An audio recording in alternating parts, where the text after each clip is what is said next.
give that thieving bilge-rat Squidward for stealing it.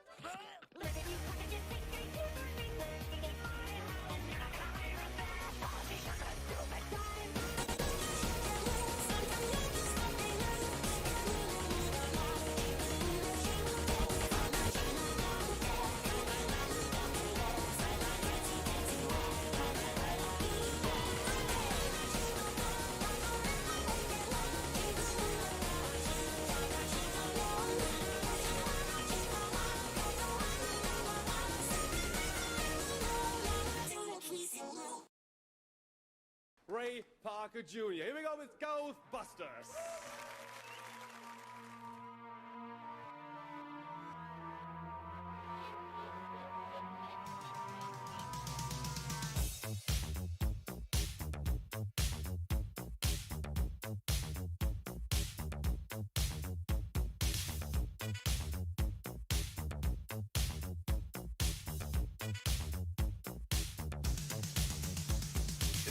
Strange, sleeping in your bed. Let me tell you something.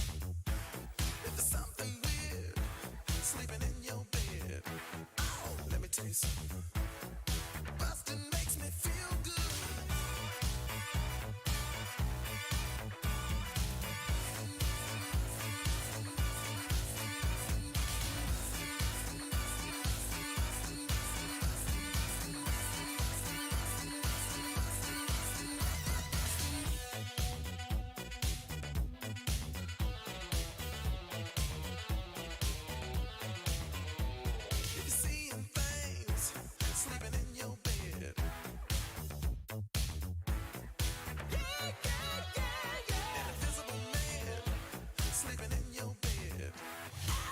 Let me tell you something.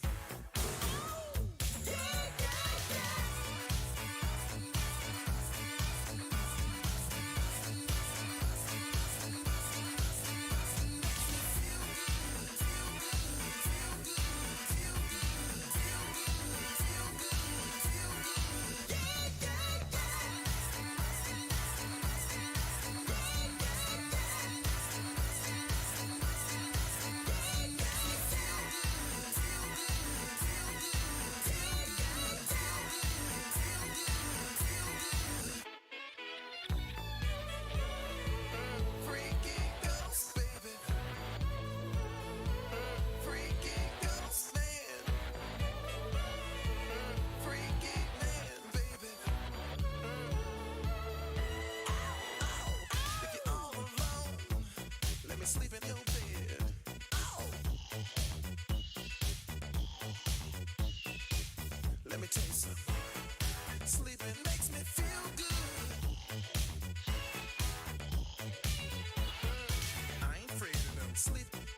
I ain't afraid of no bed. An invisible bed. A freaky ghost bed.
Makes me feel good.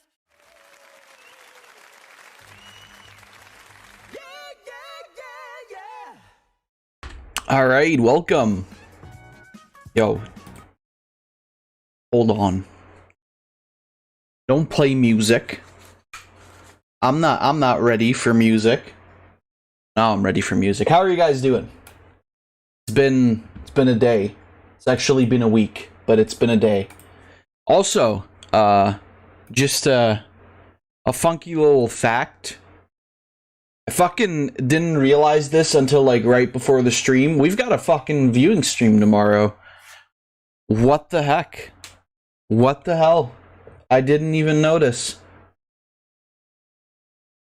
I wasn't even aware. A fucking retard. But yeah, we're back with Miitopia.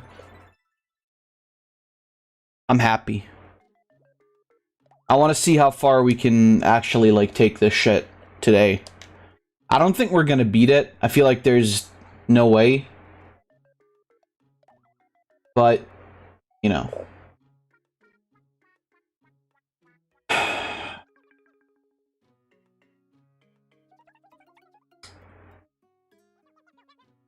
Hold on, how did we put up the rooms? Yeah, we'll have to swap that out.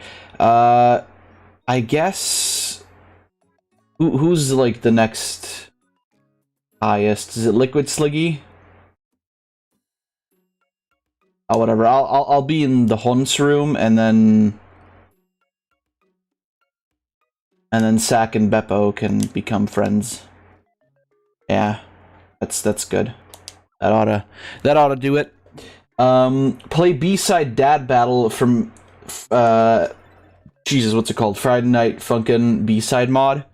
I don't even play Friday Night Funkin' regular. That's a gay game. That's a game for queer people. No sound? What? Wait, what? Whoa. What do you mean no sound? Oh, no game sound, you mean, right?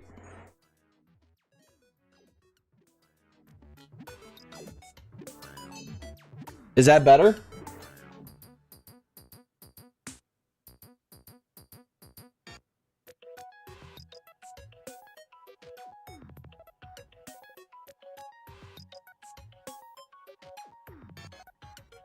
Yeah? Alright, good. Yeah, the sound was lowered. Because I played Boneworks last week. I'm at the Darker Lord, but he's too powerful. Some team members aren't at level 25. Well, then you better grind.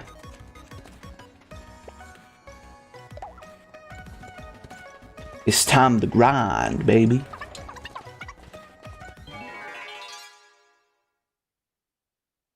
I almost fucking choked on my drink there.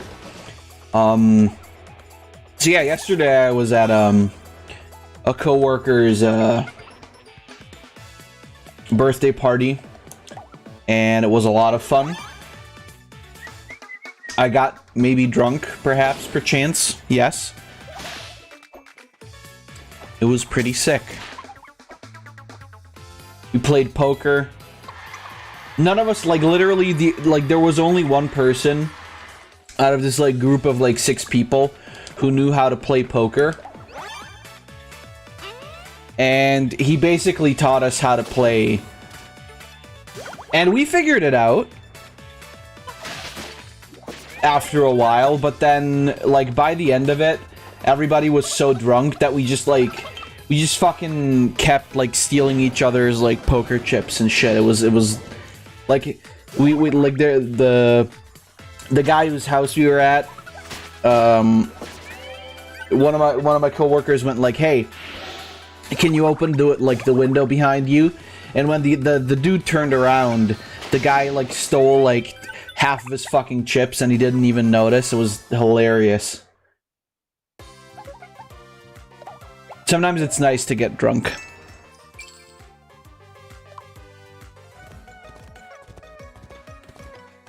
Sometimes it is absolutely fucking fantastic to get drunk.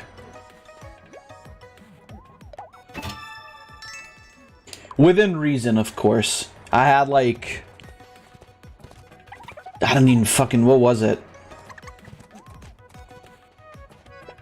I had, like, I think, like, 5 or 6 shots of, like peach, what is it? What is that word in English? God damn it. Give me a second here. I gotta fucking...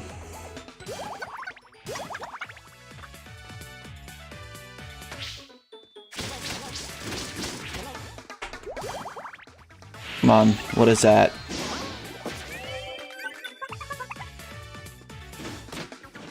I see. There is no word. Hold on, I can translate.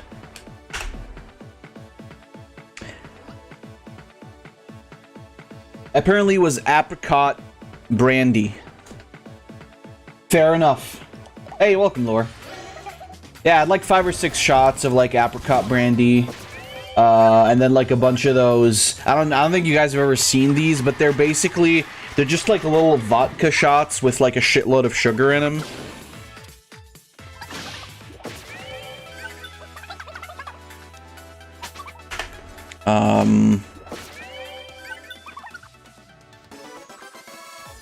Which I'll show a picture. Yeah, it's the oh, fuck off, god damn it. It's can I please just open the fucking picture? It's these. Okay. Don't show it then. You absolute cunt. There we go. It's these things, and they come in like a bunch of different flavors. Like this isn't the one we had. The one we had was, I think it was like the regular party mix.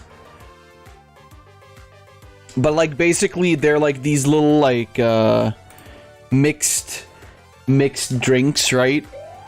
That are like just vodka with a shitload of like sugar and flavor in it. And I had like 5 or 6 of those, and like that was basically it. But there's like a very high, like it's very highly concentrated alcohol, which I find is a lot more bearable to drink these days than like beer or whatever, right? Like beer and shit, you drink that when you want to go for like a slow, like if you want to work your way up slowly, right? Like that's what you go for, like beer, cider and stuff. That's more like a relaxing thing. If you're in like at a party with people and you're trying to get crunk, you're trying to get cranked, you're trying to get fucking schwoozy even. I mean, God forbid. Then you drink something with a little like higher percentage of alcohol, right? Hate the smell of it, it makes you vomit. Well, like of that specific drink or apricot brandy. I fucking hate like any kind of like brandy or schnapps or whatever. Like I fucking hate them, but they're great at getting you drunk is the thing, right? Like all alcohol, fair enough. They're great at getting you drunk because you just get there so quickly. Because there's just that much like in it. That one's the one that's the worst. You're basically drinking like I don't know. We had fucking like a Stroh, which I don't know if that has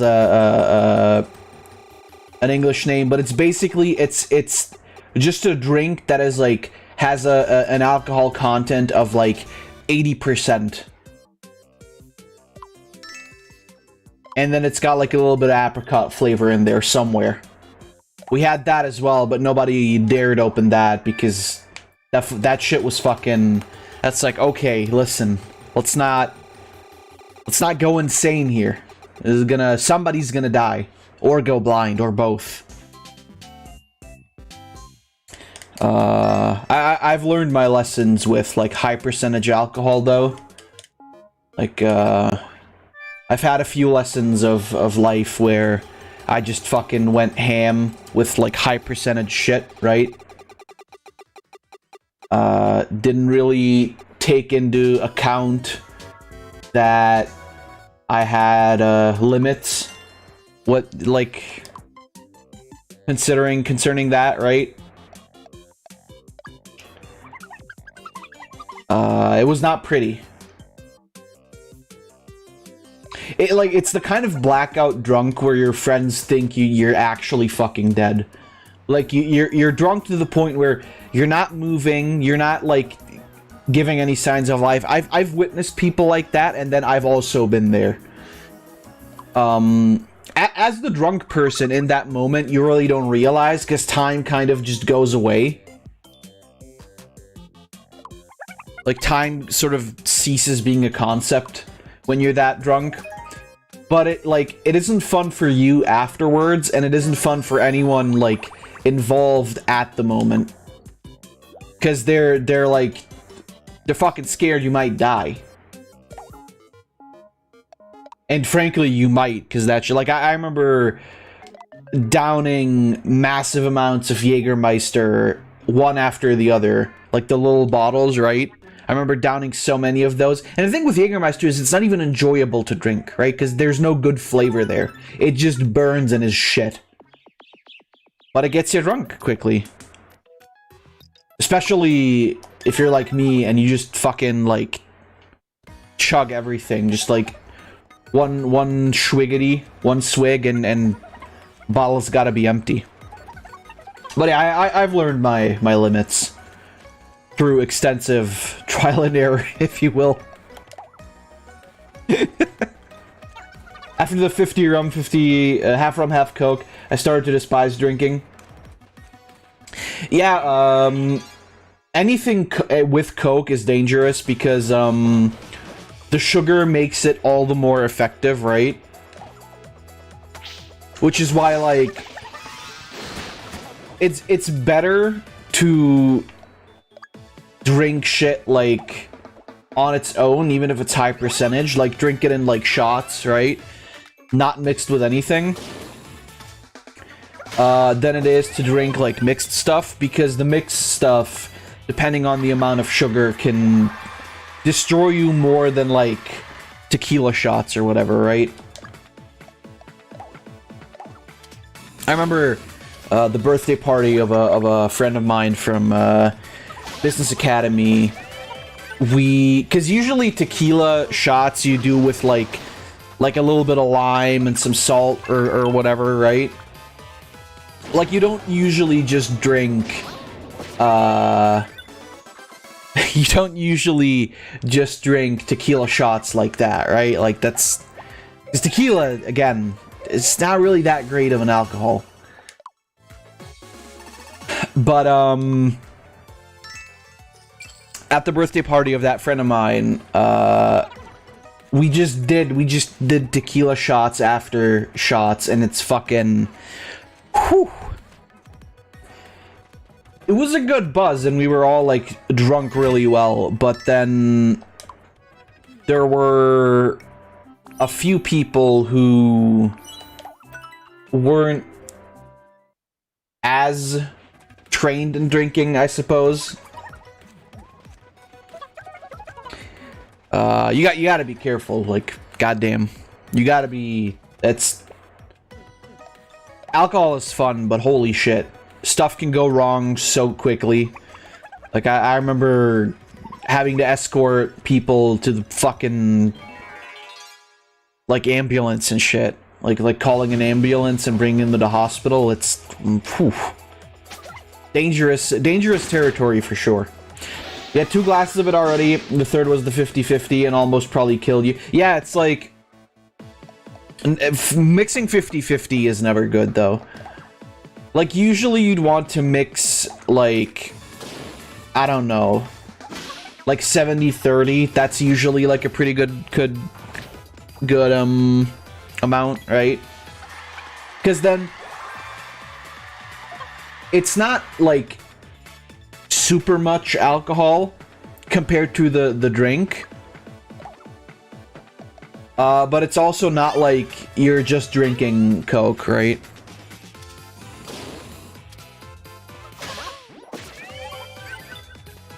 With some dude from work, yeah, I never let people mix my drinks. I always do that myself. Even when it's at like a party, I'll just say fuck it, I'll thank you, I'll mix it myself, because the problem is, like, you know what your limits are, right? But other people don't. And they don't know what you enjoy to drink. It's like, there's people who rather enjoy, like, getting there slowly, right? They enjoy, like, working up that buzz slowly. And then there's people out there who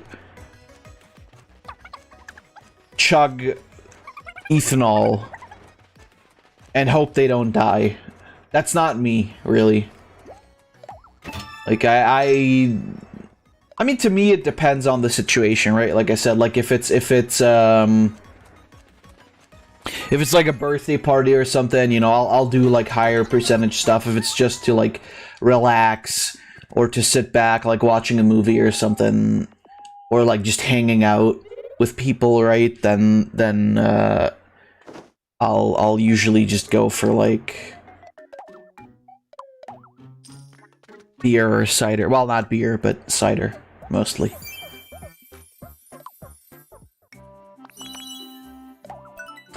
Nox did it mostly after that, and he was in a bar and knows how to work with that, so it was fine with him. Nox just wasn't there when that happened. I mean, yeah, fair enough. Ultimately, there's not really, like, a huge problem with getting blackout drunk if it happens once or twice. You just end up feeling like shit later, right? As long as you're not, like, completely fucking overdoing it, basically. That's sort of the important part, right?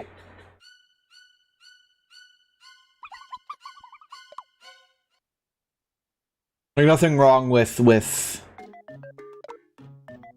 having a stronger drink or two, but, like, basically, yeah.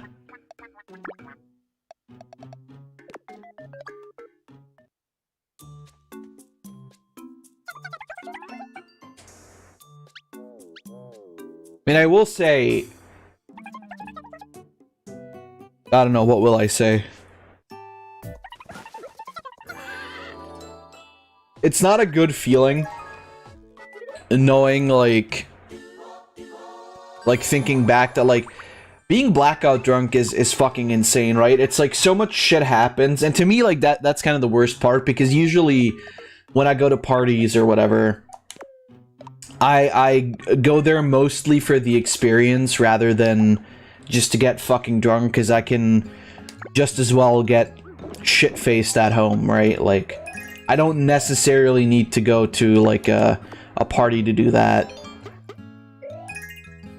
But, when you get, like, when you get, blackout drunk like that, and you just basically, like, you don't remember anything,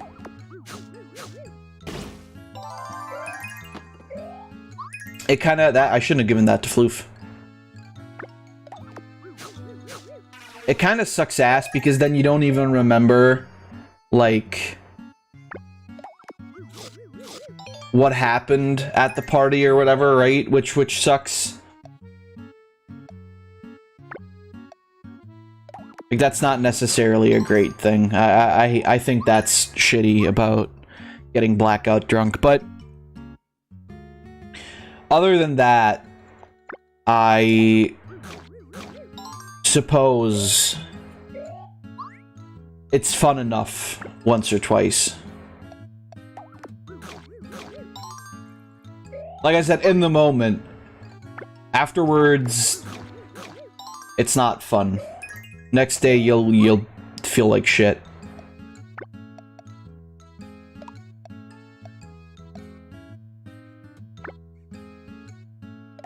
You feel like you're dead. And frankly, you're not that far off from it, so... yeah. Last time your arm wasn't working anymore, when you were not drunk anymore, you couldn't move it to the door or anything? Jesus.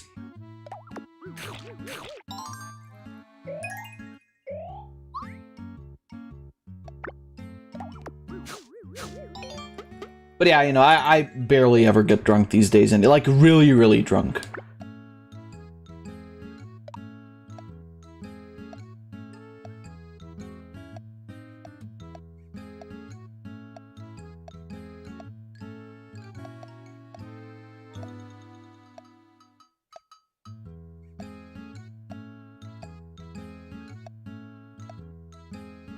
Alright, you have that one.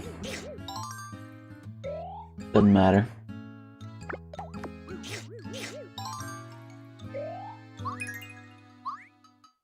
I guess ultimately I don't really need to feed them either way. Don't want to become like your mother, so you just said fuck it and did drink for 2 years. Like I said, you know, if somebody doesn't want to drink, I think that's absolutely fair. And I've always said, like, if you'd rather not drink, then never really start. I mean, the thing is, starting to drink, or like drinking at all, doesn't necessarily mean you're gonna become an alcoholic, right? Like, even somebody who goes out like every 2 weeks or every week to like a party or a club or whatever and drink something, I wouldn't even like necessarily consider that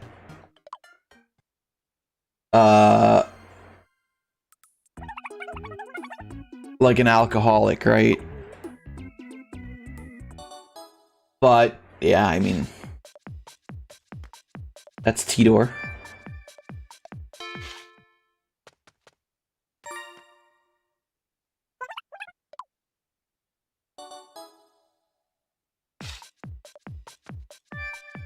That was Beppo.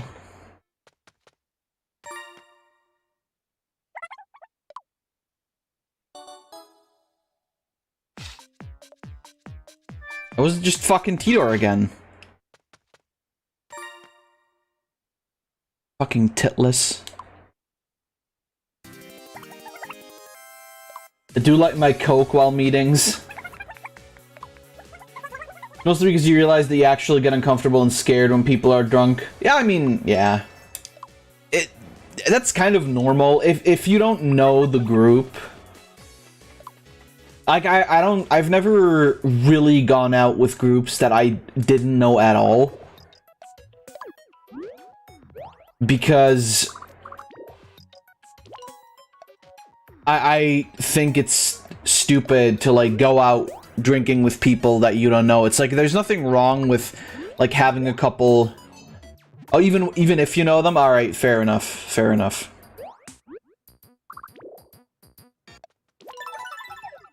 Yeah, I mean, sometimes knowing the people makes it even worse because you know that they're pieces of shit when they're drunk.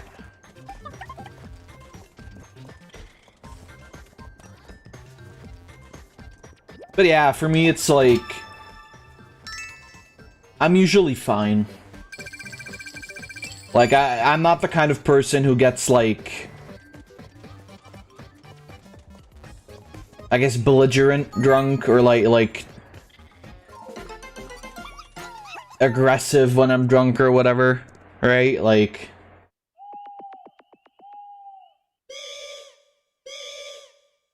Oomst. Well, goddammit, Beppo. Tibdor.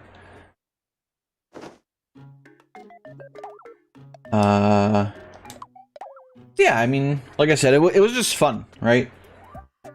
It's just fun to like sit down and just do nothing but drink and talk dumb shit with people, you know, sometimes. And play poker without any idea of how poker works. So that's the best part.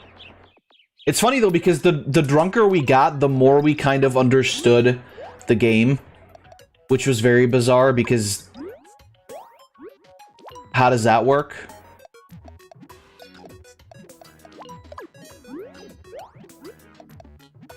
And I was just checking where these things went. You want raclette? But my god. It was great. Great.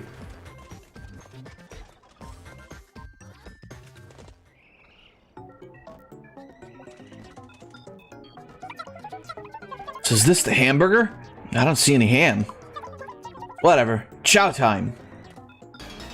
Yeah, that is true, isn't it? We call it hamburger, but it's usually beef. Huh. The cheesy on my peenie. But that hurts, though. That's too hot. You're gonna melt your dick skin off. Oh, god damn it, Floof.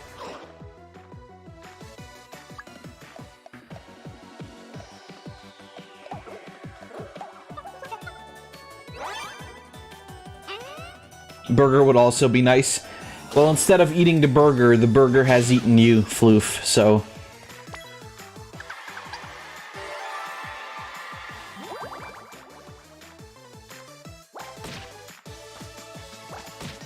These toasts aren't really doing that much damage. I had them when I was on my way home.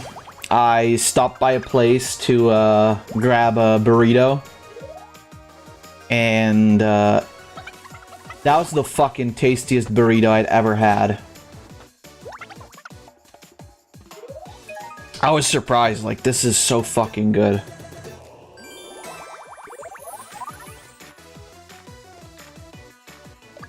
Mind you, I wasn't driving.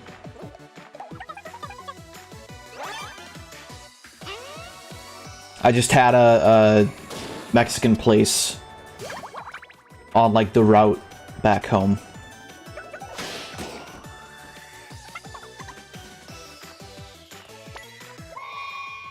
Well, 2 burritos. It was 2 burritos, but yeah. They were, like, overbaked with cheese and shit. And then they had this, like, really fucking good, garlic sauce and salsa sauce with it. Tasty as shit.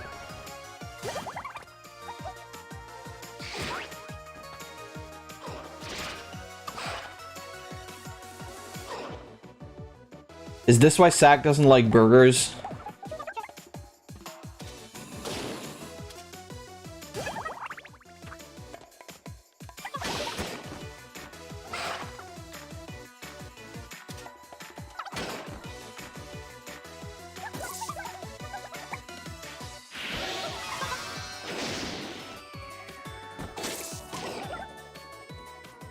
There we go.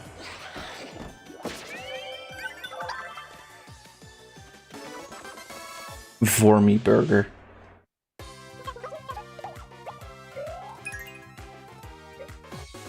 But yeah. Overall, just a very fun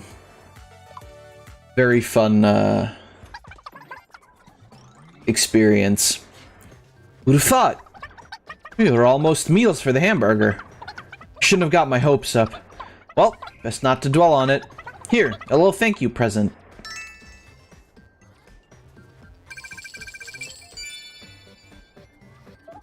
By the by, do you know anything about the Darker Lord key? Oh, him! I've only heard the odd rumor. Can't tell you much else, really. Sorry. Nice. What day is it?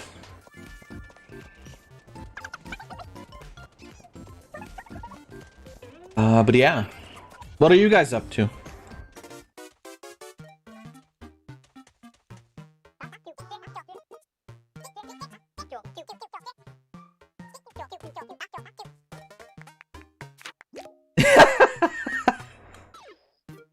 Yep, I'll buy that.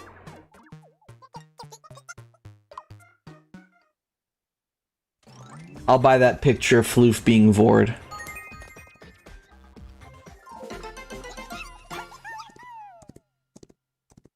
I mean, I'm pretty sure there's, like, literally no downside to buying the pictures. Hot. God damn it, Floof. Speaking of hot. Watching the stream, working on an outfit model, nice.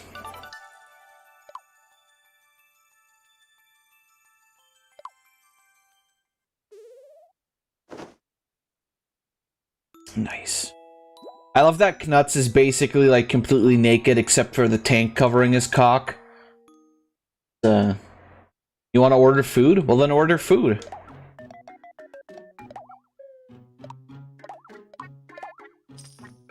Played RimWorld until now.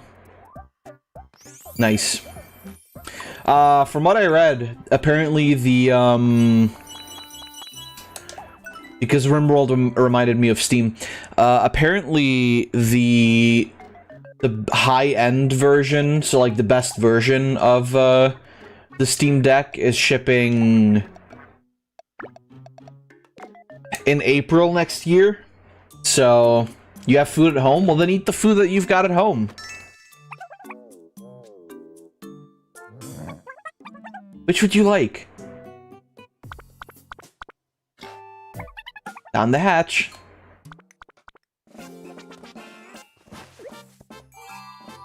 You already ate it at lunch? So?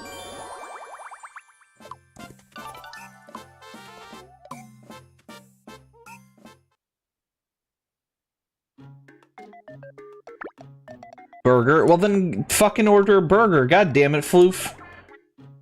Who cares? It's fucking food. It all ends up in the same place anyway.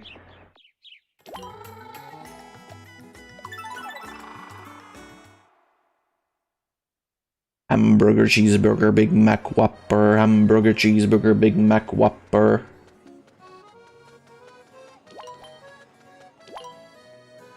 Hey, what about you? That hamburger wasn't half fearsome, but they look kind of tasty. Alright, come on, let's go.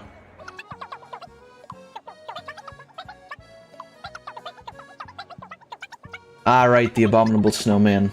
In the butthole? Well, I was gonna say in the toilet, but I mean, I guess it does kind of have to go through the butthole.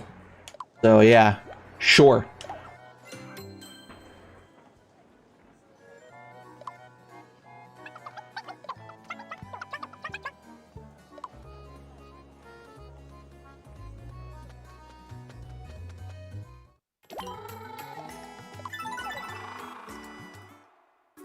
The butthole.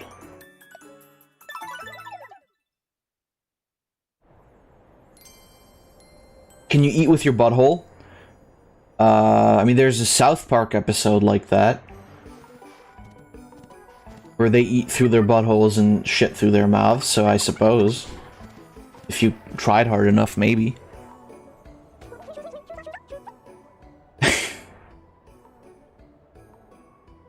This has the potential of being misunderstood. Look, Zach, it's completely white. Snow's so fluffy. Yeah, so light and soft. Let's make snow angels.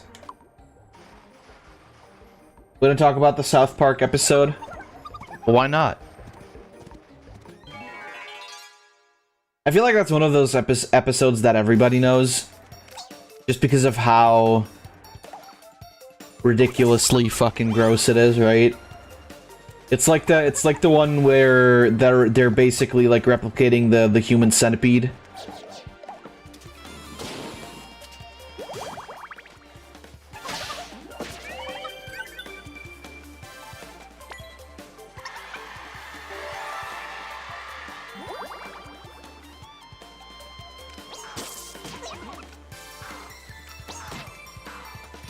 Well, that didn't work out.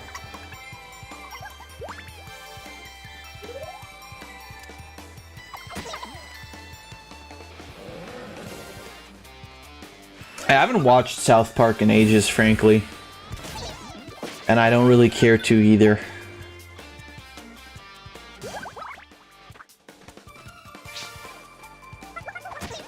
It's like, I don't know, there's just not...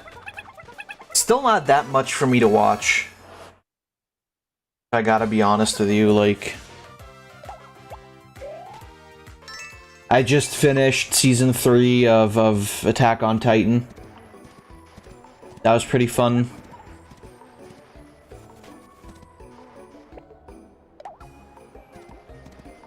Probably gonna watch season 4 pretty soon.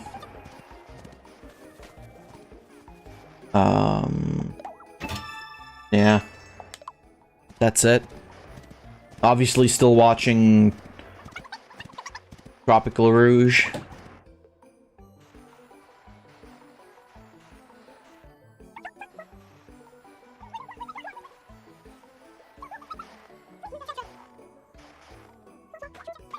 Oh, god damn it, really?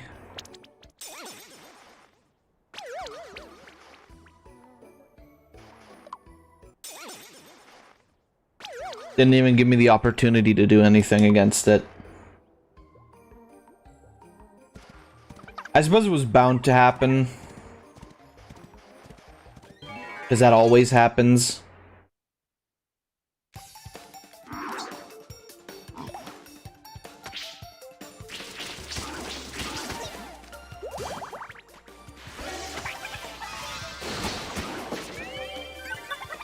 You don't talk about the South Park episode.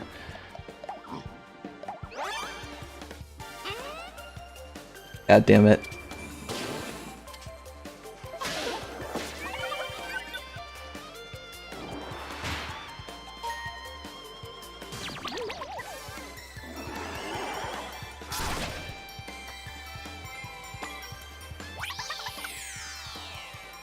Oh, that's right, I forgot. Sat can get rid of fighting.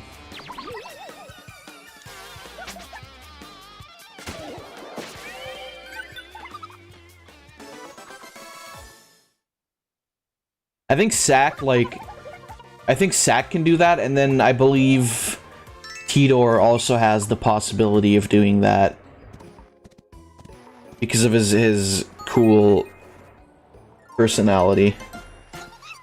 Like, he can just slap someone awake. I think, anyway.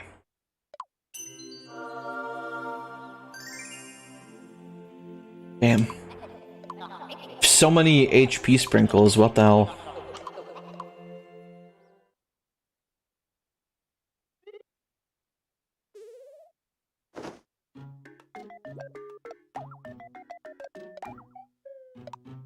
It's fine. Let's keep going. Oops. Almost dropped the controller there. What else? Yeah, apparently Pokemon Unite released, which I didn't notice. Nor do I care that much.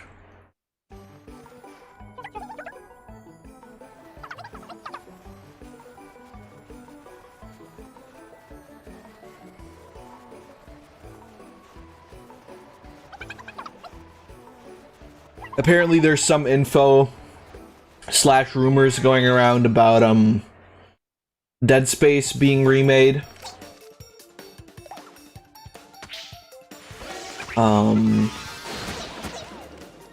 People are pissed about the wokeness of that new He-Man show.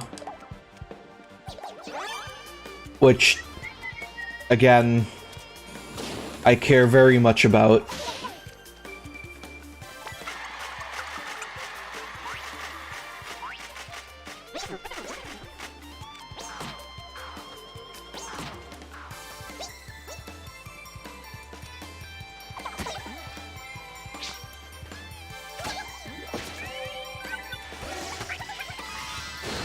I don't know, it doesn't feel like there's been any, like, big things happening recently, right? Like... Can't think of anything.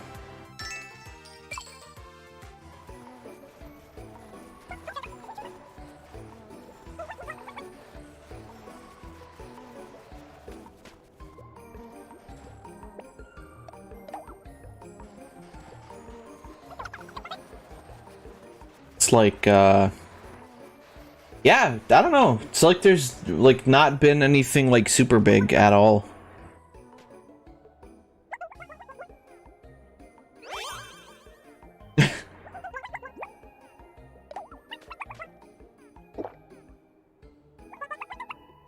Nice. Yeah, nothing's like massively been going on. Which, you know, is fine.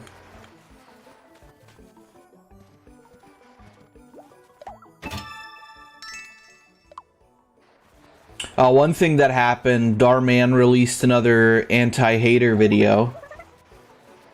Which this time is even worse than the last one.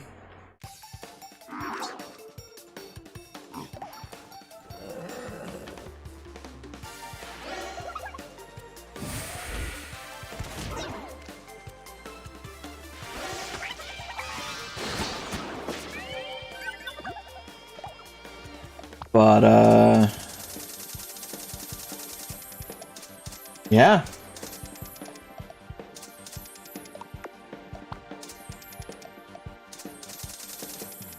That's it, isn't it? Like...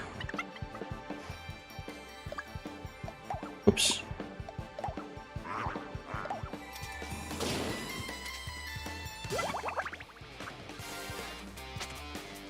Can't really think of anything otherwise.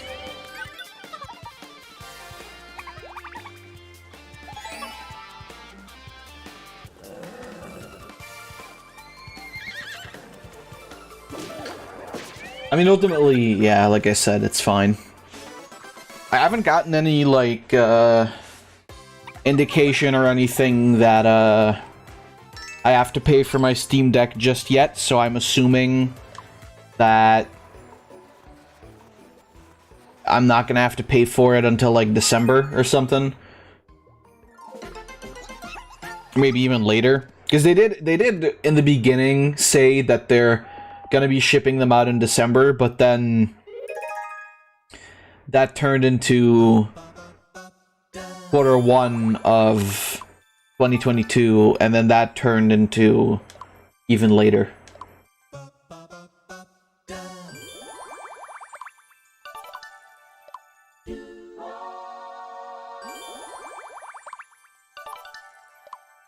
And I feel like it might very well become even later.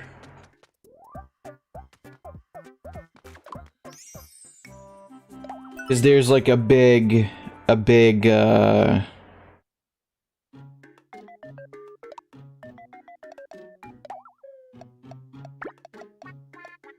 what's the word? God damn it.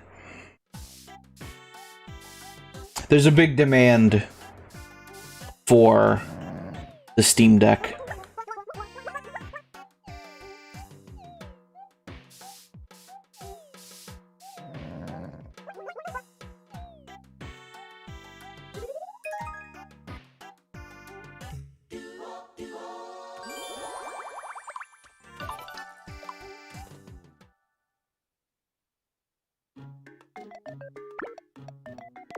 Ultimately, we'll just have to see, right?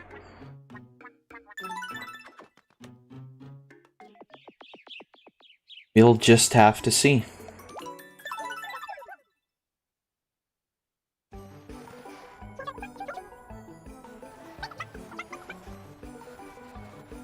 I mean, I'm like still, you know, kind of waiting for anything particularly big to happen, even in terms of video games. I know the other day I witnessed a discussion on Twitter on the topic of, like, accessibility, but more specifically, basically, like, super easy / god modes asking to be, like made into a game mechanic from the start, right? It's like the whole conversation about accessibility in video games is very difficult anyway. But I like, yeah, the immortality should be an option in every video game, yeah. I mean, I don't agree, right? Like, I don't think that that should be a thing. The thing is, like, the people who talk about this, like, kind of accessibility, like, the accessibility for disabled people is never really, like, the main focus, right? I feel. Because then, if that were the case, like, a person with one hand, or with, like, no hands, I don't think they care about difficulty, right? Like, if they want to beat the game, they will, or they won't. I mean, somebody, like a disabled person, I think it was even like that they had no hands, managed to beat fucking Sekiro, right? Like, not even one of the easier, Soulsborne games, right? And it was funny because in that discussion, that was brought up, and then the person countered that argument with, oh well, this one disabled person managed to beat a hard game, so that means every disabled person can do it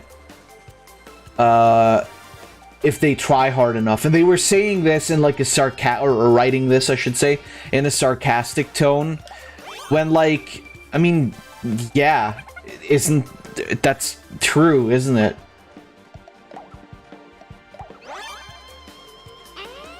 Like, yeah, anyone can beat a game if they try hard enough. And again, you know, I'm not against accessibility. I think that it's good. I think it's good to, like, have, like, give people, like, special controllers or whatever, or something like that, right? Or have, like, specific settings so you can change colors and whatever, stuff like that.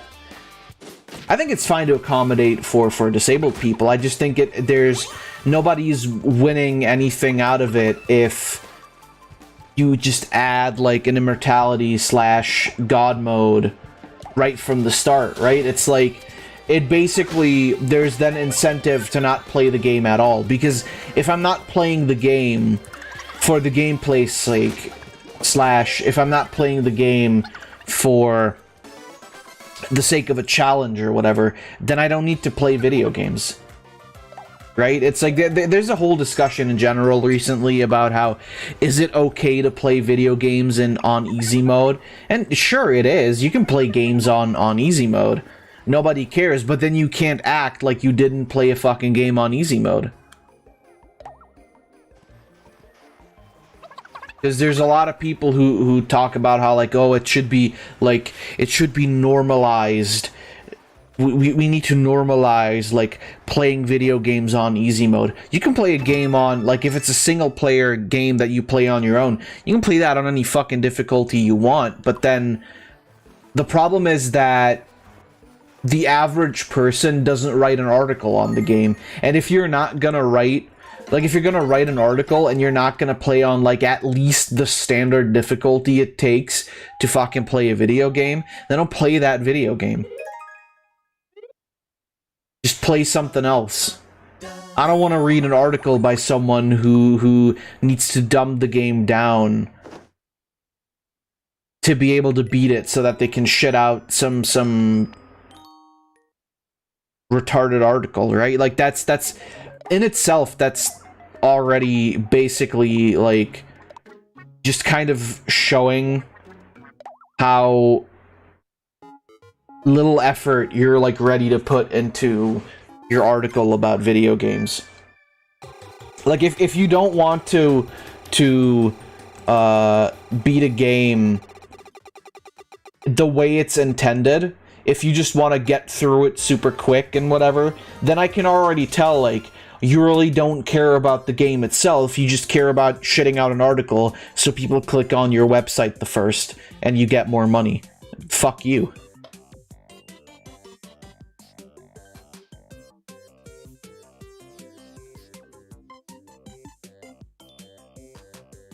Because that's what happens, because video game journalism, because it's such an, like, because anybody nowadays can essentially be a video game journalist. Because anyone can like go on the internet and make a YouTube channel. Welcome C10. Anyone can go on the internet, make a YouTube channel, and talk about video games, right? Like there's no exclusivity on like who gets to be a video game journalist or not. That used to be different. Hey, welcome, Zach. That used to be different.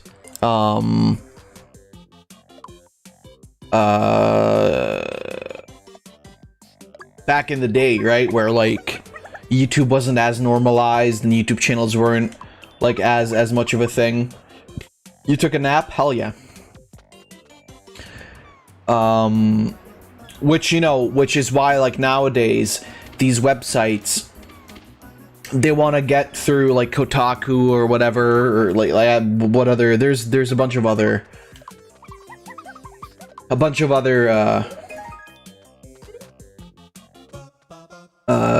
video game websites like that.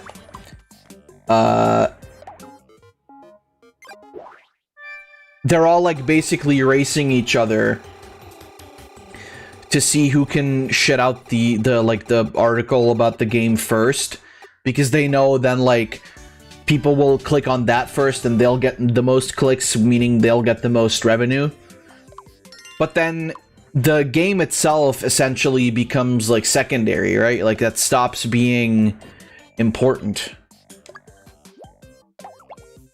Like it then at that point is just about, hey, let's shit out some trash article, like lazily put together, right? The game is irrelevant to the journalist. Yeah, and that's the problem. It's like you can't not care about the game as a game journalist, because the whole point of your fucking job is to tell people about the game. If you rush through it on an easy mode and you're basically like, well, yeah, the game's not that difficult, you're being disingenuous already just by the fact that you're saying that the game isn't that difficult, because you didn't even play it on like the recommended difficulty. And again, there's nothing wrong with playing a game on easy mode if you're doing it on your own and you just want to beat the game, right? Like, that's fine. But if you're gonna write an article on it, you should at least be, like, professional enough to say, yeah, I'll play it on, like, at least normal difficulty, right? To get, like, the challenge that the developer wanted me to have. But then that would potentially take longer, and that would mean you wouldn't be able to write your article right away. And that's the problem, right? It's like, it's not motivated by, hey, we want to inform people about this game. It's motivated by, hey, we want to bring out an article so that we can get the most cash. Which I fucking hate that, right? Because the problem isn't accessibility, right? Like, the problem is not that I don't want disabled people to be able to play video games. The problem is, I don't want games to get fucking dumbed down to the point where you can just play God mode right from the beginning, because that... Like, what the fuck is the point, right? Like, just watch a movie. Most of the people who say that probably aren't even disabled, which is the funny thing. Yeah, exactly. Gotta play on journalist mode where you don't even need to press any buttons to beat it. Yeah, exactly. We're a Super Sentai team, yeah. I'm trying to get everybody there. Sak is the only one who's not wearing the Sentai outfit just yet. Slorm. Quick buck for a quick review. Yeah, exactly. It's a huge shame, frankly. Like, I think the reason why is because Ratchet and Clank did that recently, I believe. They had like an immortal or invincible mode.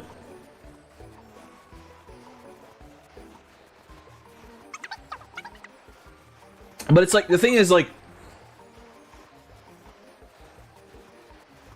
it depends, I think, as well, to a degree, on the game you're playing, right? Like, if I'm playing Uncharted 4, and I just want to get through the story and shit, then I don't play Uncharted 4, I just watch fucking Indiana Jones, but I can kind of see it, but even then, it's like, Uncharted 4 isn't that difficult to begin with. So why would I need an Immortal mode?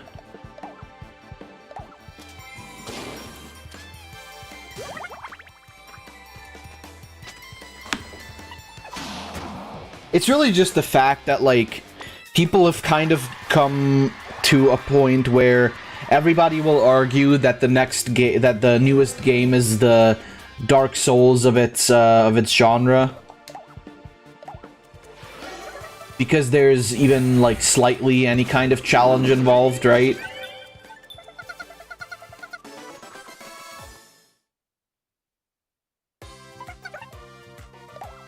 Uncharted 4. Yeah, it's like the whole point in Ratchet and Clank, and like in general in the series, has always been like, go through stages, shoot shit, kill shit, get money, buy upgrades for your weapons, do funky shit with your weapons. Already, like that, like the Ratchet and Clank games, yeah, they're challenging in some places for sure, but overall the whole game is like usually like relatively simple, right? Like it doesn't require you to be fucking the second coming of Christ to beat the game. Why is an immortality mode important then? Like, it might not, like...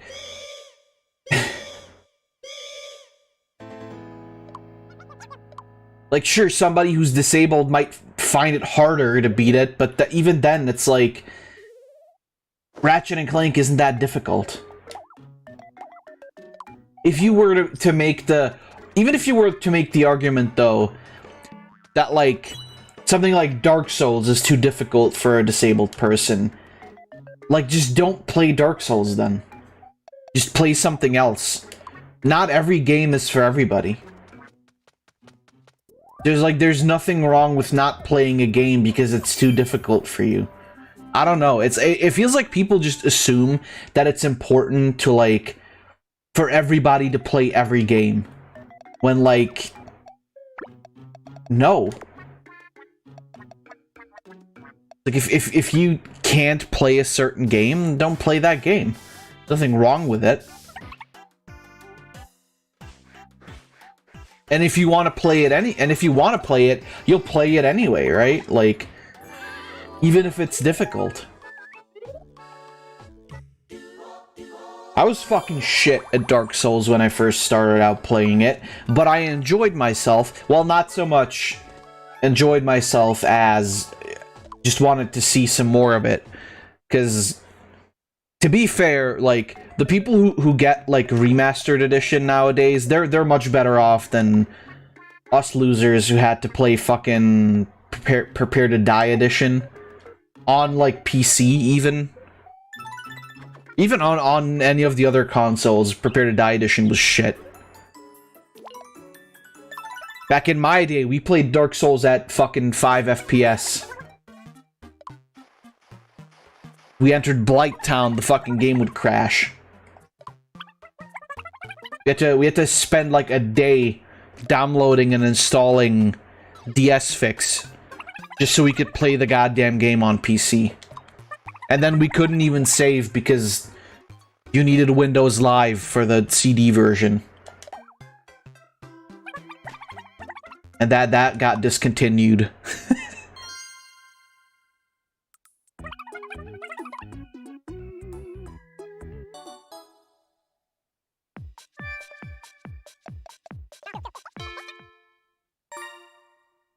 Played original Dark Souls on 360. Yeah, I played it on PS3, but yeah. And I also had... the PC version like boxed PC version, physical.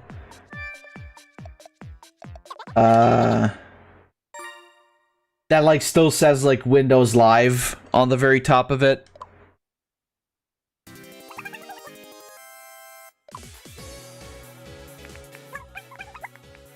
Which literally you cannot save that game without a Windows Live account, and Windows Live doesn't exist anymore, so like basically you can never save that game. It's a useless fucking copy of Dark Souls 1. Then I have it on PS3. I have Dark Souls Remastered on PS4, and I also have it on PC. And I also have Dark Souls 2 and 3, both on PS4 and on PC.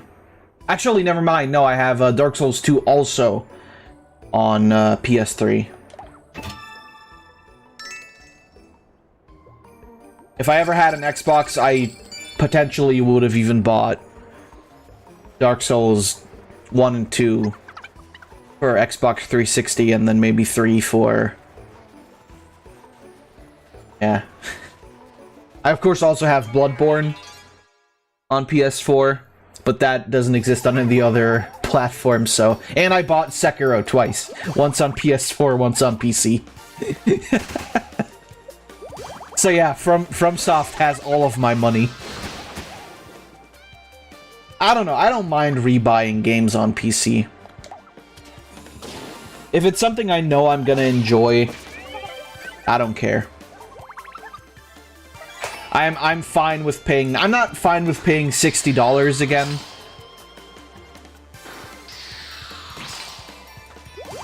To play the same game, but if it's like... It's like 30 bucks or like, I don't know, like 20 bucks on a sale, I'll get it again. It's what I did with Sekiro and the summer sale.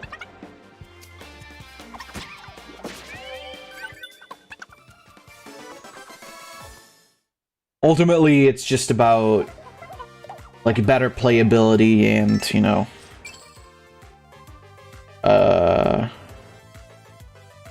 fucking modability and shit like that, right? Like, look at me, I can play Sekiro as Naked 2B from Nier Automata. Speaking of which, I should play that as well. I think I started a playthrough on that and then I never continued that. I should just do another playthrough on it.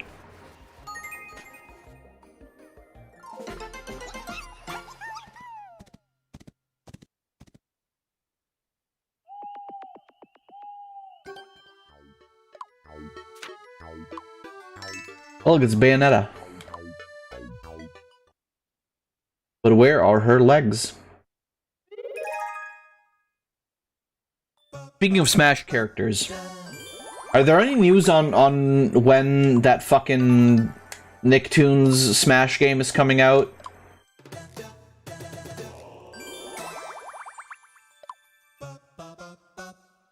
Cause I've been thinking on playing some Nicktoons Racing. Wait, why are Sack and C10 in the same room?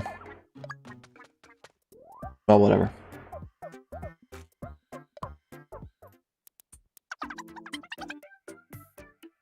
Fucking Nicktoons Racing, man.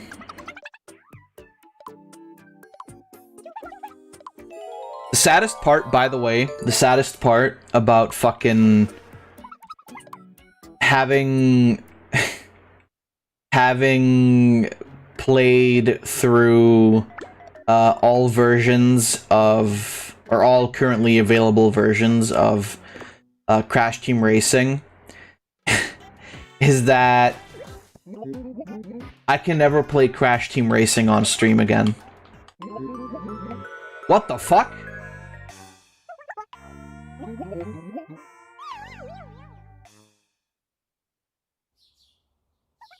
Hans, you really are a demon.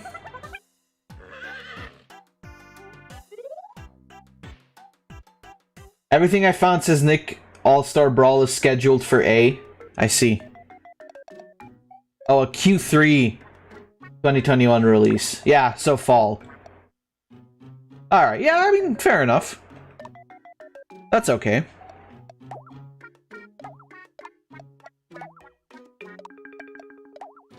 That's not too bad, I'd argue. Let's keep the money. I mean, I'll definitely play it when it comes out, right?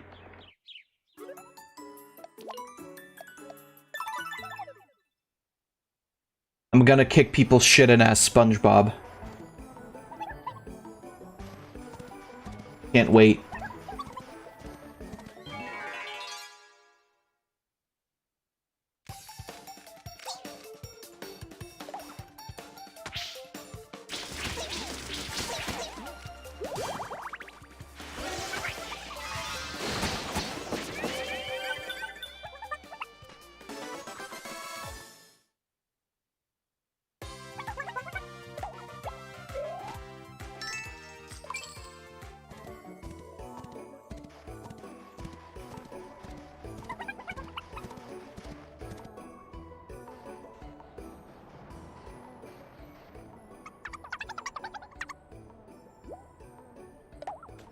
It is weird though for Nick to just do that all of a sudden. Like, yeah, we're making a Smash clone. I mean, to be fair, Nick does have like the repertoire and characters to do that, right? It's like if anyone could do something like that, it would be some big like movie and TV company like Disney or Nickelodeon or something like that, right? They clearly have like the resources and also the character, like the number of characters to actually pull that off. So it does make sense. But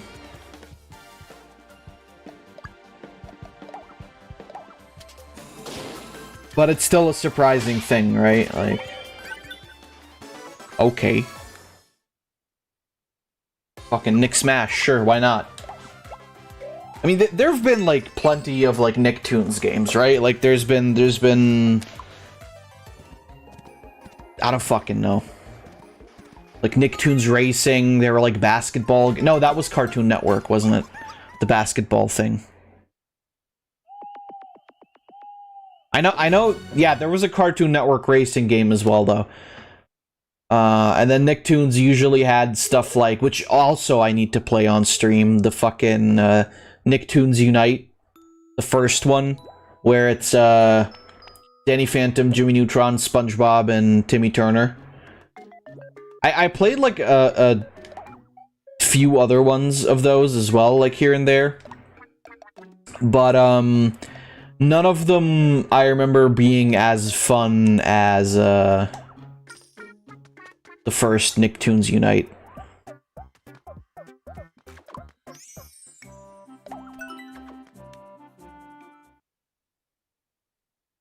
Because then later, like, they started going, like, weird with the characters that they'd include. Like, there was... I don't even fucking know. There were, like, ones that were... Because the first one had this, like... recognizable quartet. Yeah, that's a microphone. And then they started like swapping out. I don't know why they started swapping out Jimmy Neutron for all these other characters, even though it was like, I don't know, I always felt like he was the kind of one of the more important characters to keep, right? Like, potentially, if you'd swapped out, like, I don't know. Even then, no. Like, all of them are kind of, like... kind of important. Because Danny Phantom was a big Nickelodeon thing. So was Fairly Odd Parents, so Timmy being in there makes sense. SpongeBob, obviously, the biggest nigga. of all of them. And then,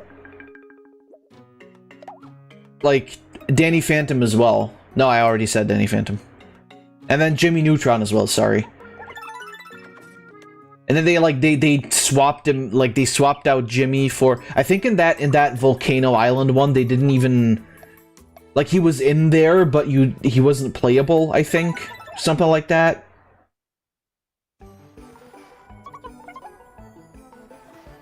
Like, he wasn't a playable character. And then there was the one where they, like, basically swapped out Jimmy, I think, for fucking, like,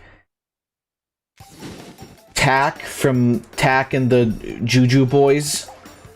Tak and the Jews. I don't think that's what the show was called, but the point is, probably because Jimmy Neutron ended around that time. Well, I don't know, because, like, Jimmy Neutron was still, it went for a while, right? Like, that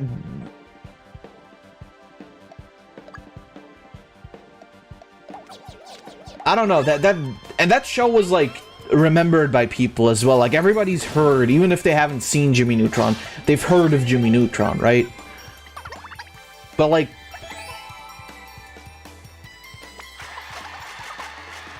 that Tak nigga, he ain't nobody. He ain't no one. That guy's a loser. That guy's a nothing. I do like the knife your character has. I missed it, but I'll check it out. Oh, is it the fish?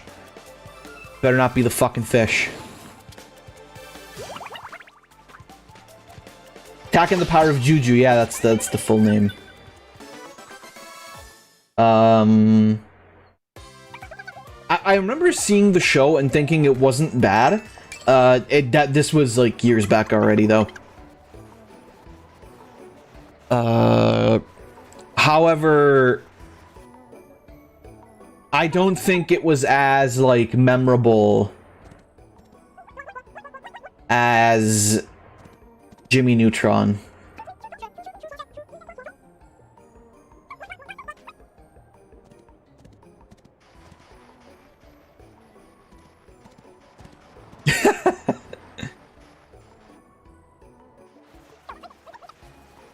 I don't know. Cause like that first, you know, that first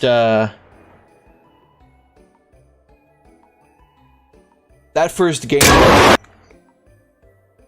kind of established these four characters as like a team, and then Super change 2回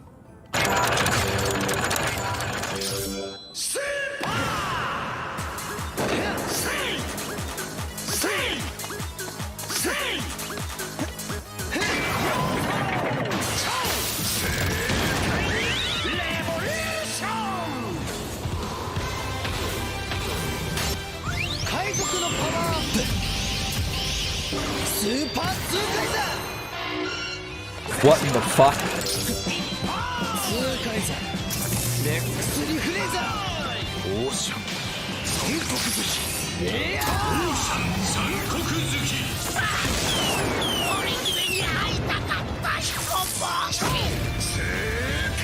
I mean, that's sick. It's gonna get me fucking copyright claim, but that was pretty sick, I will say.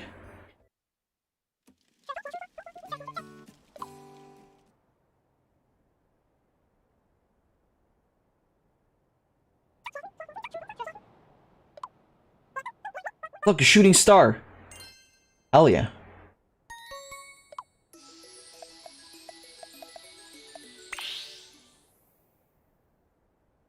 You think we realized we can get away with that one? I don't know. We'll see. We'll see what the rendered video will say.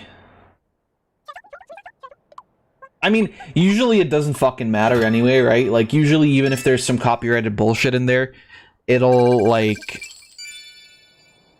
just say, like, oh, this video isn't, like, suited for monetization, and I'm not monetizing my videos anyway, so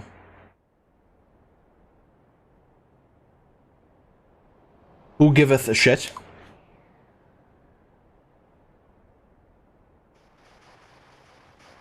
Even if I had the option, I don't think I'd do it. I don't know. I wouldn't want to, like, have the hassle of having to, like, think about, oh, is this video monetizable? Am I gonna get money off of this shitty 4-hour stream archive that I made? Like, get fucked. Get fucked, ads. Get sliggied on, companies. I don't wanna promote you. But yeah. Yeah, yeah, exactly. Am I gonna make 3 cents off of the stream, or is that gonna go to Susan? I don't know. I mean, the only thing that would be cool through monetization would, I suppose, be like the ability to have super chats or whatever. But even then, it's like, who the fuck cares? Right? Like, if people want to send money, they can do that through Stream Elements, right? Streamlabs? Stream Elements. Stream Elements. So it's like, who fucking cares? I've got a job. I don't, you know, I don't need the money. But, yeah, as I was saying, I don't know, like, they wanted to change the team of, like, the Nicktoons so much, but then, like I said, I don't think anybody gave a shit about that tack dude. That dude was just too tacky. And, like, anything after the first Nicktoons Unite, I think also got really, like, shitty or just mediocre reviews, because it was basically like the Nick Games team had just seen, like, oh hey, this is an IP / franchise we can kind of milk if we just, like, cross over a shit ton of characters.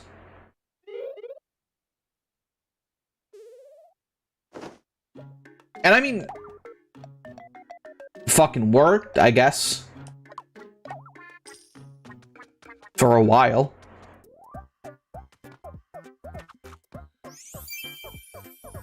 That was today's Toku Super 2 Kaiser. Hell yeah. By the way, viewing stream is tomorrow, apparently. I noticed this before the stream. Didn't quite realize that was the case until right before the stream.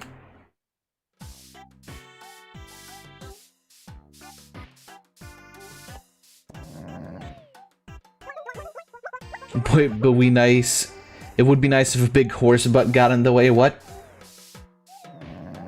Or a big butt horse. Did he say that? Yeah, next week is the last Sunday in July. Mind you, that's only because the week after the Sunday is already the 1st of August. And I didn't want to do it on the 1st of August because then it wouldn't make sense. It wouldn't be the July viewing stream. I mean, it's really just a technicality, but who fucking cares, right? I'll just do it this week. But yeah.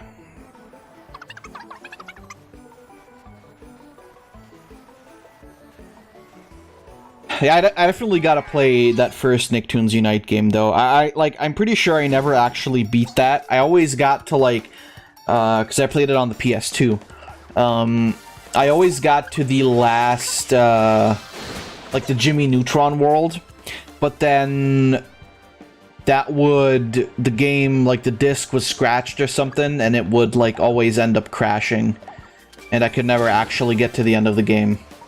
Bitcoins Unite.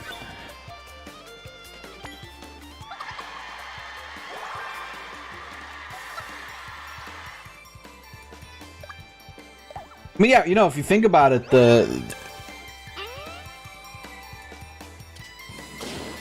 Nicktoons did the whole like character crossovers way earlier than Disney and shit. Though granted, I guess Disney only acquired Marvel relatively recently, so it makes sense. In terms of comics, that's a whole different league. Of course, those have always been earlier, I suppose. And I mean, crossovers are cool, right? Like, bringing in all the fan favorites. It's just that anything Marvel and Avengers and whatever has kind of become like a meme in the recent years, which is fine by me, because the Marvel movies are okay, but they're certainly not like exceptional works of art or anything like that, right? Like, yeah, like, okay, and Endgame's an alright movie.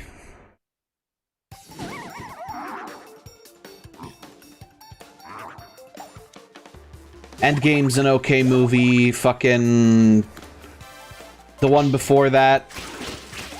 Shit, what was the one before that called? I already forgot.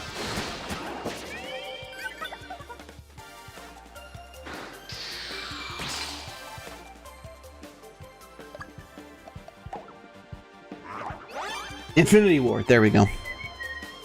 Just remembered.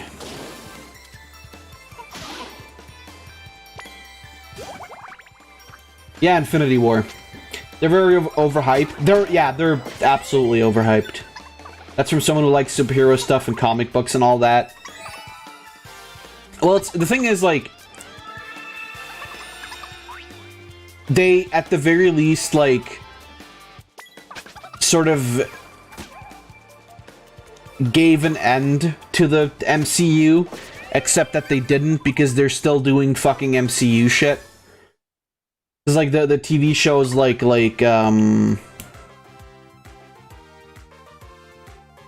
WandaVision, which I watched like the first 3 episodes of, and I literally was just like, yeah, no, nah, don't wanna.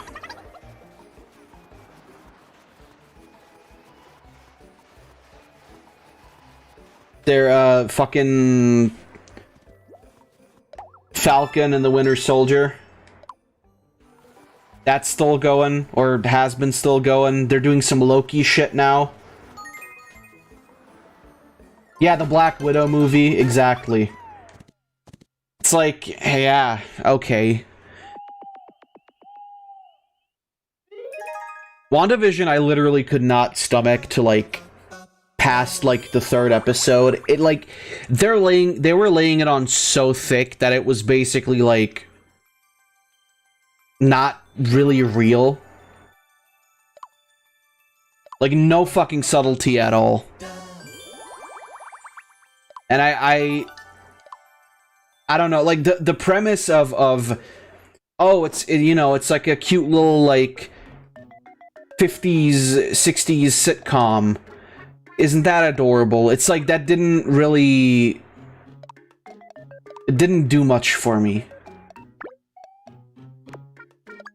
Like, had they done, like, every episode is, like, a different style, like a different movie or TV show style, I feel like I could have, like... I feel like it would have been more interesting, and basically, like, you know, throw in little, like, subtle, like, you know, in the background, like, hints at the fact that, oh, this isn't really, like, real, but, like, the fucking second and, like, the first episode where, I think they have, like, Vision's, like, because, like, Vision is a robot, but he's pretending to be a real human in the human world.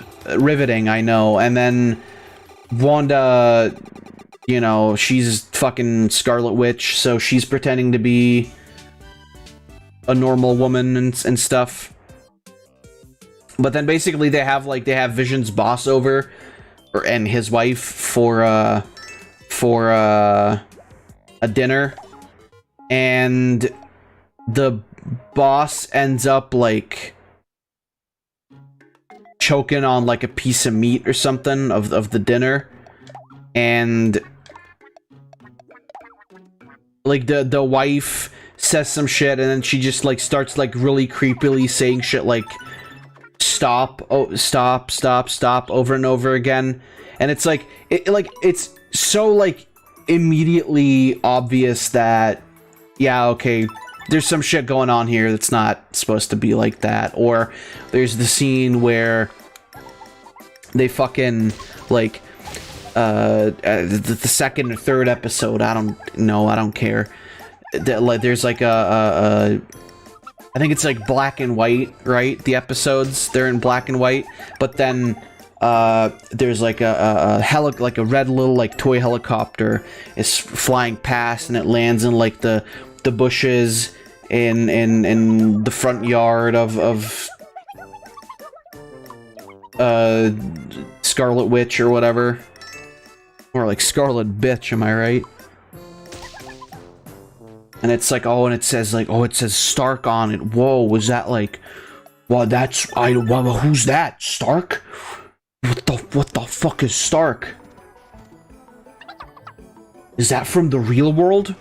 And I think it basically turns out, like from what I heard, is that it basically turns out that in the very end, it's like that Wanda had been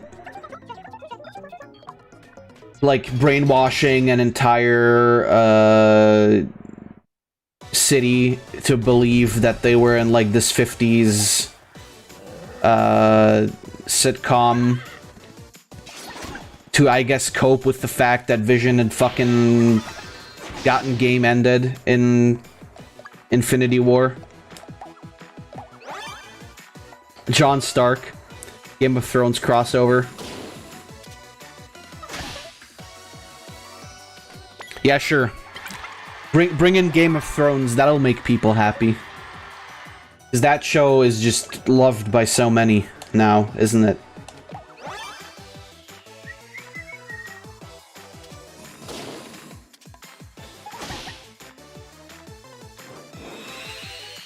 C10, I don't even wanna read what you just wrote out loud.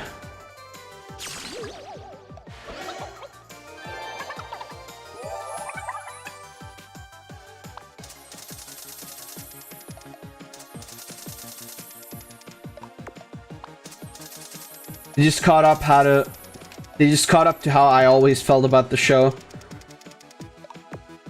It being bad. I enjoyed the beginning of it all, I suppose.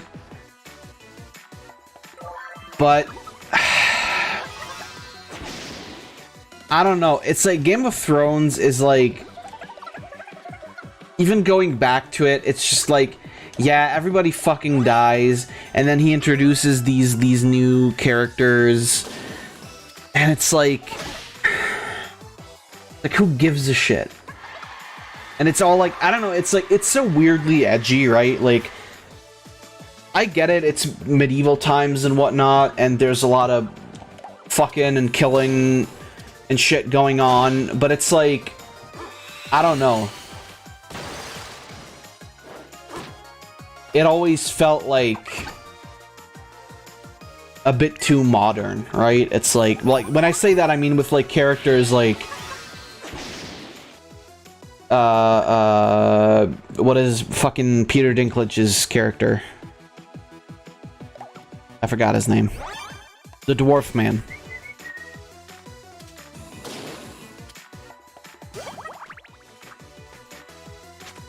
He kills everyone and then introduces some other inbred assholes. Yeah, basically, like, I don't know. It's just like I read the first 3 books, I think, and by the 3rd one, I kind of couldn't stomach it anymore, kind of, sort of. I was just like, yeah, it's okay. The thing is, like, there's so much stuff that you just, like, end up not fucking caring about, right? Because, like, they bring in, you know, like, you have, like, people like fucking Ned Stark, right? Like, from the very beginning, who's, like, he's somewhat relatable, right? He's, like, this cool guy who you really like. You know, and he's, like, he's, like, fighting against all this intrigue and shit.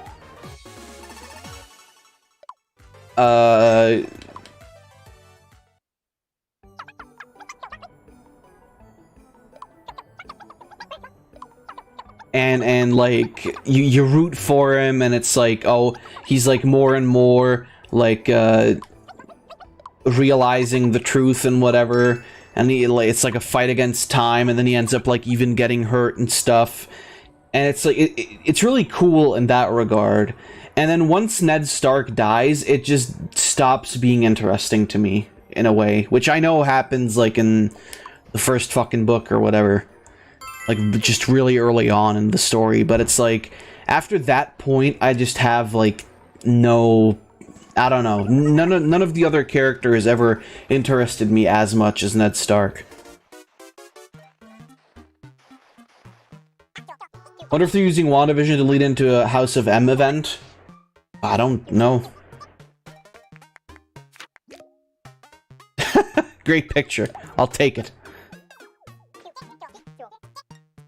That's how it is in the books too, so you're not missing much with Song of Ice and Fire either. I mean, they're taken exactly from the books, right? So Sony owns the movie license for X-Men last time I checked, though, so you probably couldn't get a full House of M style event with it being about mutants, but it could be some similar thing. I don't know, maybe.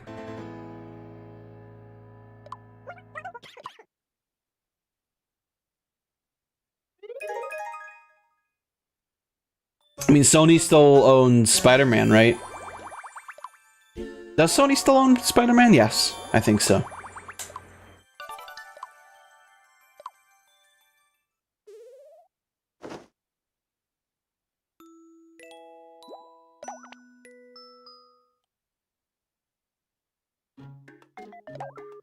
But yeah. Just...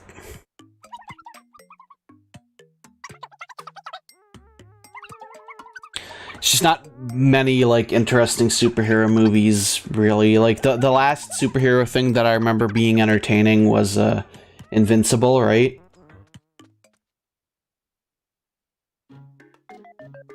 And even Invincible is, like... if you've seen Dragon Ball Z, it's, like, fairly obvious to figure out the plot from, like, the first episode. But... it was still entertaining. Sadly, though, like, there's kind of a thing in shows where they end up, wait, what? That's not you.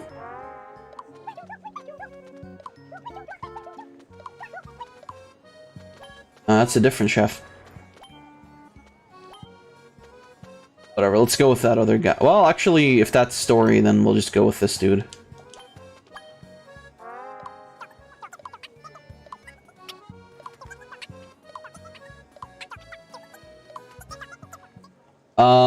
What was my point? Yeah, like shows kind of have this problem where I feel like they'll oftentimes focus on the most, like, unnecessary and, like, uninteresting shit. Like, I already told you guys, like, I was watching, a lot of Attack on Titan recently, and I finished Season 3, and they like, in Season 3, they make it, like, this incredibly important point to highlight and, like, talk about the backstory of, like, one specific character that, mind you, only shows up in that, season, so it's not even like he's a long-standing character that's interesting in any way, shape, or form. And then they spend, like, more than half an episode on, like, his backstory, and it's just like, yeah, I don't give a shit about this. And it's like at the end of like a massively important, or like at the tail end of towards the end rather of this like really important arc, right? And it's just like, I don't fucking care about this guy. And he ends up being this like really insignificant character, basically. Like, I knew who he was because I'd read Attack on Titan. I believe it was before the fall. Where's my manga? Hold on, I'll check it.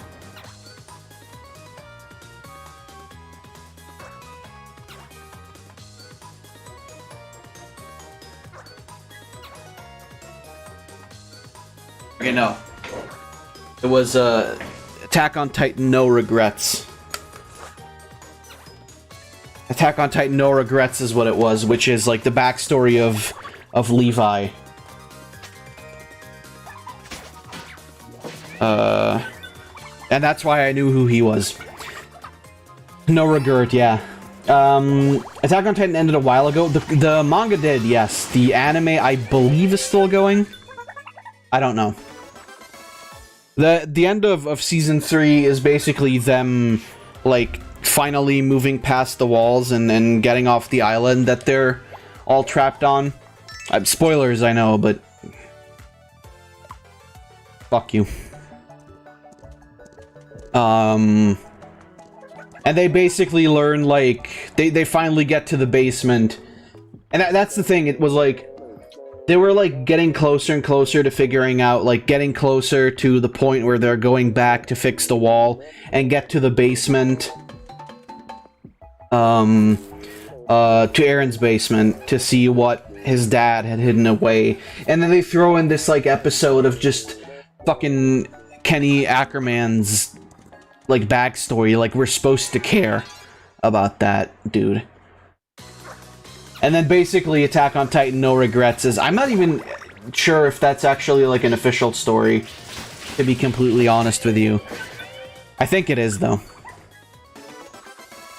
And it's basically just like, yeah, we don't care.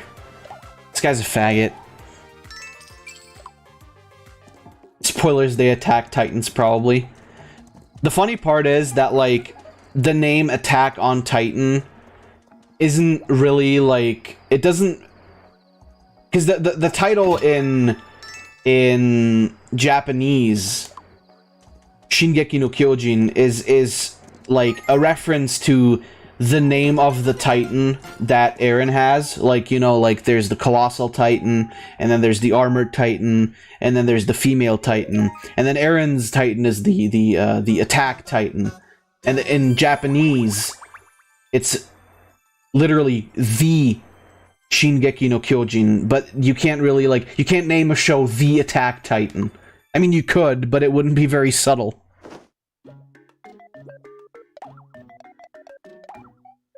You did it, John. You've become the Attack on Titan. Funnily enough, that's literally, like, what that is, though.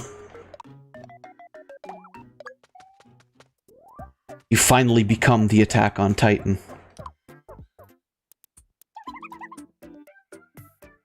I was always very harsh on Attack on Titan in the past, even though I have 2 posters of it. But going back to watch it again and watch it in its entirety, it is actually, like, a really, really good show. There's some dumb bullshittery in there, like, there's, like, a very... There's this, wait, what? No, Sack would love that cow. I guess maybe because it's not a strawberry cow. Maybe that's the problem. He becomes John Titan, yeah. I mean, he kind of does. Because one of the things they establish, and again, I know spoilers, but whatever. This is like season 2 spoilers, so... Well... Maybe early season 3 spoilers, who knows, I don't care. But basically they revealed that, like, all of the Well, no, this is actually late season 3. Whatever, if you haven't seen it, go fucking watch it. But they reveal that all Titans are actually like humans of a specific race, the Eldians, who are like the descendants of the Titans, which is all kinds of fuckery, mind you, that I can't even explain to you. But basically, like, they're this race of people that, when injected with the spinal fluid of Titans, are actually able to turn into Titans. And one of the stipulations for them to become a person who, like, for them not to just become like a mindless Titan, for them to become somebody who can turn into a Titan at will. How many times can I say Titan in this video? Is that they have to eat a person who is able to turn into a Titan. Now, the thing is, the rules, maybe this is because anime, maybe it's because I missed it or something, but the rules never state that, like, you have to eat a person who is able to turn into a Titan. Like, as far as I understand, as far as I know, it is just enough to eat a person who has become a Titan, meaning that, like, technically, if somebody were able to cut out the person out of one of the mindless, one of the non-intelligent Titans, and like made another Titan eat that person, that technically the possibility would be there for then the person who eats the first person to become like an intelligent slash at will Titan. But that's never explored at all, at least as far as I've come with the anime. I don't know if this is like better explained in the manga. No fucking clue. But it basically, like, I don't know, it puts up this weird, like, question of, well, why don't they just, like, cut the Titans out of the non-intelligent? Why don't they cut the people out of the non-intelligent Titans? Because they've been shown to, like, be able to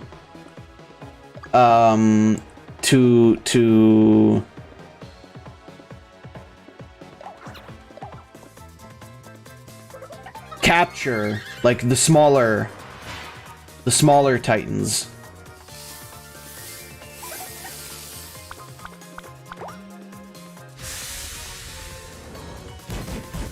Meaning that would technically be a possibility. And they wouldn't have to, like, I don't know, capture one of the intelligent ones and feed them to, like, another Titan. But it's, yeah. It's just, like, weird like that, right? But it's very enjoyable to watch still. So I can only recommend. 38 minutes, my food comes: chicken salad, chicken burger, mozzarella burger, fries, chili cheese nuggies, and a Coke. Hell yeah. Sounds like a feast. But still, like, I feel like Attack on Titan is a really good show. I don't know. You still have, like, a lot of characters dying, much like what I criticized in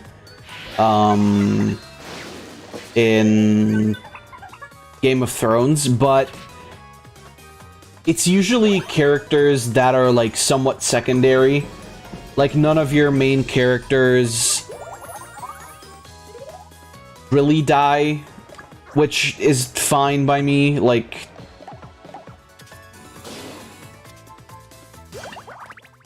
it's mostly like major side characters that die, right? Everybody else kind of has plot armor, which I don't particularly think plot armor is a bad thing if you can explain why they have plot armor. If it's just plot armor for the sake of, like, oh, well, he just doesn't die because, well, he doesn't, then I think it's shit. But with with Attack on Titan, you can kind of argue the fact that, oh, well, I guess they're just more skilled, or they're, I don't know, more lucky, or they have, like, more experience with dealing with Titans.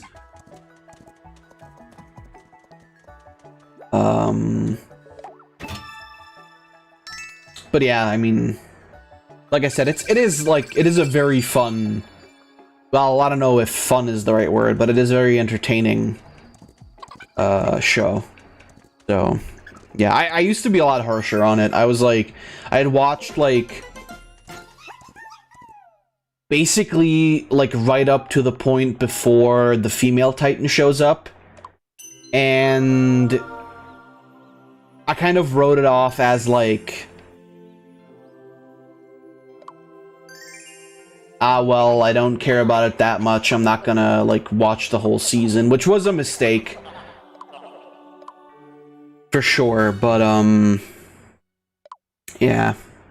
And then they, like, what I talked about, with Tidor earlier in the Discord, then they do, like, they sometimes do this, like, dumb shit where they will kind of halt the plot in an attempt to, like, make it seem more suspenseful than it is. Like when, after they seal up the wall to, that is, like, in the area where, Aaron's basement is, after they seal up the 2 holes in the wall there, they manage to take down the Colossal Titan and the Armored Titan and the Beast Titan, even. Which, let's not even get into the Beast Titan. That guy's a whole nother fucking story. But basically, they manage to, like, take them all out. The Beast Titan escapes. Reiner, at some point, the Armored Titan, also does, because the Beast Titan manages to save him. But the Colossal Titan does not. They manage to keep him around.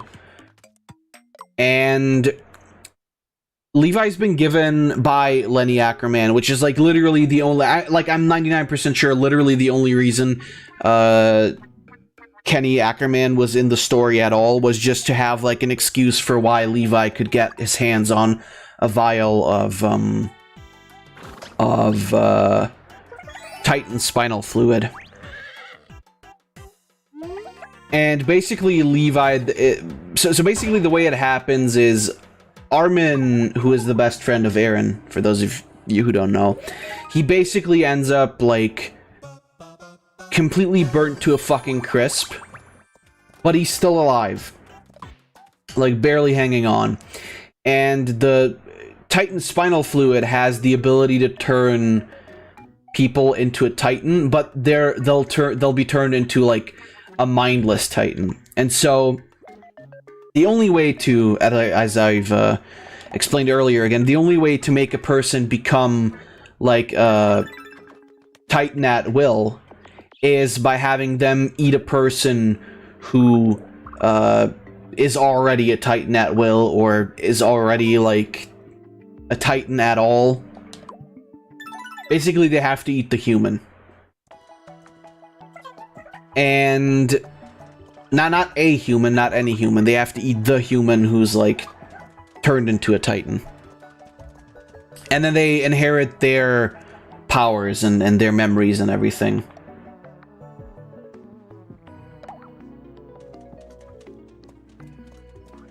And, so basically, yeah, Armin is, like, he's barely hanging on, and then all of a sudden, because of circumstances, like, literally the entire, like, squad that they're in is taken out, except for, 2 people, which is, Erwin, who is the commander, like, the top dog of that unit, and some redheaded faggot that hasn't, like, ever shown up before that season, He's a new recruit, apparently. Maybe I missed that scene, or I just didn't care about him because I didn't think he was, like, an important character. Maybe he's more important in the manga, I don't fucking know. But basically, like, he saves Erwin, and now Levi has to choose, do we want to, like, use this vial of Titan fluid to turn Erwin into a Titan, and thus have him inherit, like, his Titans all have, like, an inherent ability to heal themselves.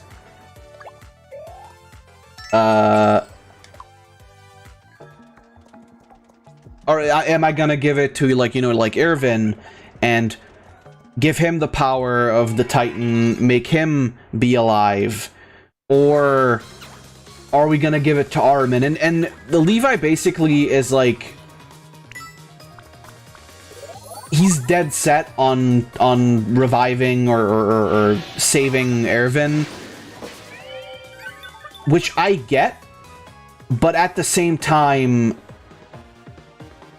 like, everyone knows that's not gonna happen, right? And it's like, they create this, like, this suspenseful scene where you will, like, question, like, are they really gonna let Armin die? But the thing is, like, if they were gonna let Armin die, they would have let him die when he was fucking burnt into charcoal, right? It's like, they wouldn't have, like, shown us that he's, like, just about hanging on if they were gonna, you know, just kill him off right after that. So it's painfully obvious that, yeah, it's gonna be Armin. They're gonna save Armin. But they create this whole, like, suspenseful scene, and then in the end, Armin becomes the Colossal Titan now. And now he's a cool 60-meter big boy who can kill a lot of people at once.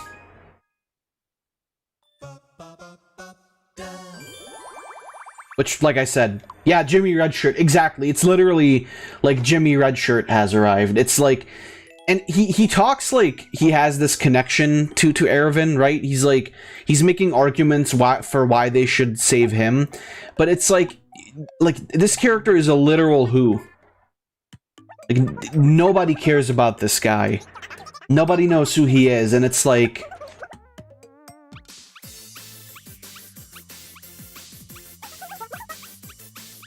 got the outfit made? Alright, let's see. Fantasy-esque style of armor. Nice. Neato. Cute. Even.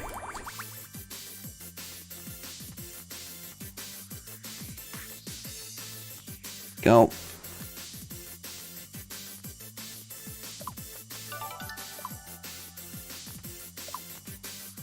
But yeah, it's and then, like, even the question of, like, well, why not just use it on both and have, like, one of them eat some random other human titan or whatever, or maybe not be a dumbass and lose Reiner, because that happens, like, right before there too. It's like, oh hey, we weren't able to fucking keep the armored titan around. Too bad, I guess. I did, your message did go through, I just didn't read it yet because I was yapping away. One thing in the manga you've seen with Levi was sad, confusing, and funny, but you don't know if I'm there yet. I haven't seen anything of Season 4, and the last thing that happens in Season 3 is them, like, going over, well, not even going over, they're basically, they're at the ocean now, and that's it. Like, if they're in the big lands, if they're in the kingdom, the big kingdom of other dickhead humans, then I haven't seen it.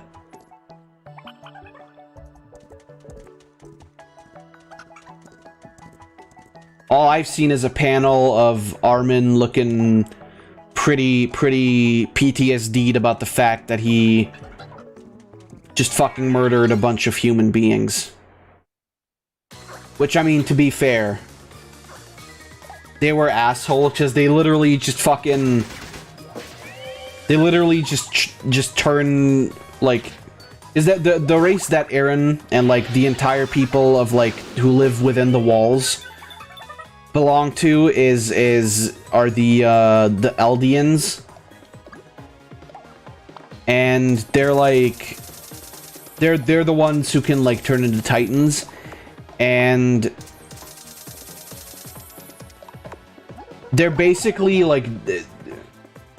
I don't know, they're like anime Jews, I guess. And it's like...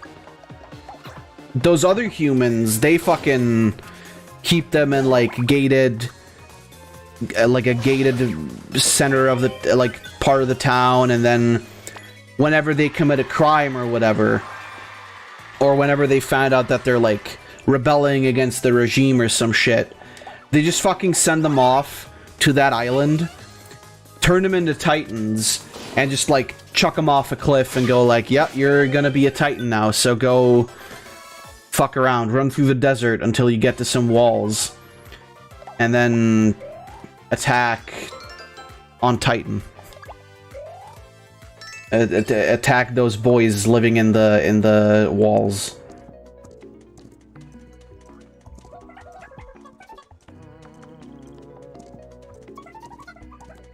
And then even at, like, the end of the season, it turns out that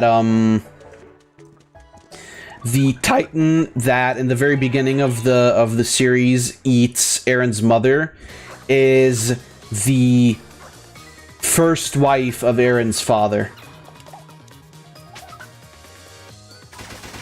So that's kind of fucked.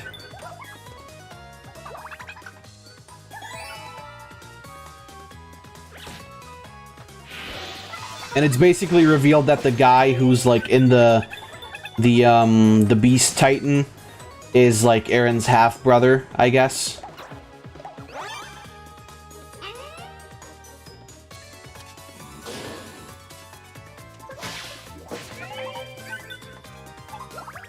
It's all wacky, like, fucking Attack on Titan, the more you like, you think that, like, in the very beginning, you think, like, okay, it's like humanity is extinct, everybody got eaten by the Titans, they're the bad guys, and then, like, whoa, we get this, the main character gets to, like, turn into a Titan and fight other Titans, like, whoa, holy shit, that's fucking cool. And then you realize, like, no, wait, there's, like, okay, there's more people that get turned into Titans, but then also Titans are actually humans, but then they're not regular humans, they're, like, a special race of humans that can turn into Titans. And it's like, fucking... What? And they were all shipped off to, like, some fucking island where they're all, like, locked up in some big old walls.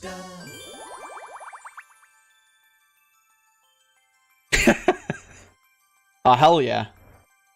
I'm liking this. This is pretty sick. And it's all just, like... It's like, whew. They got shipped off to the anime Bermuda Triangle. Well, no, it's basically, it's called Paradise Island. But it's basically, it's just like a big island with nothing on it. Except for in the very center is where the kingdom is, where the three walls are, right? Where, like, most of the show plays. And where the Titans attack on. And... Then they get to the basement and they realize, like, okay, there's, like, a whole nother world out there. Where, like, everybody hates us for being anime Jewish. I don't know. Like, they were literally all of them are persecuted because in the past, the Titans... Like, I don't know, I guess killed a bunch of people. And they're like, well, you're of the race of those Titans, so you gotta die for what your fucking big people did 1,000 years ago. Fuck you. And then apparently, like, I don't know this for sure, but apparently in, like, the last season, there's some weird, like, time travel bullshittery that's happening, so it's like there's something that's going on there.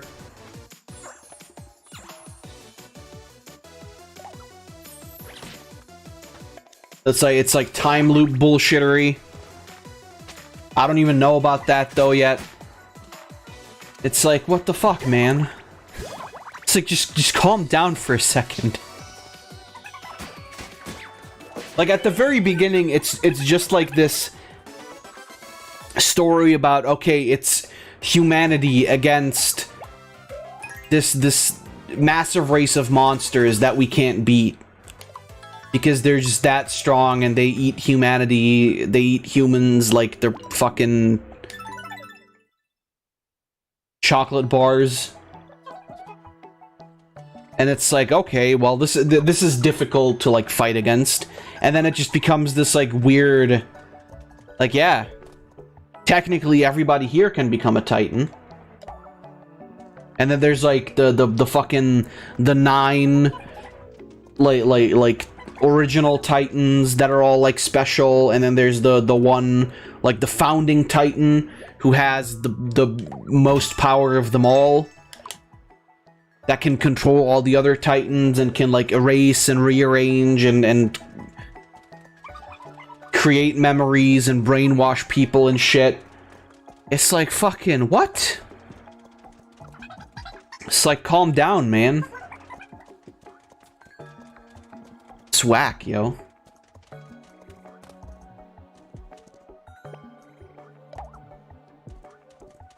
But I believe my my favorite scene is still always going to be like that moment in the first season where Eren carries that fucking massive boulder. That is such a cool goddamn scene. That's why you don't overcomplicate shit. The thing is, you can write, like, a complicated story like that. I get it. It just, it doesn't seem to fit with what Attack on Titan is about. Like, the whole...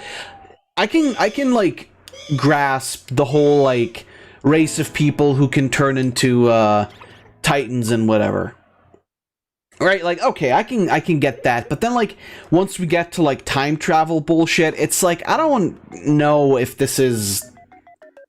Like, are we really at this level of craziness with Attack on Titan? Does this fit? And really, it just kind of doesn't, I feel, but then again, I haven't seen it yet, so...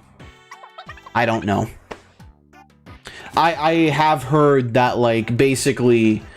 the last season slash the finale of Attack on Titan just made a lot of people go, well, what the fuck?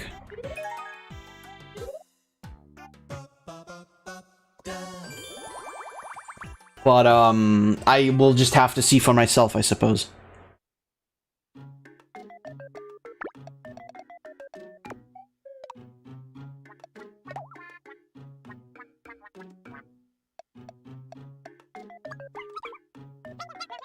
You know, I get it.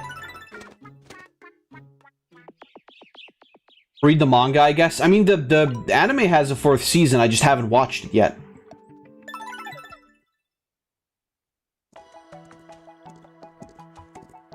I'm probably gonna maybe download the episodes after the stream. I mean, watch them legally.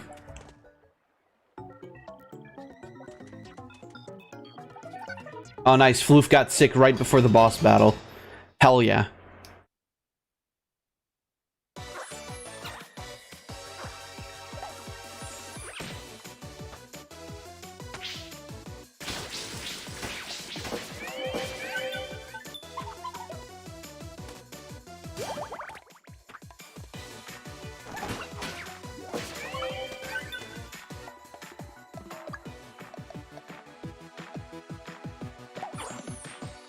But yeah, ultimately...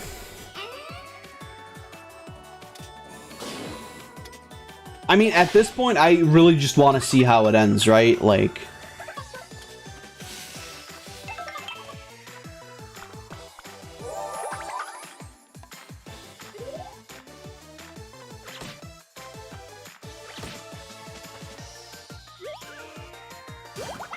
I can't imagine how it all makes sense or doesn't make sense in the end.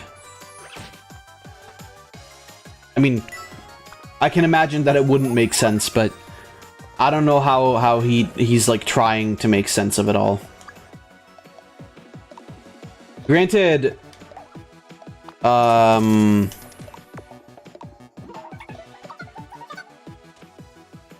also enjoy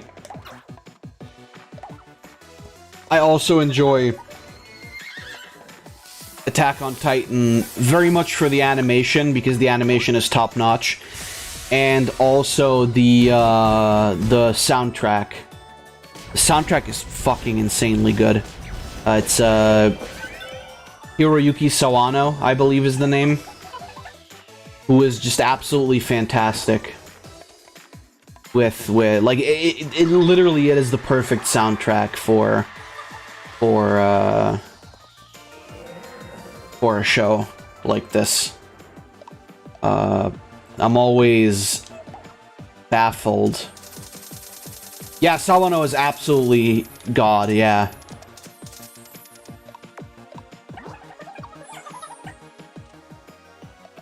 Like, man.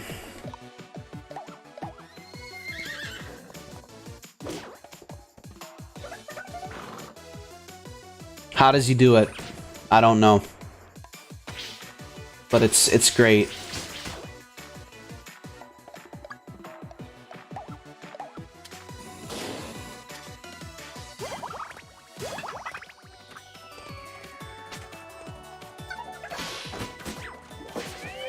There's just like so much to it, right? It's like the music is great, it always fits the occasion, it always fits like perfectly with what is going on screen, and I feel like that's super important for the most part, because like you can make like a very generic like action soundtrack or whatever, but it, yeah, like the soundtrack of Attack on Titan is just perfect. No, absolutely no question about it. Last chapter of JoJolion comes out September as an update. Hell yeah. I have yet to read all of JoJolion. JoJolion.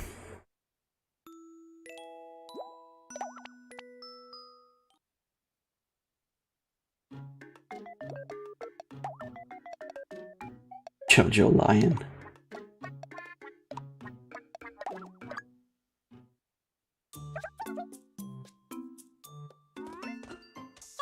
But yeah. Yeah. It's wacky.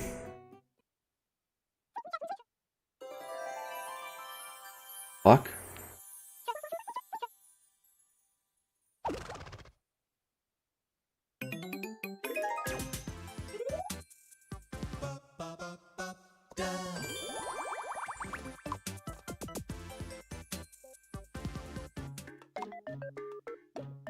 I can't wait for part 6.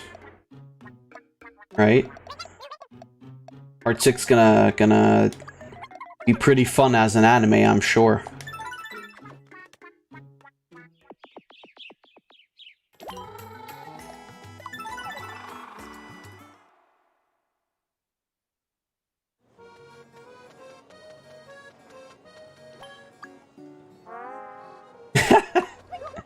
Hell yeah, Zangief. Part 6 is gonna be the most happy fun times with nothing bad going on for the heroes. Yeah, absolutely. It's, quite slice of life, much like, part 4.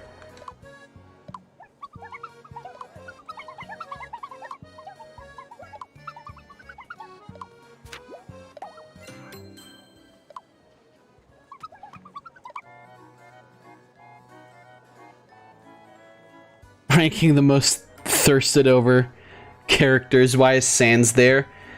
I mean, I could argue, why the fuck is this, like, is the Onceler there, right? Why is Baldy there?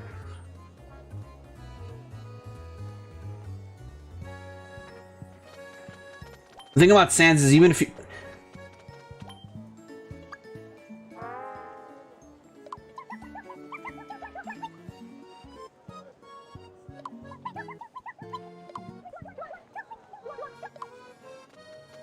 I'm not even gonna...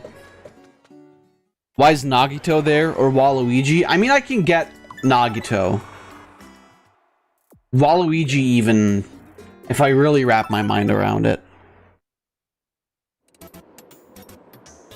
Why is an actual triangle Bill Cipher there? Yeah, I mean, I don't know. Some people are into fucking shapes, I guess.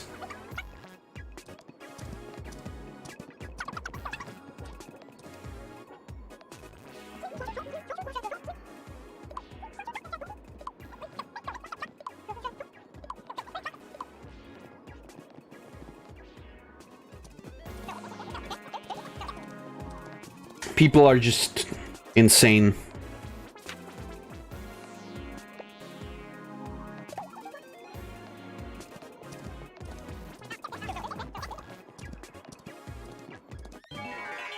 But yeah, like,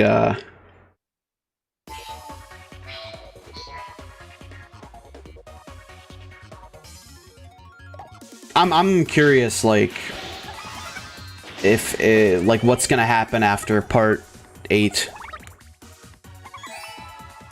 Like, something big has gotta happen soon to, like, end the series. I feel like there couldn't be just, like, nothing, right? Like, I feel like they couldn't just end it at, like, part 8. They, I say, as if it's, like, multiple people. Araki is just going to, like, continuously forget that he was supposed to end, like... He was, like, Araki keeps... He means to end JoJo with every part. He just keeps forgetting that he's actually supposed to write an ending. That's the only reason while we're at part... 8 right now. 1 second.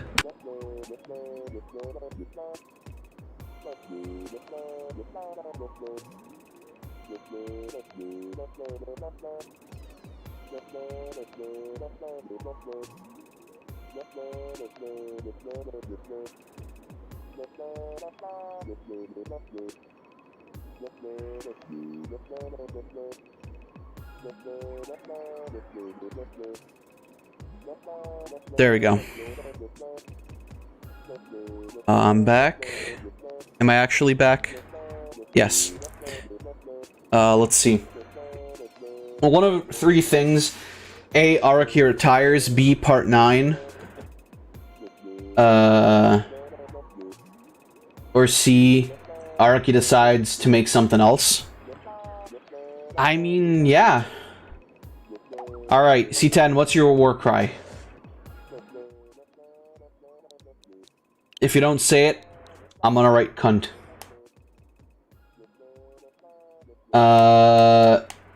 I feel like I think it's gonna be part 9. I don't think he'd retire. I don't feel like he really has a reason to. I mean, unless, I don't know. JoJo's been taking so much energy out of him that he just feels like he can't go on. Sausages? Alright.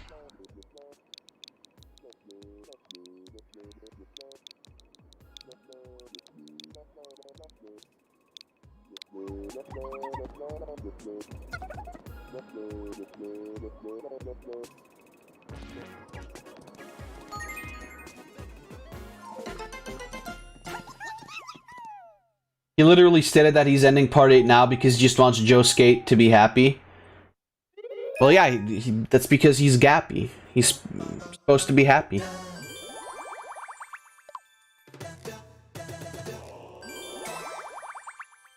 Josuke and Yasuo, yeah. Or Yashuo, I forget. I mean, yeah. I feel like it'd be weird though, because there's like no like actual conclusion to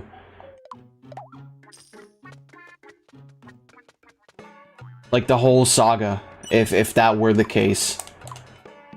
If you were just to like retire or move on. to something else. Like, that'd be...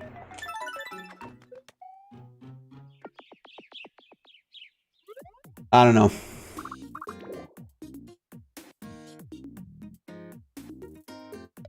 She's old now? Do you mean... Oh, never mind. Chapter 109 had Lucy Steele from part 7 show up. But she's old now. Like 60 or something. Well, yeah, but like... Yeah, I mean... Who knows? Who knows? Maybe there's like... Maybe there'll be something.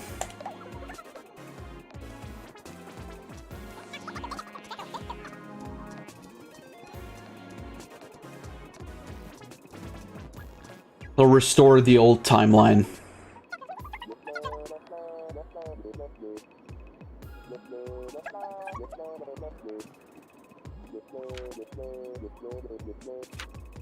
Oh, thank you, Tidor.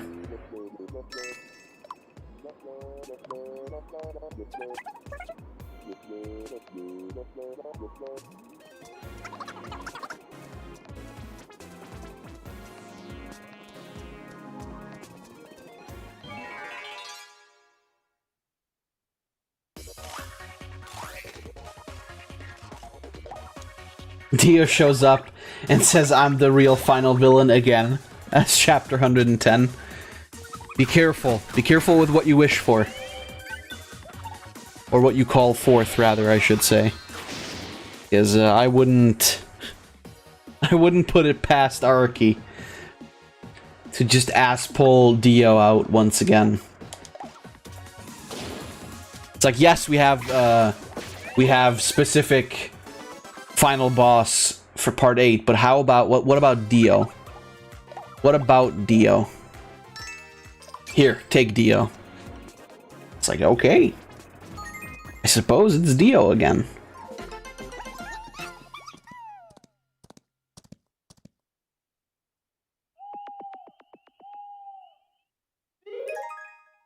It's Dio, but he has 3 balls.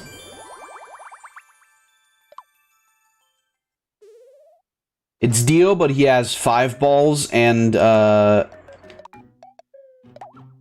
Gappy wins by popping 2 of them with soft and wet.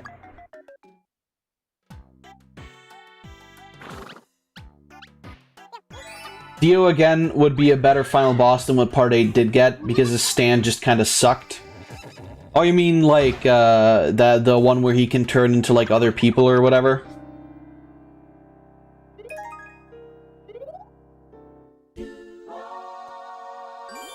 Like, he can transform, like, shapeshift and whatever, I believe. That was it, right?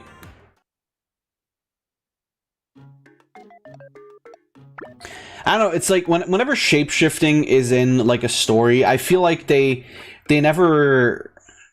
I don't know, it's never used in a combat way, except, like, the only way I've ever seen it used in combat was, in Black Clover, where, one of the characters has the ability to, like, shapeshift, basically, and, like, they often end up turning into, like, other characters and copying their magic. So it's like, you have twice the character attacking twice as much or twice as fast or whatever, right? It's like, that's the only time I've ever seen it used in a combat way, and frankly, I mean, that is kind of the only way you can even use it in combat. Other than, like, potentially trying to, I don't know, trick somebody and, like, I don't know, get them from behind or something, but even then, it's like...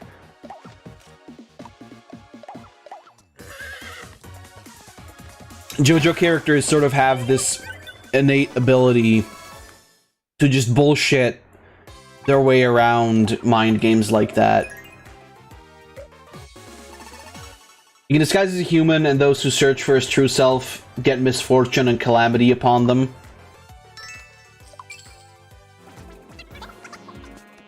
That's the stand of Toru. The big bad of Part 8, Wonder of You. Ah, okay.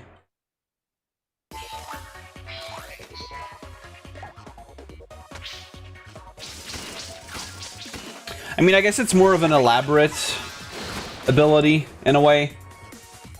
Or it's like, oh, if you pursue him, you get fucked.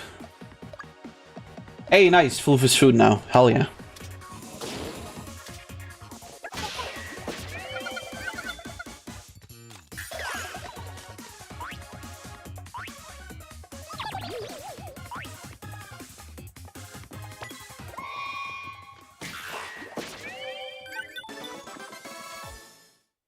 Yeah, I don't know. I've also been, surprisingly, reading, My Hero Academia again.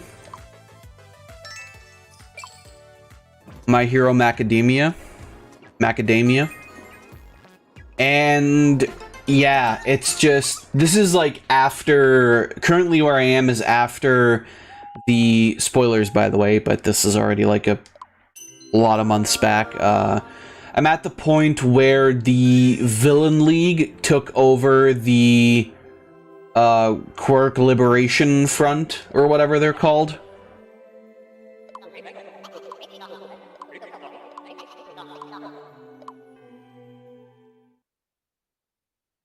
And currently at the chapter where Deku, Bakugo, and Todoroki go to hero internships with everybody's favorite abusive dad, Endeavor.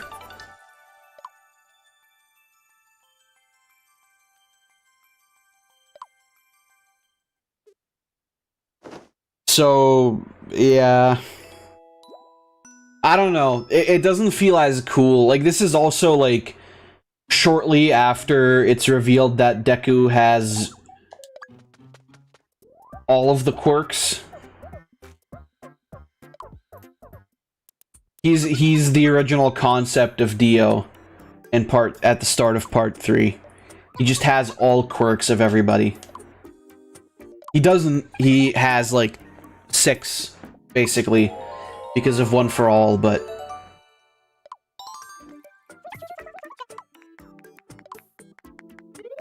I don't know. The One for All and All for One bullshittery is all like eh.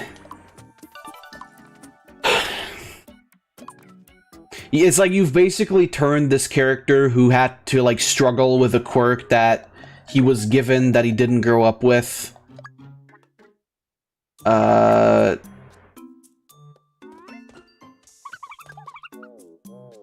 you've turned him into Goku. With every ability and shit. And I mean, yeah, you know, like, he has to, like, get around how to, like, use these new quirks and shit, but at the same time, it's like... Yeah. Whatever, fuck you.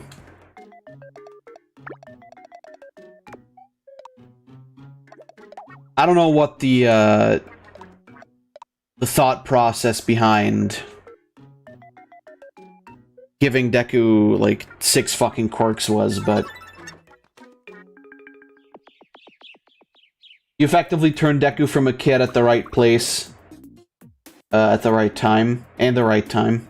Yeah, you turn him into just like the fucking chosen one, right? It's like you can write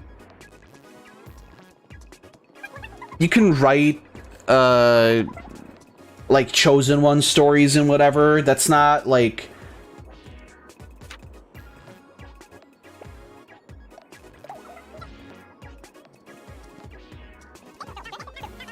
that's not necessarily a problem, but it's like literally the story started out with this kid who had no fucking quirks.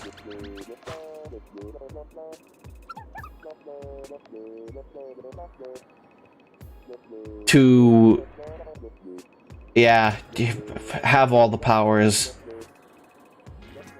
Whatever. I think that's things for later on because I've read it and I don't like the most recent things. I know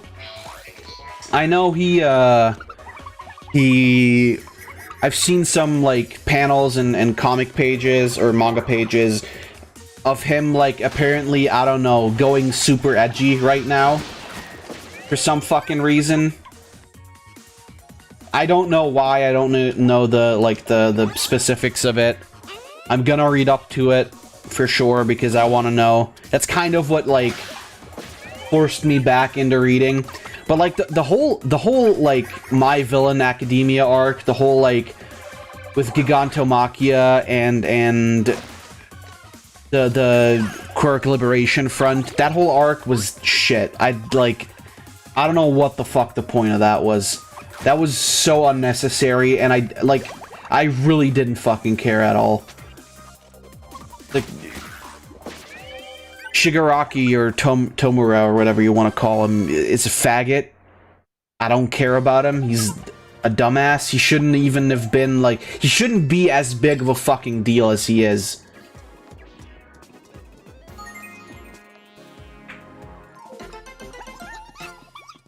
He was still in the right place at the right time, wasn't he?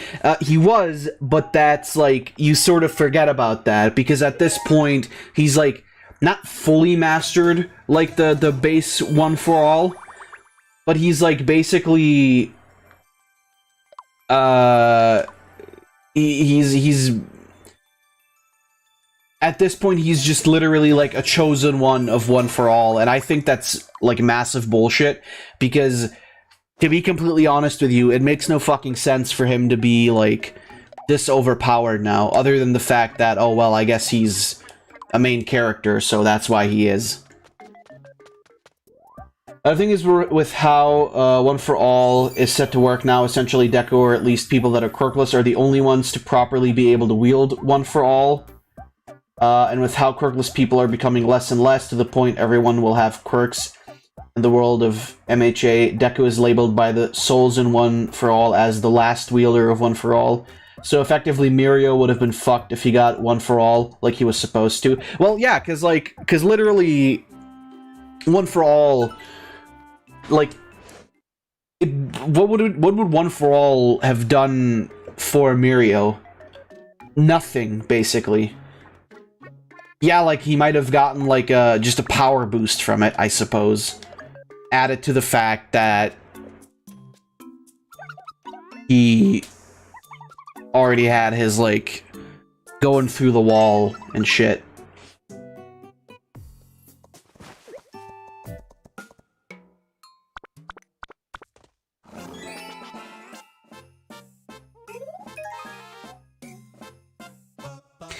But yeah, like, there was definitely more potential for Deku to, like, evolve, I suppose, that quirk. Still, though, I, like... Yeah, it's one of those things that's just, like, way too fucking difficult to really think about.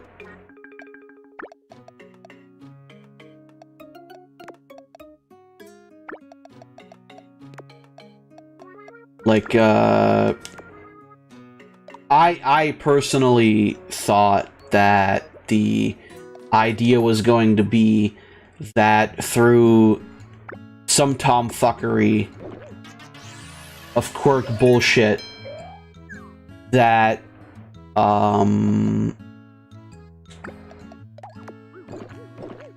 Deku was somehow going to achieve like a combined quirk of his parents, right? Because, like, Deku's dad can, like, breathe fire or some shit, right? And then his mom can, like, uses, like, minor telekinesis or whatever. Or not telekinesis. Yeah, no, yes, telekinesis.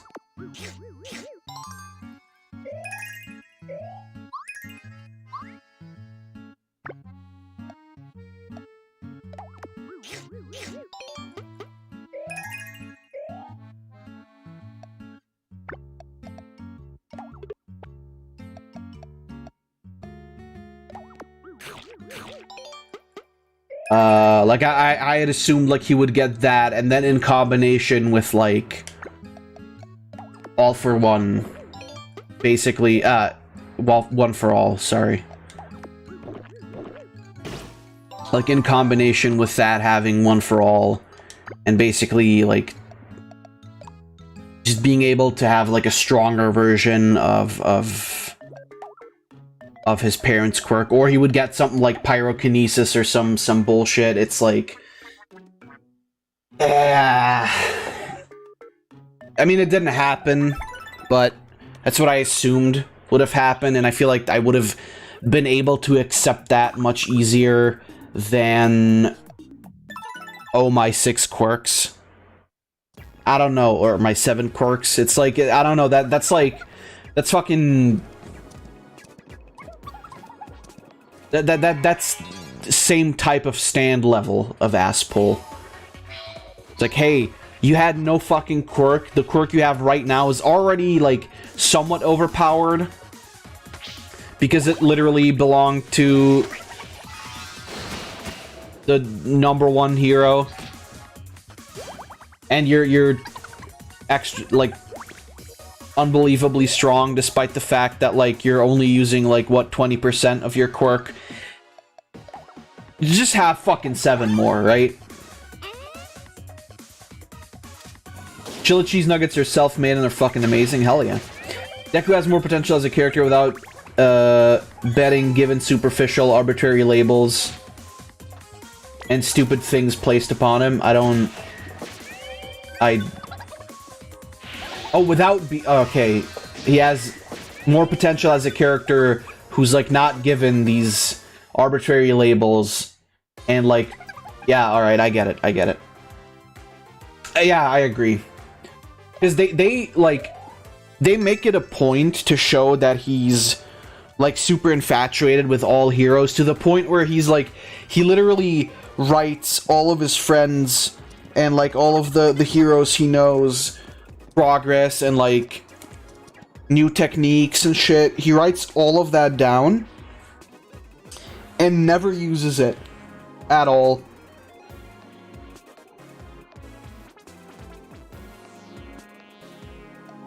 Potentially because it would be a villain thing to do, and there's not really ever been, like, other than the sports festival, not sports festival. No, yeah, it was the sports festival, right? Where they all fight each other. Like, that would have been, like, the one spot where him, that, and then the most recent where they fight against Class 1B was, like, literally the only times that I can remember that him being a nerd about heroes and, like, writing everything down and figuring out everything about his friends' quirks was ever used. And I figured that was gonna be, like, more of a part of his character, where, like, when he fights somebody, he's able to quickly, because of his, like, his experience in figuring out and recognizing quirks or something like that. I figured, like, that would be, like, a much bigger, like, important thing to his character. Like, in a battle with some villain, he figures out that, okay, this is his quirk, his weakness must be this and this. Now I gotta find a way to, like, get around this. And in a way that sometimes happens, but it's like, when he was fighting fucking, what was it, Chisaki? You know, the Yakuza dude. When he was fighting him, there was, like, no strategy or anything to it. Right? There was, like, it was... Okay, he had Eri with him. That was a stroke of luck, basically.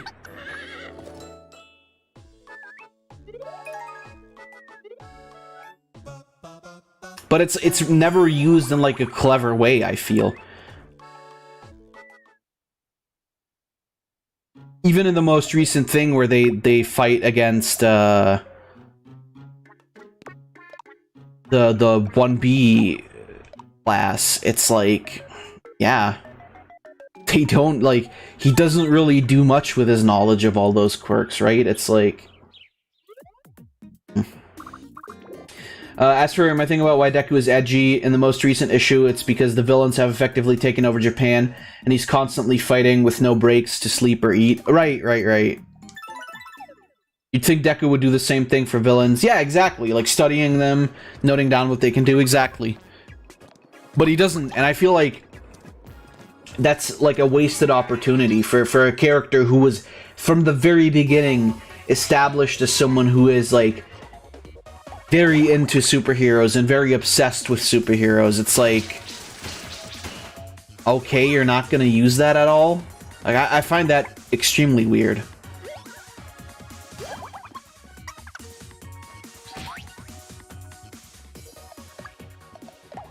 But, I mean, this is, you know, from the same person who forgot about the traitor in UA. So,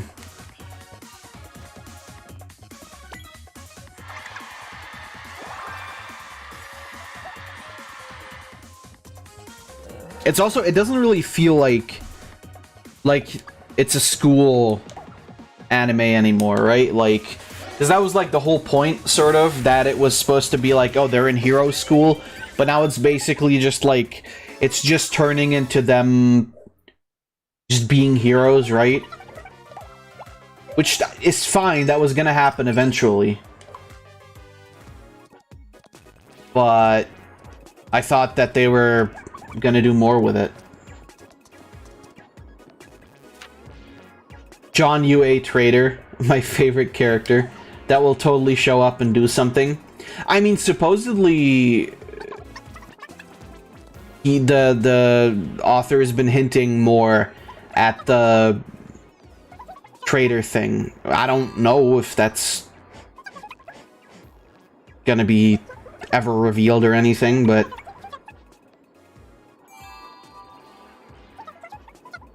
I don't know. The biggest hype around My Hero Academy for me died with All Might versus All for One. That was like the biggest thing.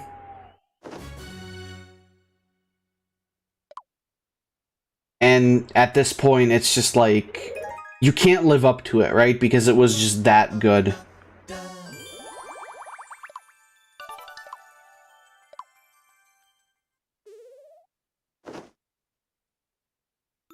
Why am I in the same room with Liquid Sliggy? That's not, I didn't plan that.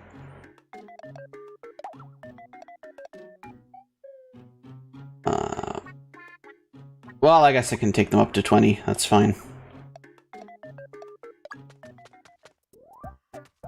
That's something that pissed me off about My Hero Academy is we got basically no actual school things. It's just becoming a battle shonen. I mean, it's always been like basically a battle shonen, right? But it's like they're not really going for that high school, or well, not high school, but school portion anymore. All right. People also love to ship, like always. I mean, yeah, I get it. To a degree. But I don't know. It's like none of the characters are that shown to be interested in anybody.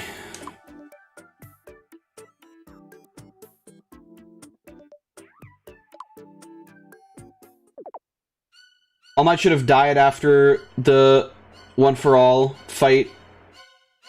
Hot take. I mean, All for One fight, yeah. But like he's done pretty much nothing after that for the most part. Well, there's the idea of like basically him being the mentor to Deku, but yeah, he's not really doing anything anymore, is he?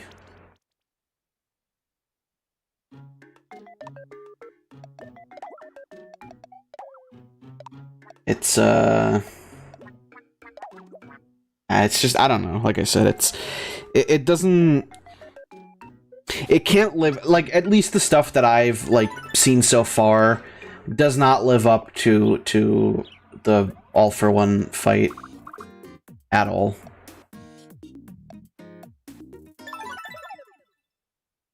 Because that was just such, like, a major thing. Like, I don't think anything other than potentially, Deku versus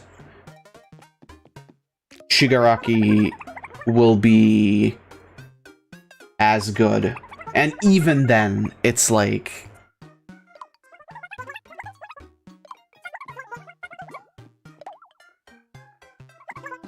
It's gonna be difficult to top that. Can't really do anything besides be downgraded to cheerleader on the side like with Deku's mom.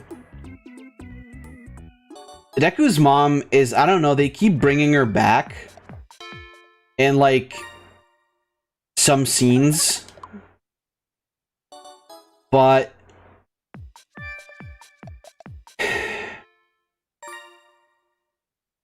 it's never anything other than she's crying over how worried she is about Deku, right? It's like, there's nothing else there.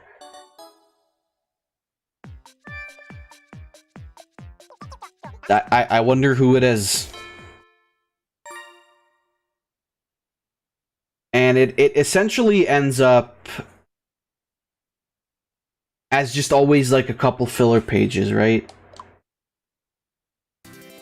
Like, most recently, when they go home over the Christmas break, they get to visit their parents for a day, right? And he's just like, yeah, he goes home, and his mom is literally just fucking crying the entire time, and there's nothing, like, not even any kind of... Because prior to this, there was usually, like, she was always worried, but then there was, like, some, like, at least some kind of useful, like, dialogue or anything, right? Where it's like she would say something and it would give him like an epiphany or some shit. I'd be like, okay, yeah. I can see that. That makes sense. But it's like... it's nothing. Nothing. Most of the other characters aren't really that interesting anyway. In the most recent chapter, All Might's scene literally boiled down to, yo, Deku wanna have a bit of a nap. Time, eat a sandwich. Nap time, eat a sandwich or something. Villains literally have taken over Japan. Don't have time for that. Yeah, yeah. I mean, I know that, like, the idea is basically that, they're trying to, like, get him to calm down because he's, like, working himself to death, essentially. I get that. But from what I've, like, seen, like, commentary-wise, a lot of it is just, like, oh, they're bringing up, like, all of these small-time characters, right? That, like...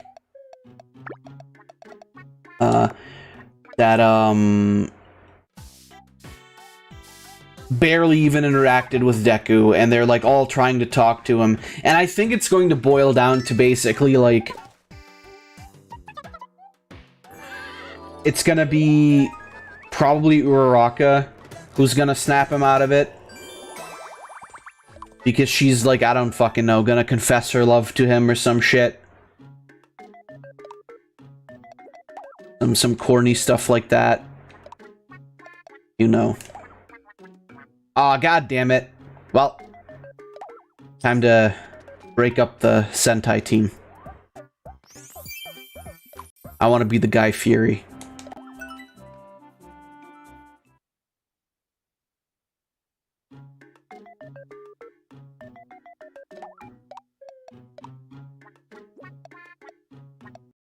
She's gonna be like, I love you, Naruto. I mean, Deku, that's your name. Yeah, it's basically, like, I know people in the beginning called him Green Naruto, right? But then that's kind of what he's turned into, hasn't he? It feels like. Nice. Hell yeah. Why is his ass so unfocused? Why are we focusing on this man's head?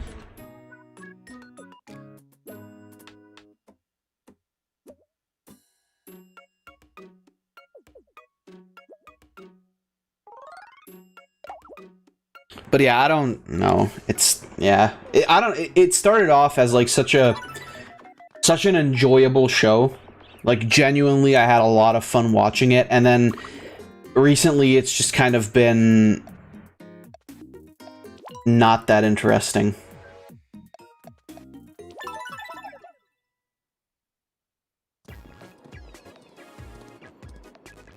That's the problem of like having such a major thing as One for All or All for One versus All Might. Like having that happen so early on in the story.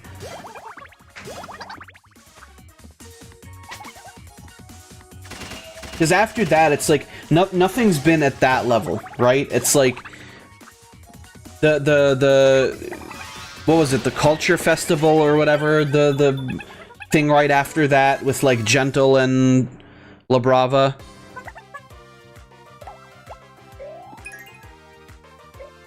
Like that was not. I don't like. I know people love that arc. I found it fucking boring as shit. I thought it was genuinely boring as shit. The whole like the whole Chisaki business, that was okay. Like when I read it first in the manga, I thought it was like much cooler. When they turned it into an anime, I was like, ah, well, it was alright. Had good scenes, had some really cool scenes in there.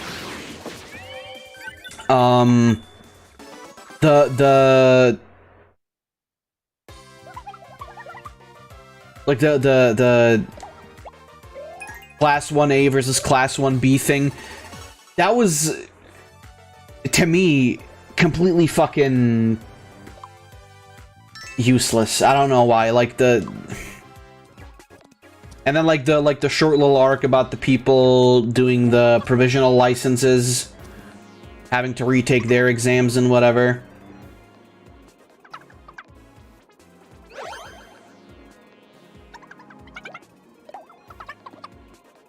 That was, I don't know, not really all that interesting. And then yeah, they pulled all their big punches too soon. My Hero Academy just feels rushed. Yeah, like, maybe not rushed, but the pacing is weird. Because we get these, like, these massive things, right? Like, this fight of, like, literally the top hero versus the worst villain.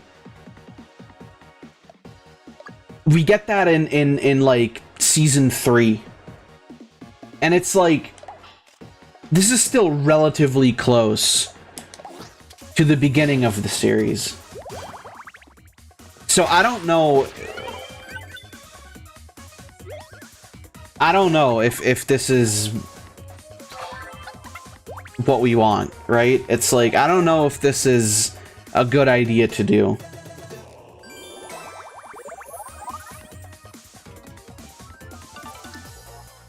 Like, sure, they shouldn't have milked All Might for all he was worth, but then you could have given him a little more time to act like a hero, basically. I know that the point was to, like, finally, like, actually, officially pass the torch to Deku and shit like that. But it's like, nah. It's just boring to, like, so much of it is like, fucking hell, man. Just get to the point already, right? Like, just come on.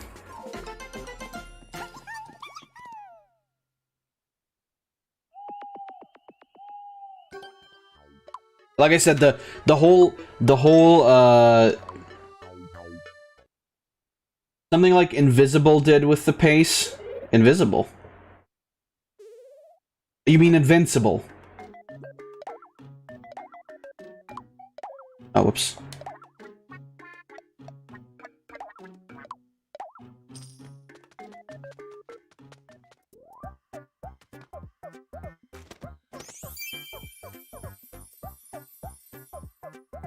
Whoops. And noped.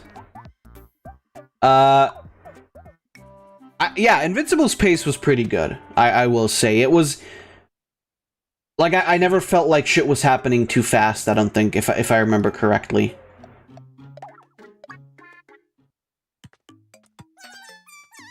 Omnipotent fellow and his son, invisible.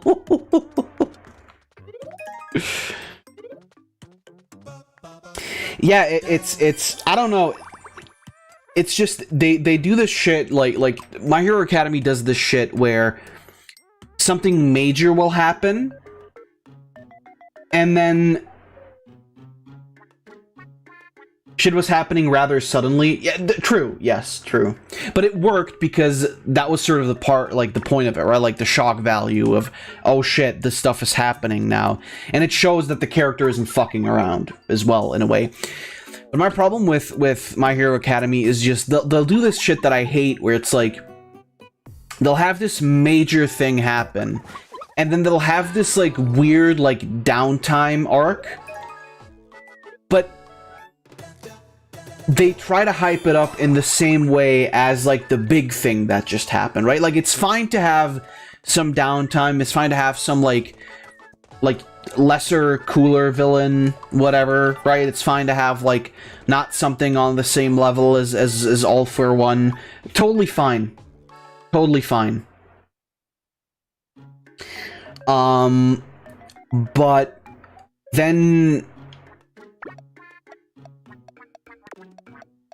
then you sort of end up at this problem where the major things don't end up feeling so major anymore, because every arc needs to have this, like, bombastic and climactic ending. You're in fucking Jersey? What are you doing there, Sack? Get out. Get out, quick! And it just doesn't feel like there's, like, something big happening anymore, right? And whenever something huge does happen, it's like, yeah. Like, yeah, we basically just lost, like, the symbol of peace and the strongest hero that there was. But, here's a guy who robs banks for his YouTube channel. And they're trying to play that up as, like, in the same vein as... Well, that was after Chisaki, so that's a bit wrong there, what I said there. They'll have, like, yeah, like, we have this fucking massive scene of, like, this horrible Yakuza dude who's abused, like, his quote-unquote daughter for years, used her to her breaking point, literally kills her and revives her over and over,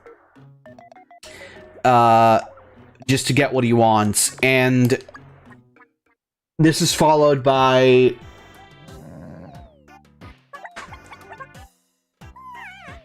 Dream, the My Hero Academy character. And they're trying to put that on the same level. And I can't bear that, because it's not on the same fucking level. If you want to make the downtime that they're spending time with Eri, and they're giving Eri time to, like, you know, like, learn what it means to be a human fucking being, you can do that. You can do that for the entire second half of the arc. You can do that. The entire second half of the season, I should say. Do that. That's fine. Have a little bit of slice of life.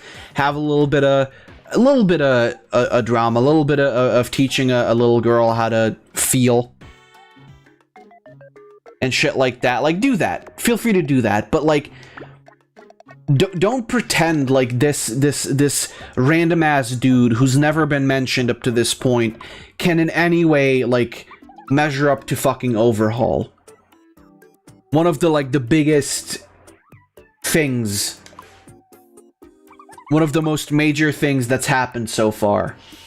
Like, don't do that. I hate that, and that's what they're doing, and it drives me crazy because it's nothing. Did she give Knuts a doll of herself?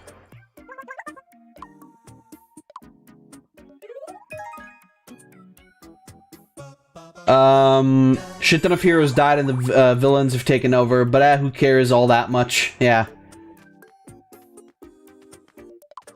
My Hero Academia always felt boring to me. The only thing I care about in My Hero Academy is the girls. Yeah, that's fair. That's like literally, frankly...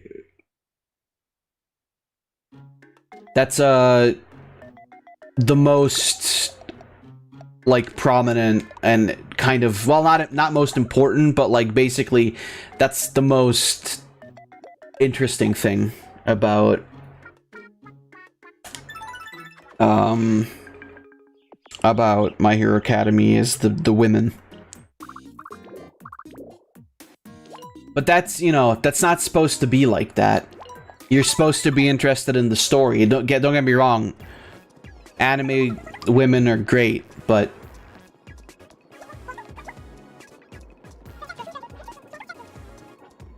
and then even that they can't let you have that because fucking I think Midnight gets game ended, I believe, right? Isn't that a thing?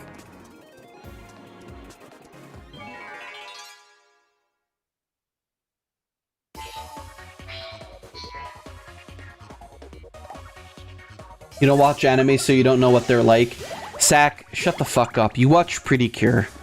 That literally only has women in it. Don't fucking speak to me.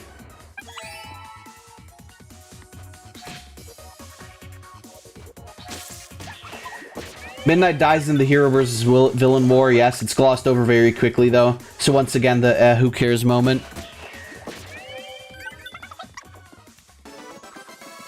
Frankly, I don't know. The problem is, at this point, I don't even know how it'd be able to, like... How it'd be possible, sorry, to fix My Hero Academy. There she is. Hell yeah. For one, don't give your main character 7 fucking superpowers. Yeah, they killed Midnight off. Yep. And not even in like a big way from what Laura just said. It's like, yeah, she dead. I watch it for the shrimp. I want her to break my kneecaps.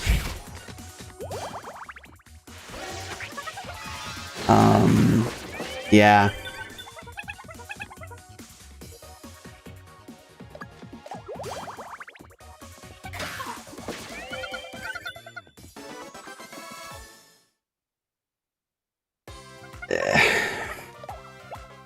It just, you know. I mean, they fucking killed off Night Eye in the same goddamn arc that he appeared in.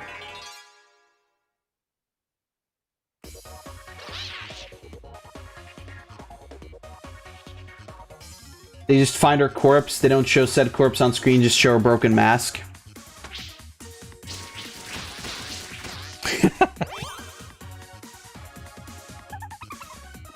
There he is. Well, it's okay, Floof. We still have Mount Lady, so it's alright.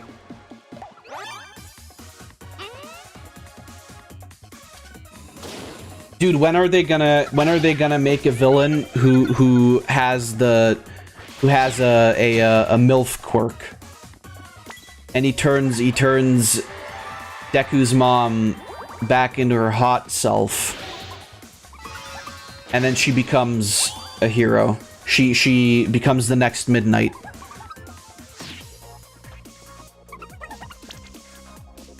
Wasn't Midnight's power like literally that she emits sex pheromones? Is her quirk literally pure sex?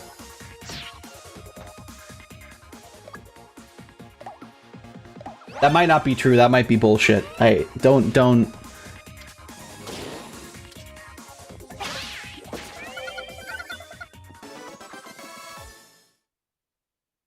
Yeah, midnight emits a thing to arouse people. Yes. Oh yeah, Hawks. That's right. Hawks is pretty neat. He's also a fucking traitor, but he's pretty alright. Well, I mean, traitor. Hawks got fucked up in the war. Well, that's because he was playing both sides.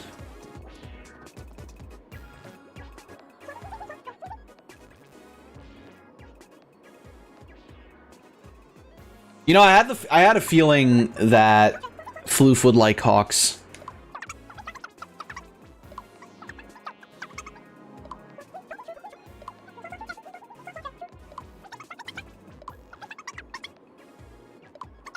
You can betray me all day. Jesus Christ. But yeah.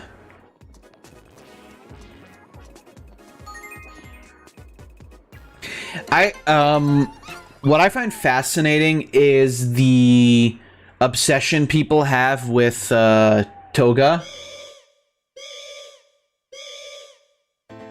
Floof, what the fuck? What again? Oh, I get it. She's come down with a case of the horny.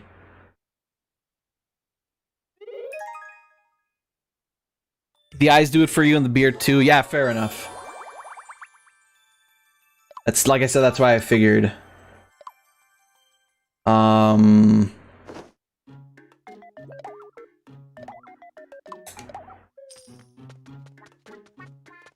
Yeah. What was I even talking about? I forget.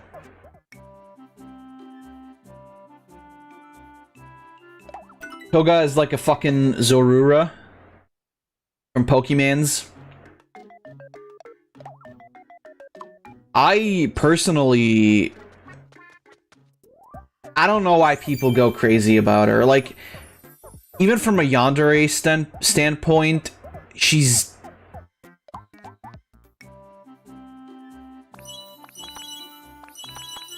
I don't know, it's like... She's just sucky blood. That's it.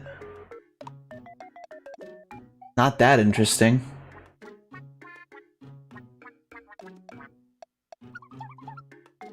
Her quirk isn't even that crazy either. Like, hey, I can turn into you if I drink your blood.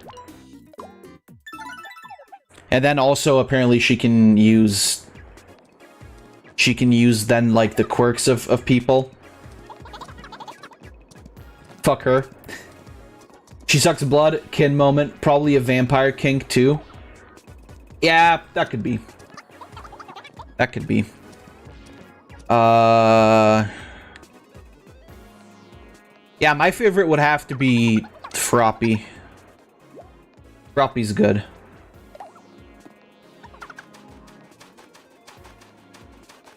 Dude, don't drink coffee out of a can. I think they're fine in Japan, though.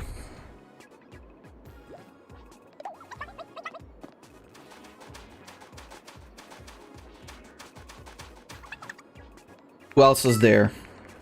People love Bakugo's mom. I am one of those people.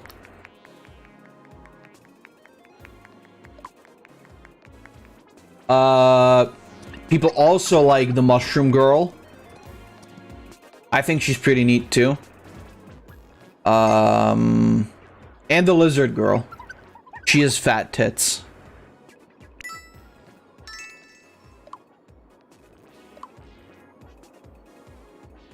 Froppy supremacy.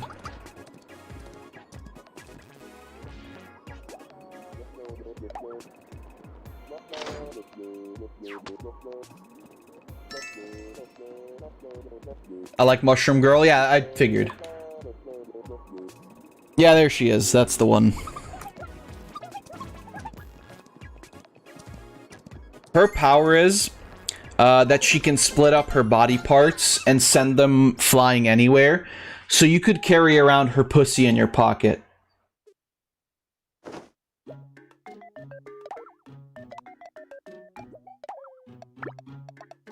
And, you know, have a quick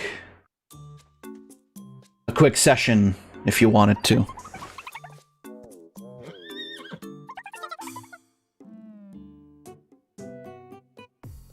Yeah, there's the Mushroom Girl. Mushroom Girl is kind of just Uraraka with longer hair and brighter hair, I suppose. And dressed like a mushroom, I guess. From what I can tell, most of them are well liked. Yeah, I mean, people are even horny. People draw porn of the invisible one. It's like, how the fuck? And there's not even any artwork that shows what she would actually look like. She's just all invisible.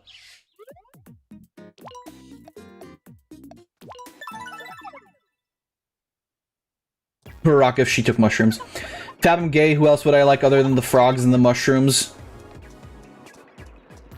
This is Nox's favorite character? Yeah, Mirio is fucking sick. I love Mirio. He's cool. He's a dumbass, but he's cool. Oh yeah, Nejire Hado. She's also very beloved. I also like her. She's also pretty good.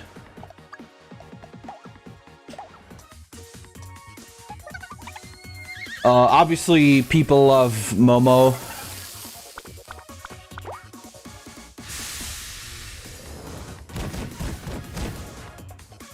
For reasons.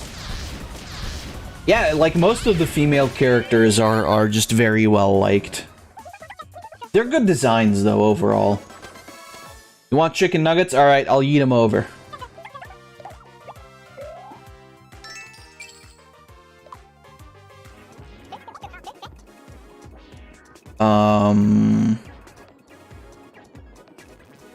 Speaking of the invisible one, Sean posted an image of her figurine. I think I might have seen that. It's literally just her hands and her, like, her shoes. Well, her gloves and her shoes, I should say.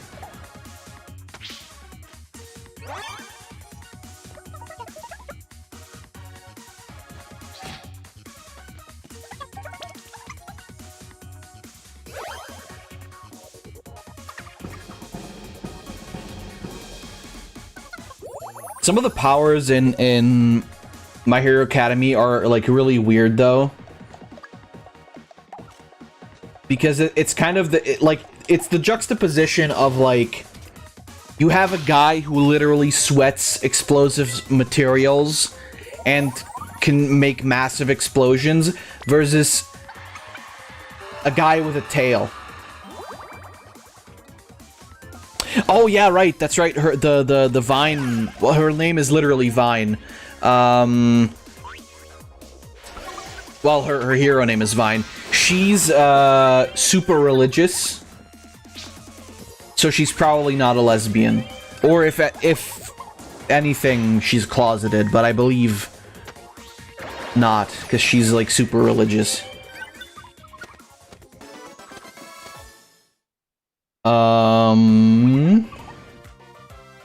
There's also the big hands girl from Class 1B who can grow her hands. But like, yeah, basically what I was saying, like, the fucking juxtaposition of, like, here's a guy who can control his shadow in bird form to attack people and shit. Here's a guy who can grow a couple more ears. Here's a guy who can literally create thousands of volts of lethal electricity to kill people with. Here's a guy who throws his hair and it's sticky. It's like, yeah. Yeah. I like Kyoka. Yeah, Kyoka's pretty good. Mainly because she was my main in One's Justice. Probably globally ranked really high. Still in One's Justice 1, and I haven't played that in forever. You wouldn't be the only one who hasn't played that in forever. Ain't that the figure? Ain't that figure like $18? Yeah. There she is, best girl.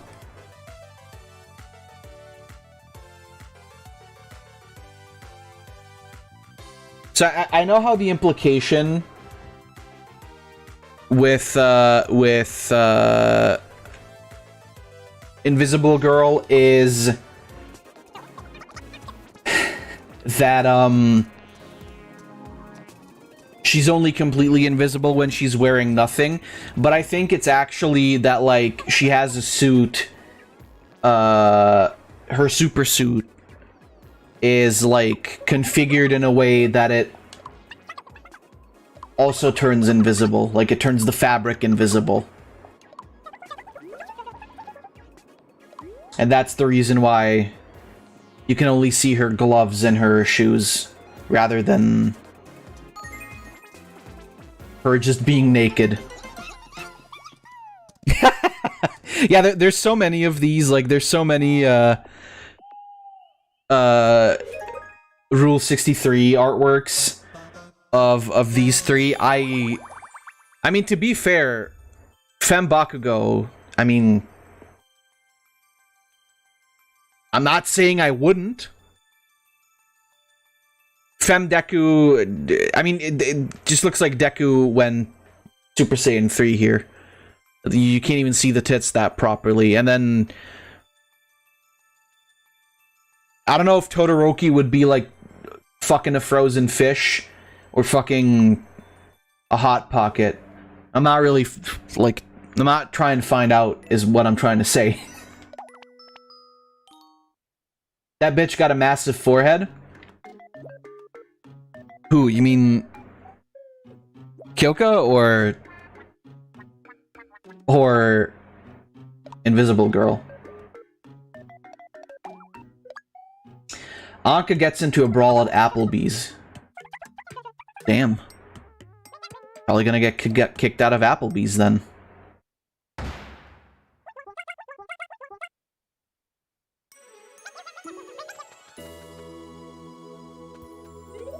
Everyone, if nearly everyone has some kind of power, why would all of them be useful for the same reasons? Well, it's not. Oh, hell yeah, there she is. This is the girl who can make her hands big. That's her power.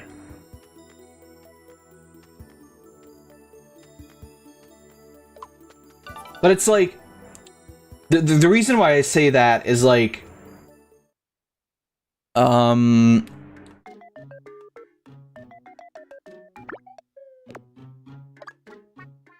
because you're like throwing all of these people into like a class who all want to be like professional heroes, where like some like the guy with, he's got a tail. It's like, but he's still a regular human besides the fact that he has a tail. There's like nothing more going on with that. Like, yeah, he can do martial arts. Yeah, he can use his tail to like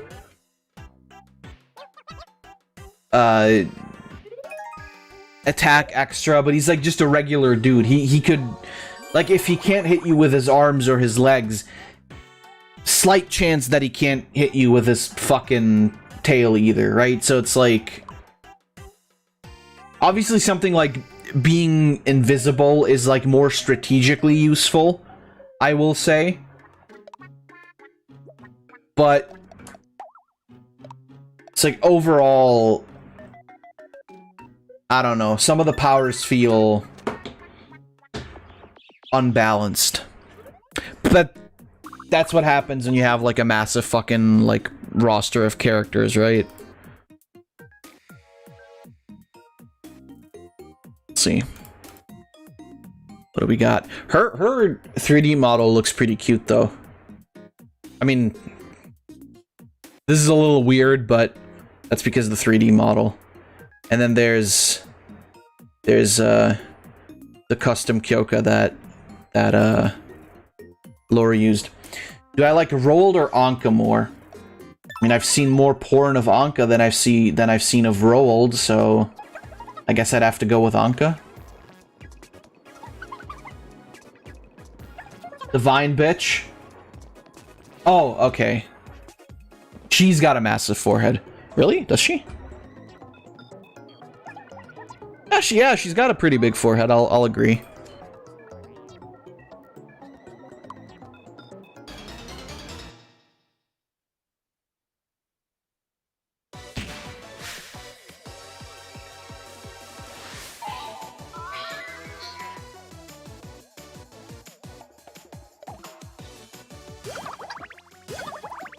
Who else is there? There's that horned chick in Class 1B. Her name is like Pony something. Her quirk is that she's got 2 horns. And she looks cute and can't speak Japanese properly. She's also like really well liked.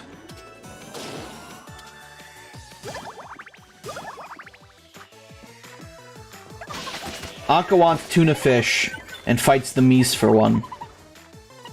I don't think the Miis have tuna. That would be news to me. I must admit. Must say. Ah yes, my favorite My Hero Academia character.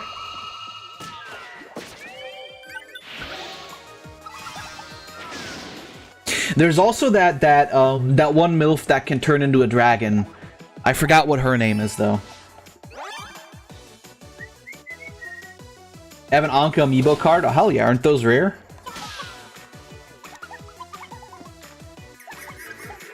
Chica Chicken.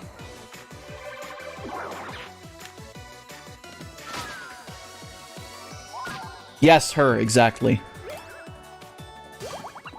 So her power is basically Kobayashi's Dragon Maid.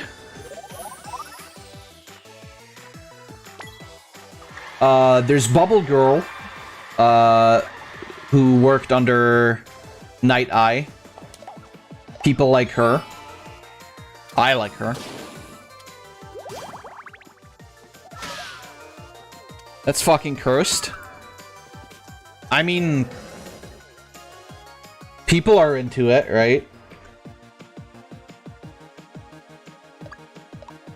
Yes, that's Bubble Girl. There she is.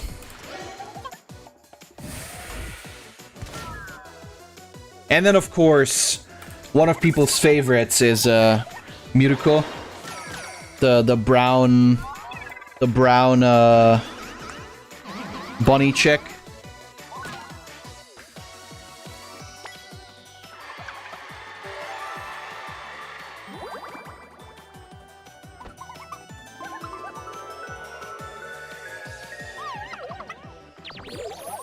I've seen her butt a lot, yeah. So the funniest part about her is that a lot of the time her name is like spelled as Mirko, as in M-I-R-K-O. And to me that's funny because Mirko is a Slav like men's name. So that always fucking confuses the shit out of me.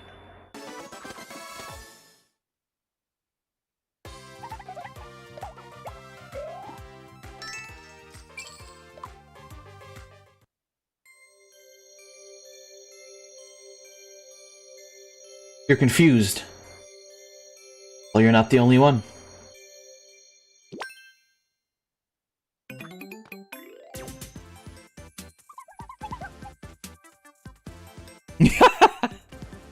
Nice. Lore's Kyoka is the thumbnail right now. Confusion is usually the name of the game here. Absolutely. Is that fucking Gary Oak? About why Miitopia is such a good game. Well, it's just fantastic. What can you say? 5 seconds in scrolling, I found her in fat. Yeah, there's a lot of porn of her. I think she might be the one with the most of all female characters. Maybe Uraraka tops her. Better than Animal Crossing, maybe. I wouldn't even say that's up for debate.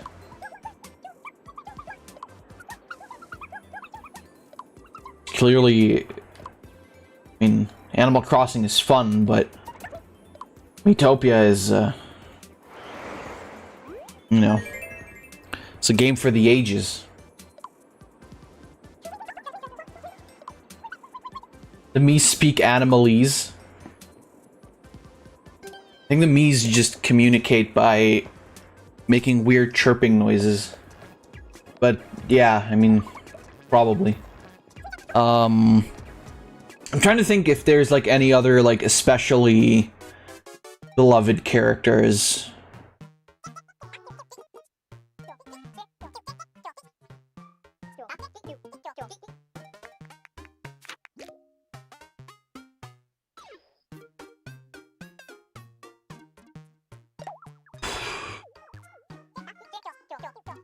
Who he? He is the best friend of Mirio.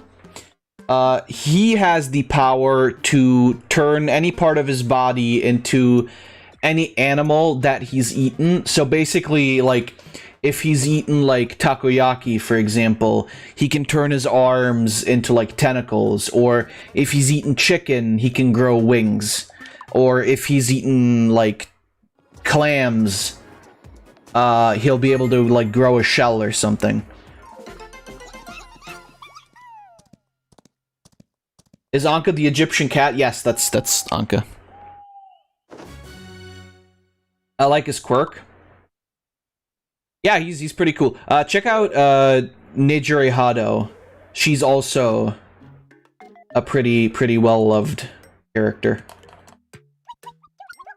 The one that there is a lot of Animal Crossing porn of. Yes.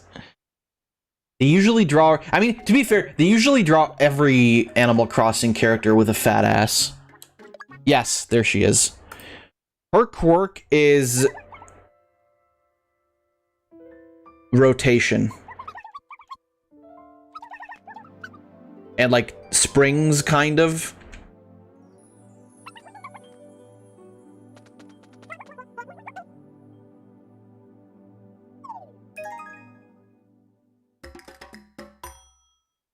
Trying to think. I feel like there's some character we're forgetting, but I don't know who.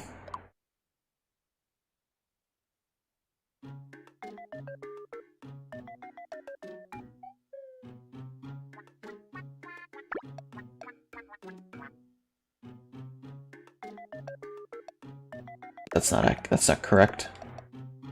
Johnny Joestar. I don't think Johnny Joestar is a My Hero Academy character. I don't think that's...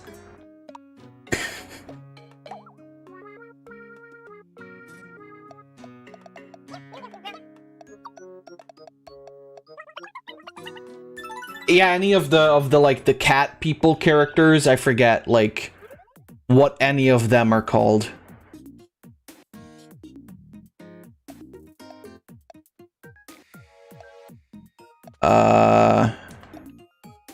I guess people like La Brava as well.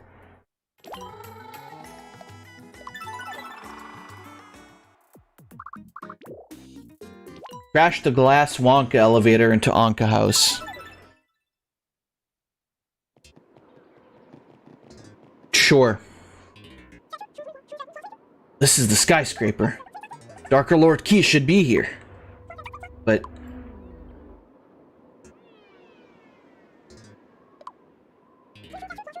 four holes. Let me guess. Need to run around collecting jewels again before it'll open. Well, back to the grindstone.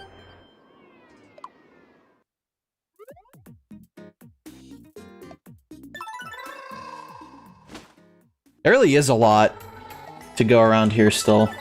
Isn't a rotation who people got angry about because they made her chest bigger in the anime? I think so, yes. Oh, hey, look, speak of the devil.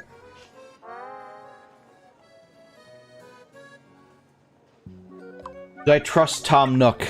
No, he's a... Oh, yeah, of course. See? I totally forgot about, the previous One For All user, before All Might.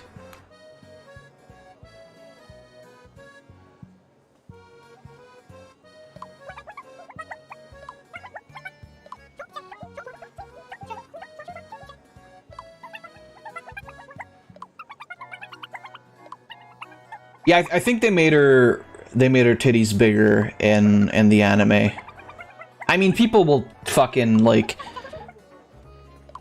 you know, My Hero Academy is an anime for queers, so obviously they're gonna complain when they see a woman with big tits, which is baffling because you would feel that lesbians would love that shit, but hey, whatever. Oh, I already...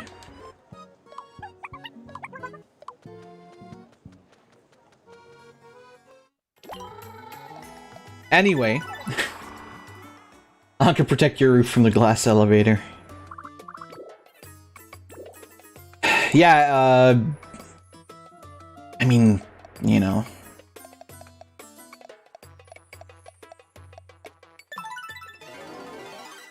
Todoroki's sister, a lot of people find hot.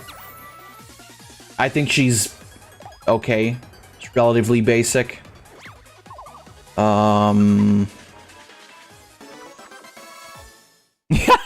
There he is. Everybody's favorite character. There is so much art of him being, like, beaten up and like, physically hurt. It's actually insane. People draw so much grape abuse art. It's kind of fucking weird.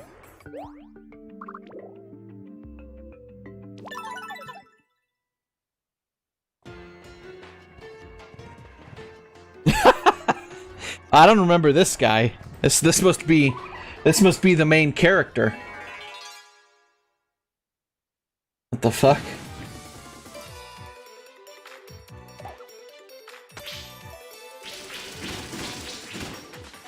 Looks like looks like Caddy from Hit Manga Written.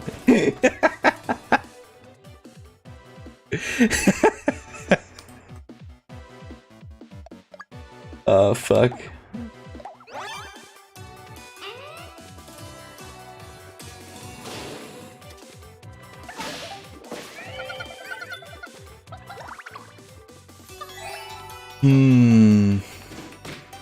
You know, how come there hasn't really been any, like, hot villain women? Or am I just blanking on who that might be? Because usually, like... usually, like, villainous women are... like... designed to be hot as hell. Or am I really just, like, blanking on, like, a hot female villain?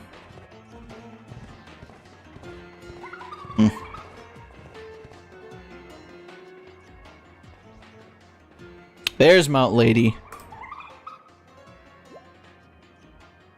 And you're not even showing her in her best form, though, which is when she's huge and shows off her ass.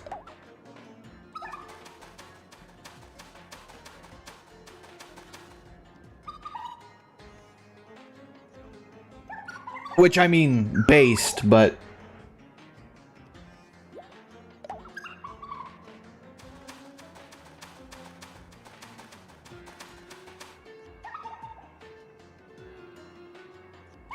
There it is. There it is.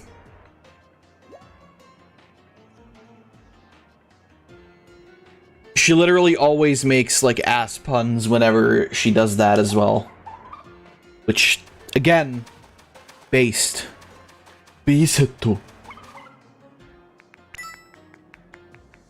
Based. Do you guys think Best Jeanist made her outfit and afterwards called himself Based Jeanist for showing off her ass? It's not a very funny joke, but hey, I tried. Oh yeah, there's the principal of UA. Has he done anything, like, of use at all? Have we ever even seen him fight anything? I forget.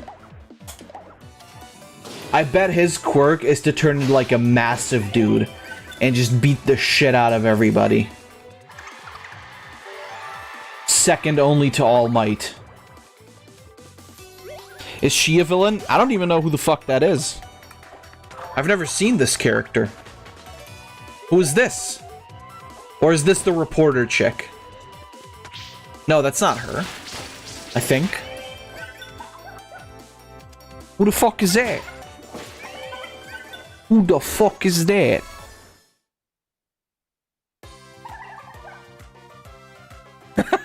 Seventh best Kyoka globally.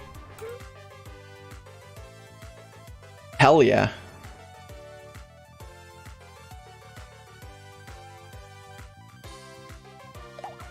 It's apparently a villain. Well, I retract my earlier statement then. Even still, usually villainesses are wearing like spandex one piece, showing a lot of ass, but hey. You can't win them all. You can't win them all.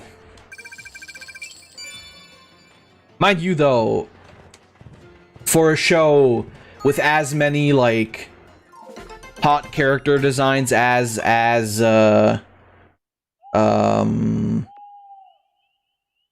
Jesus, My Hero Academy, still not a lot, right? Like, still not a lot of hot villainesses. Villainesses is what I wanted to say, but kind of contracted autism mid-sentence. The most contagious disease.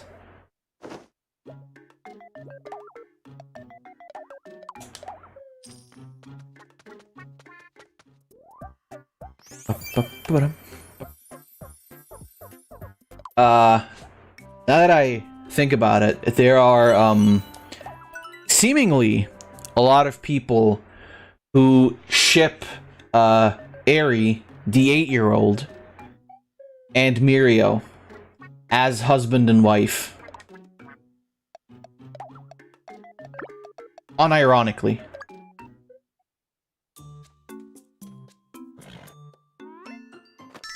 So yeah. Thank you, My Hero Academy fandom.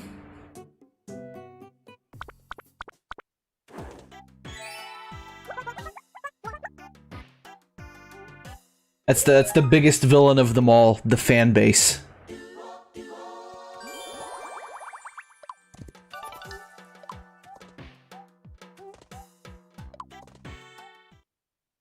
I mean, you know, sometimes. I suppose sometimes you just gotta commit several felonies at once.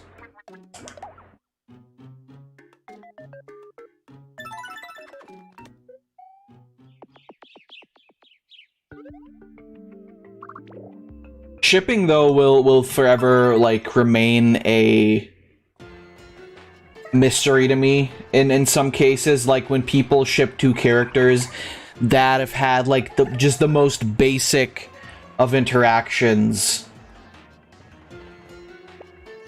ever. And they're like, yes, these characters are perfectly made for each other. Like, people ship Uraraka and Bakugo so much, despite the fact that the only real, like, interaction they ever had was during the sports tournament.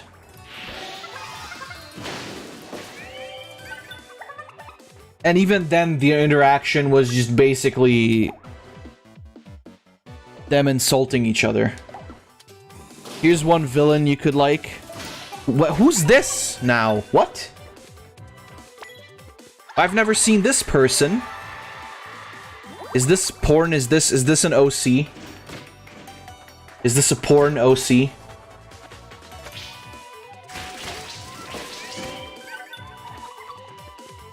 How many doujins do you guys think there are where the plot is that it's revealed that Deku's had a quirk the entire time, but his quirk is just having a fat cock? That was his quirk the entire time. How many doujins do you think are there that where that is the plot?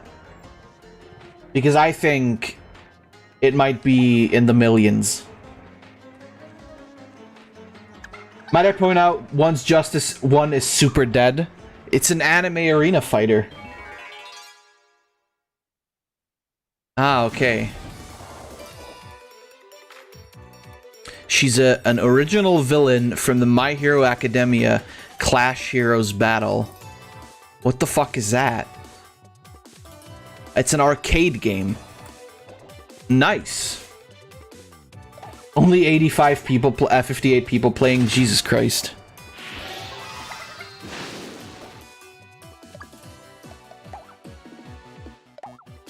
One, two, three, four, five, six, 7, 8, 9, 0, 0, 9, 8, 7, 6, 5, 4, 3, 2, 1. Is that the codes for the nukes in the US?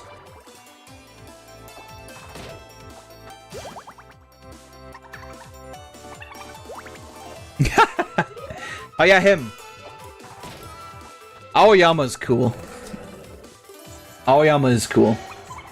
Don't people like Momo too? Yeah, I already said that. Way earlier. No, that was One's Justice 2, not the first one. Oh, okay.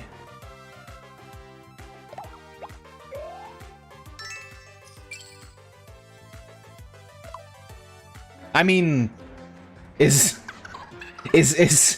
One's Justice 1 more alive?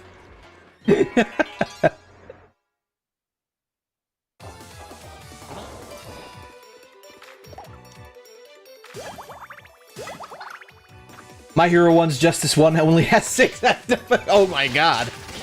I think that one player is me who left his PS4 on and that game running. I mean, you know, 3D anime arena fighters, right? It's like they never matter. Literally never matter.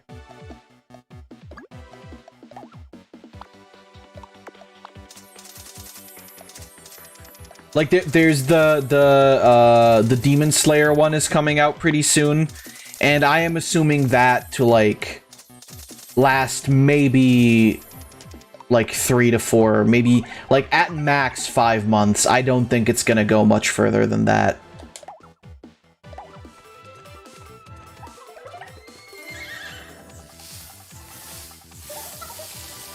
The problem with these is that they never come out at like an opportune time, right? It's like if they release during the airing of an anime, there might be like the chance that more people want to buy it and more people play it, but then like even then they don't hold out very long because there's just nothing to them, right? It's like they're fun for a bit, and then everyone realizes that like the characters are super unbalanced. There's not that much variety in what you can do, and then they just leave, right? Why not just make a traditional fighting game? Because then you would have to actually account for skill and shit. Because that's the thing, right? Like these 3D anime fighters, you can just reuse like the code from like the last Naruto video game, right?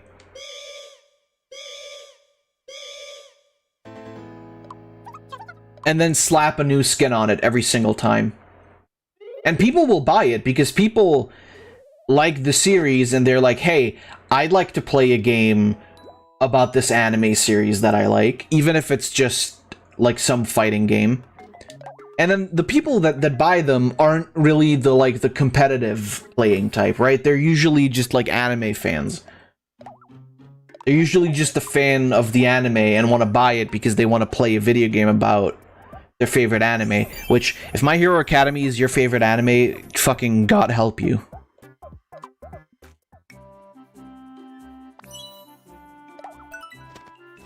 but they're not like the kinds of people who like play Street Fighter or whatever, right? Or something like that, where they're like, yeah, I want to play this competitively. I want to play this against like other people. They're usually, they'll do the story mode and then that's it.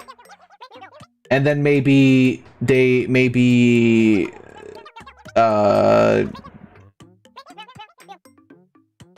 like play against the bot or something, or try out like every single character in a fight, and then that's it.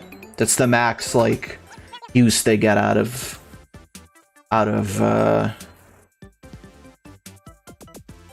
those characters, right?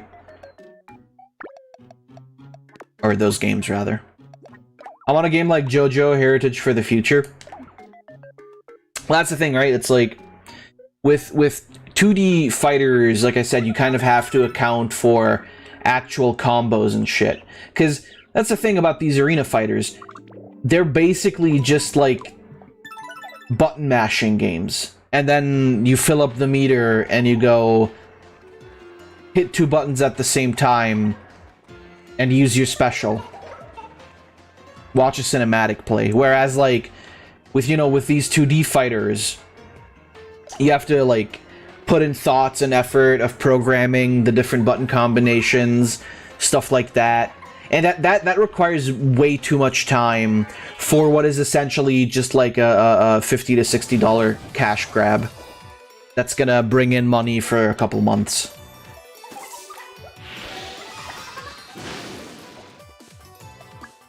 That you maybe can extend with some DLC or whatever. But even then, that's usually not what happens. Though, to be frank, Bamco could easily just fucking do that, right?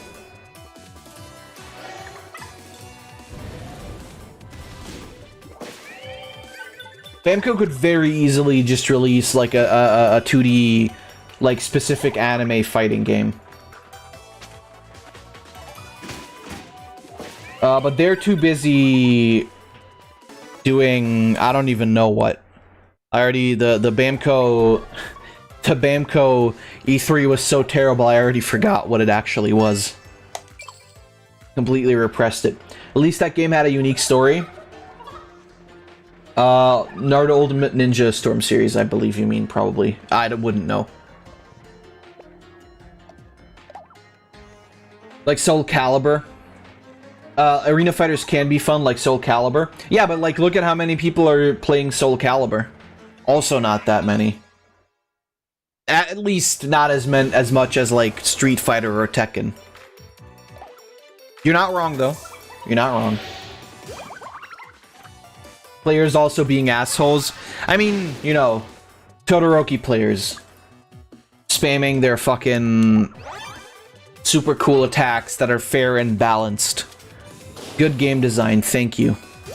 Thank you, Bamco. Oh, you were talking about JoJo, sorry. Yeah, I mean, no, but Heritage for the Future is a different one. Heritage for the Future is the 2D fighting game. The one you mean, I think, is Eyes of Heaven.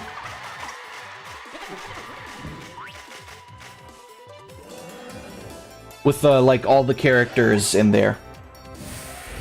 Eyes of Heaven was alright, yeah. But Eyes of Heaven also had the advantage of the fact that JoJo is so big, and that there's like so many characters to pick from, and so many different locations, and they put like actually put the effort into giving the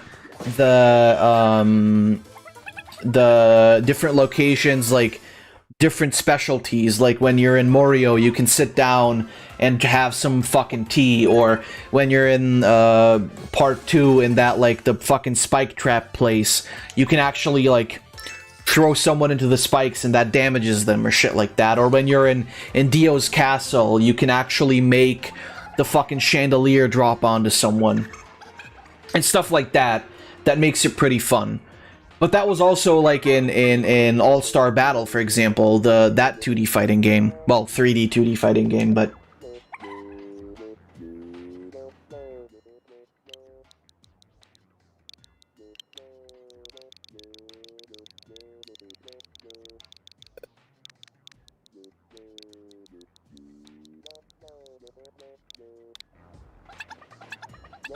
Yeah, if you're Morio, you can send someone to the ghost hell with the alleyway exactly. Like they actually, and they like made it as true to JoJo as possible, right? With My Hero Academia, with like One's Justice, those games, it's like, yeah, it had a lot of effort put into it. It's still not like one of the most visited games, but it definitely had effort put into it. And honestly, I feel like they balanced the characters pretty well. Yeah, sorry, Sak, I made your Warcry girls. I guess women would have worked just as well. Yeah, that doesn't happen a whole lot, that they like put in the effort. Though frankly, like, most of the JoJo fighting games aren't bad in general. I don't know who they give them to, but they never really feel like a fuck up. Why am I sorry? Well, you said women, and I was like, I put in girls, so maybe, you know, maybe you would have preferred women instead of girls, I don't know. Even though it's like, conceptually basically the same thing.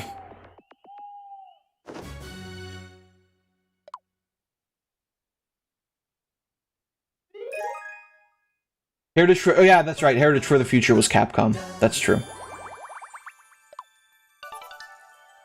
That is true.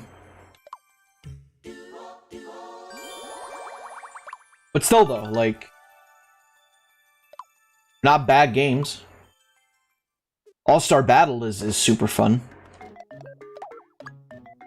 It's just a shame that they're all, like, exclusive to Sony platforms. That sucks. I think they'd have a much bigger player base if they were on PC. You're eating at Wendy's? Good shit? Hell yeah. What the fuck?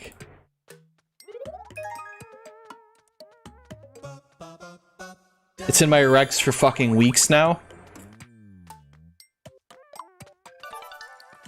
I would love All-Star Battle on PC. Yeah, absolutely.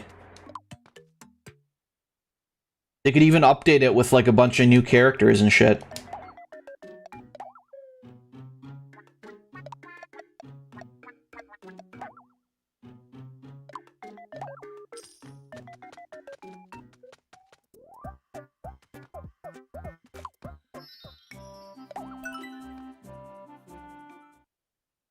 Absolutely, that would be totally sick.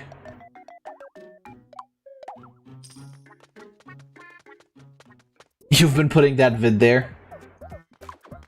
I have a hard time believing that, Zach, for some reason. I don't know why.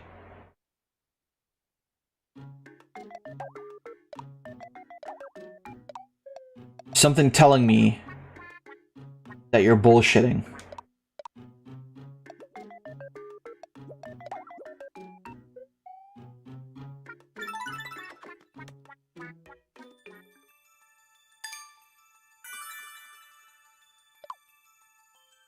Nice.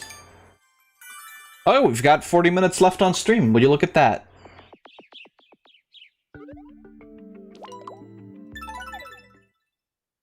But yeah, like I said, these 3D anime arena fighters, they never live long, and that's not even the point, right? Like they're just shitting these out because they know people will buy them just for the fact that it has the anime's name on it.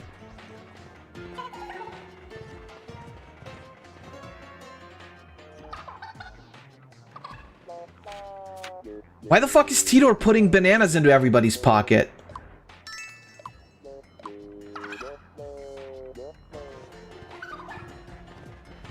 This is banana door.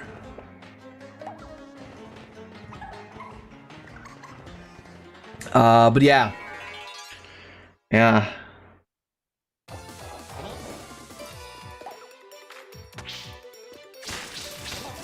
Tidor's banana, no.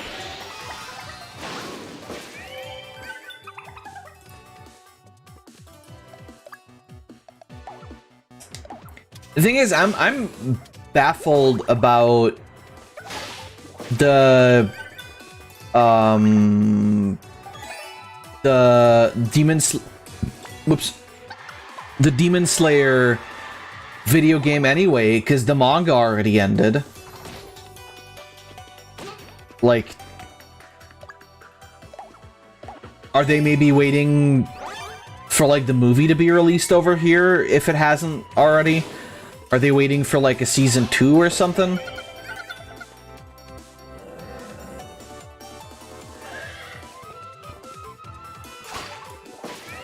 My model isn't moving? Oh, what? Why? Oh! I may have forgotten to start the capture on the model. Well, it's a good thing I noticed that, 4 hours in. I'm sure I hit... Maybe the app restarted or something, because I know I hit start capture before the stream even, or like at the very start of the stream.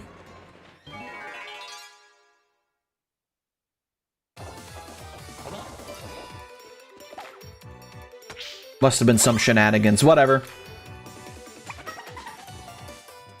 Whatever. It's fine.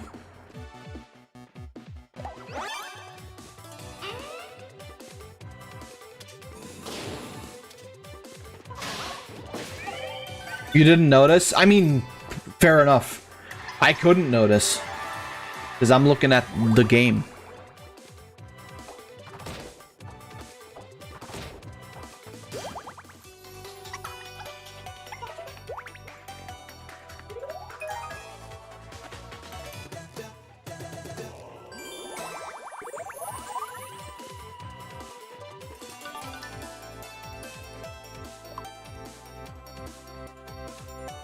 Floof, don't play with a fucking nose.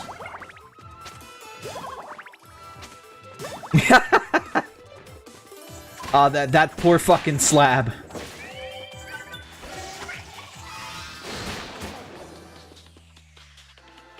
Twerking nose.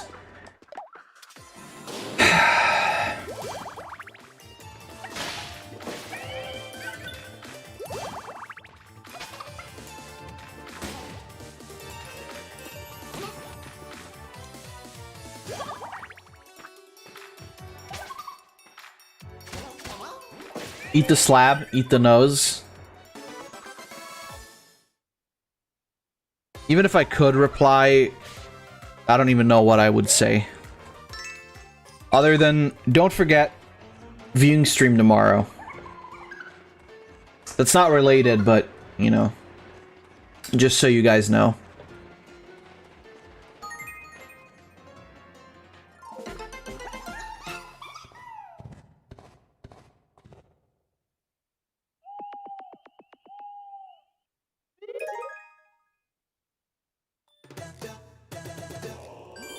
You'll be there? Nice. Good. Good, good. Yeah, I noticed, I noticed too late that I don't have anything to show, to be honest, besides doodles. I found a channel, that shows how they make, candy, a certain candy in Japan. We could watch a couple of those videos again. There'll be 1 or 2 Darman videos, maybe. We'll see. I've only really found like 1 good one, to be honest with you. So, yeah.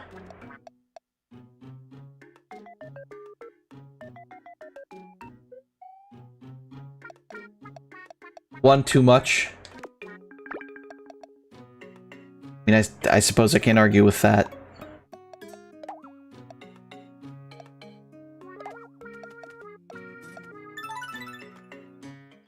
You fire up some Exodia memes? Yeah, there'll be plenty to watch. Don't you worry about a thing. Ah, fuck, I hit my goddamn arm.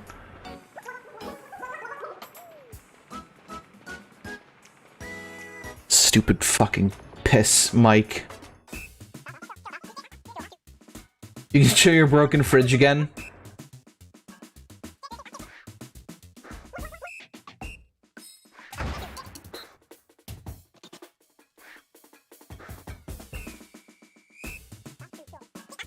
Guess I'll leave it there for today.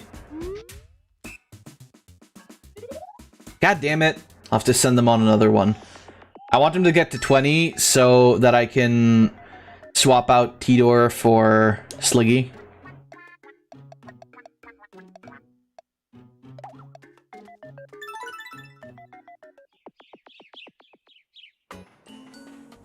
Or was that the other way around? Who cares?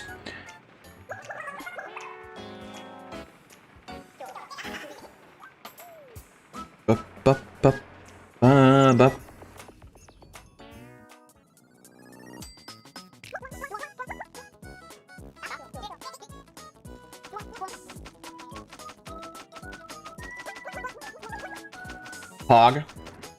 Yeah.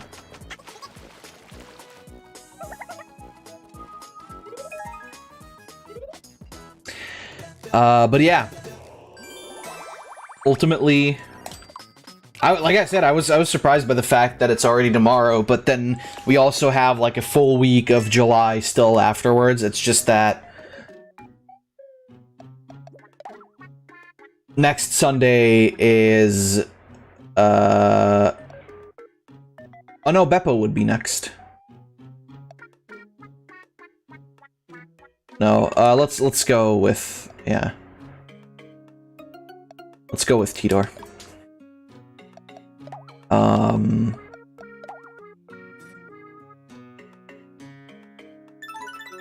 And like I said, I didn't want to do it on July 1st because on August 1st because I don't know. I hate minorities, that's the reason. Finger staff for Floof? Floof's had the finger staff for like 7 years now, though. Horny stat, god damn it.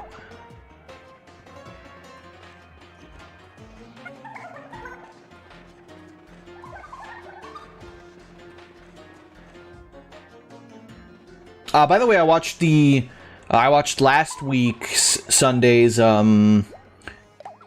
Tropical Rouge episode today. Pretty fun. Looking forward to the next one. And what they do on Monotsu's home island. The land of Wano.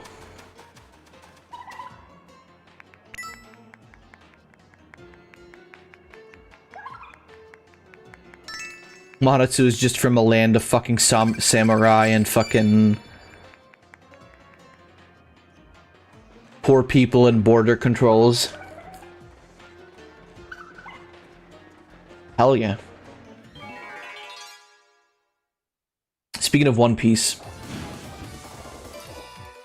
did they go on with it yet? The anime? I don't think so. I know they did with the manga, but I'm waiting for the anime. The Ambabe. Double, speaking of One Piece. Definitely gonna make one of the next playthroughs after whatever game we finish next. Not this one. But, Little Nightmares or Boneworks. Definitely making one playthrough of Pirate Warriors 1. You guys are gonna fucking learn. You're gonna be taking fucking tests on One Piece when we're done with that fucking playthrough. Nox read through all of One Piece for the 5th time now. Jesus Christ. There's like over 1,000 chapters now, though. I get that, though. One Piece is fucking fantastic. I know it's like a meme for a lot of people. But, No, you can't like One Piece too much. There's no such thing. Like, One Piece is literally up there for me with JoJo. There's no contest at all. And then in second place would be probably Attack on Titan at this point, because that's a really fun fucking show. Will listening to the One Piece 4Kids rap help on the test? Yes.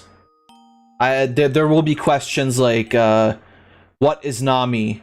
And what is she not? And then you'll have to spell out how Nami is a lady. Sorry, an L-A-D-Y. And she's not shy. Yeah, you, dreaming. That is, hilariously enough, that is, like, the best thing to come out of the 4Kids dub. That, as shitty and fucking horrible as that opening... Yeah, yo ho ho, Ruffy took a bite of what?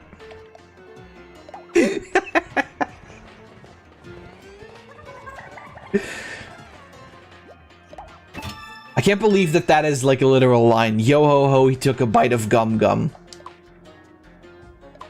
4Kids, what the fuck?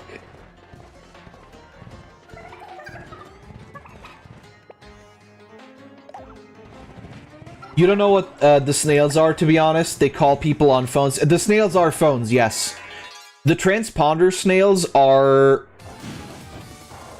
This is the way I understand it. There's ones that are like snail to snail, and then there's ones that are like snail to multiple other snails, or snail to fucking like a speaker or some shit like that. Really? That's Nox's ringtone? Oh, that's fucking awesome.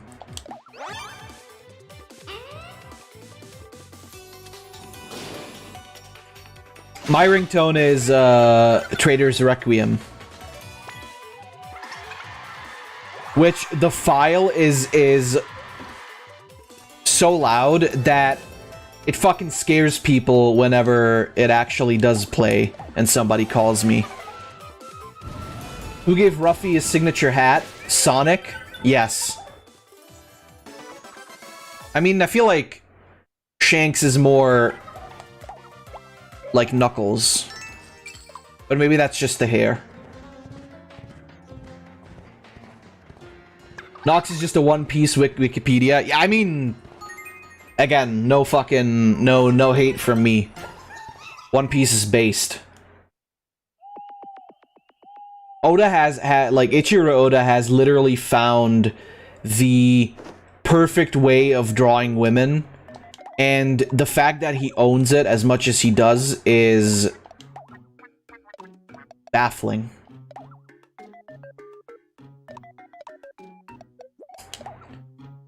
My ringtone is the X transceiver noise from Black and White. It's so loud I had to mute it.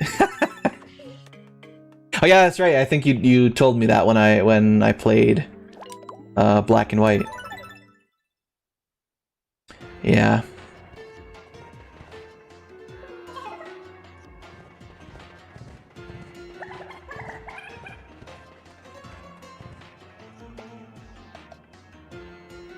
I wanted to make my text message notification sound the aura from Star Platinum, so that when I get multiple text messages, it would just go like aura, aura, aura, aura, aura.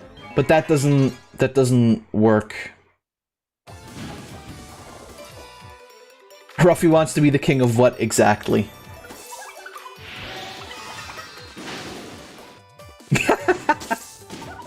The teacher had to fucking stop him telling people about One Piece in a presentation of their choice. Just autistically describing literally everything that happened in One Piece, which in itself is already a fucking chore because there's so much.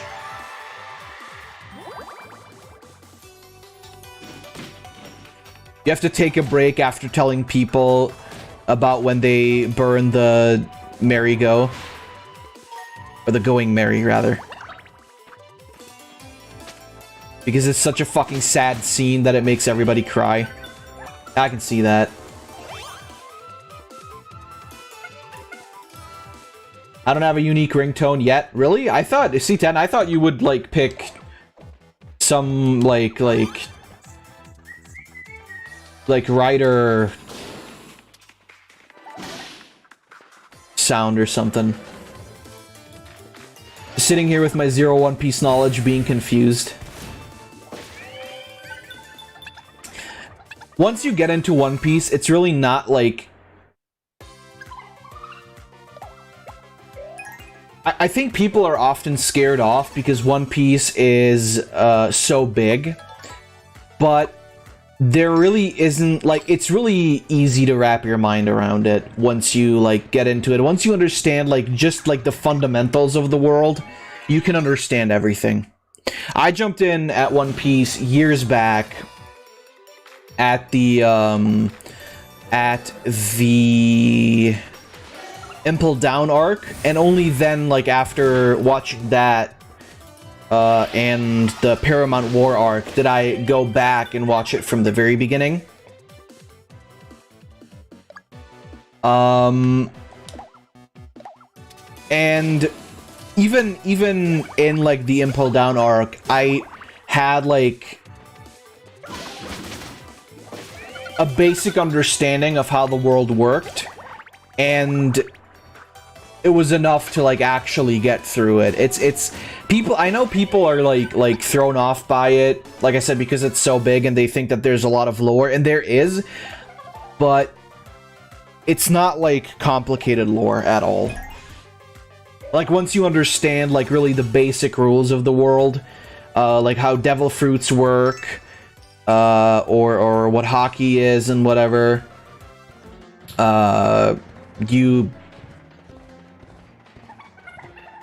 you can easily understand One Piece. And easily appreciate it as well. It's a very good anime. As a kid, I watched Rosario Vampire, Fruits Basket, and Ranma. Ranma. Yeah, yeah. Rosario Vampire, huh?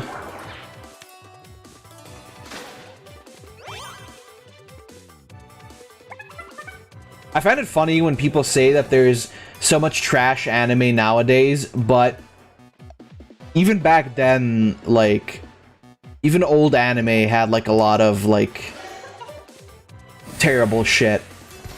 Like, the good ones are remembered, like, the good old animes are remembered so well because they were, like, just exceptionally good. Like, you know, Yu Yu Hakusho or Hunter x Hunter, Hunter x Hunter, sorry. I still keep saying X, like, in German, like X, which is weird. I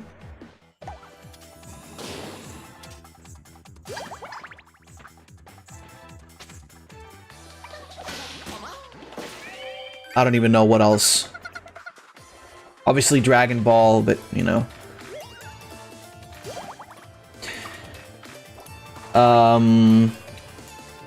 Ranma and Doremi. Alright, I also loved Inuyasha. A lot of girls I knew loved Inuyasha. Which, yeah, I mean, I can see it, right?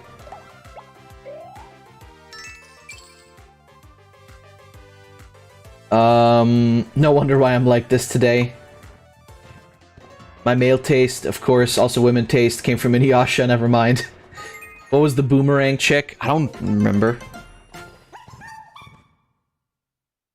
I remember fucking watching, this is like way back when I started watching anime, and I watched like a lot of shitty stuff even. And I watched fucking Bigata HK. Which, like, I have to watch that one again. It's been so fucking long. I don't even remember. I don't remember.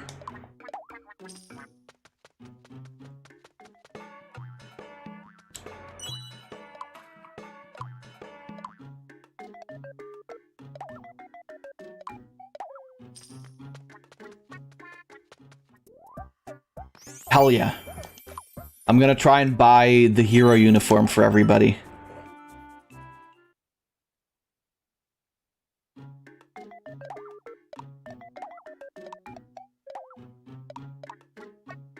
But yeah.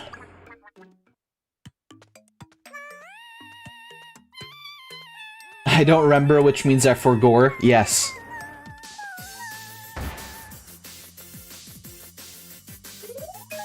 That doesn't sound like the right track.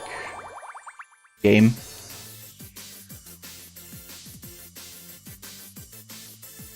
Alright. Sailor Moon, Digimon, Detective Conan.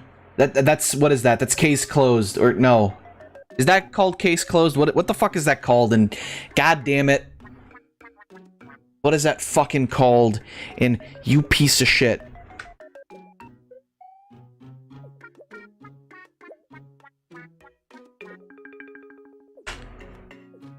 Yeah, case closed.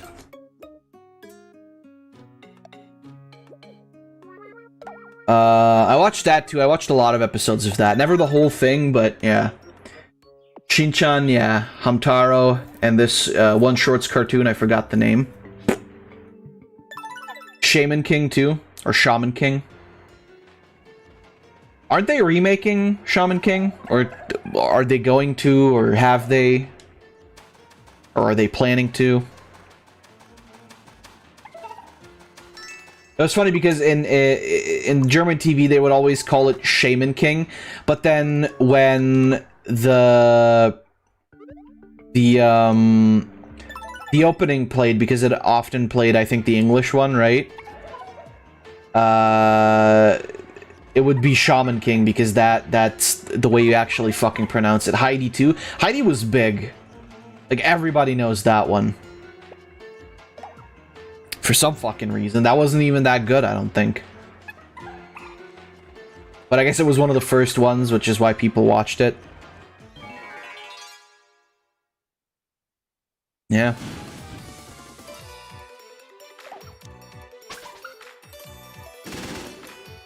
Digimon I never watched that much, I gotta say.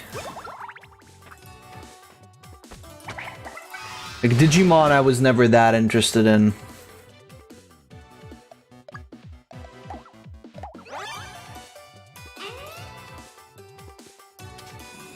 You miss home? But Sack, you've been there for like, what, a couple hours?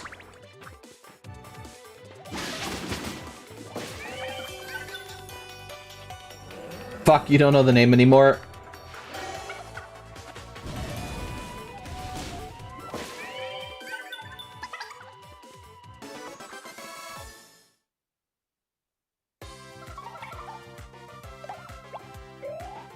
Doremi, you skipped. I remember, what was that? What was the one called where, like, the dude is marrying the pink-haired demon chick? And there's, like, fucking 17 seasons of it.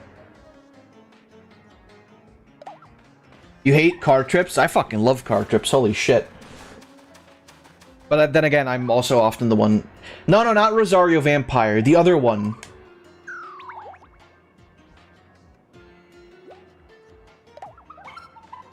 Like, it's not the guy going to...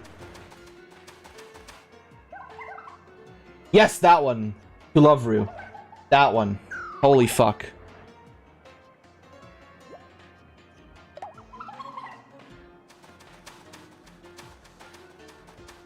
That one has like 17 fucking seasons or some shit. And I remembering it being trash.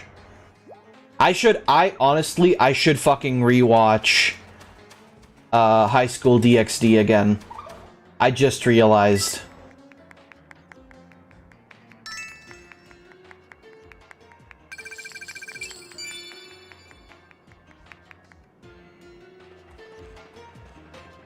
That's something that I haven't done in ages.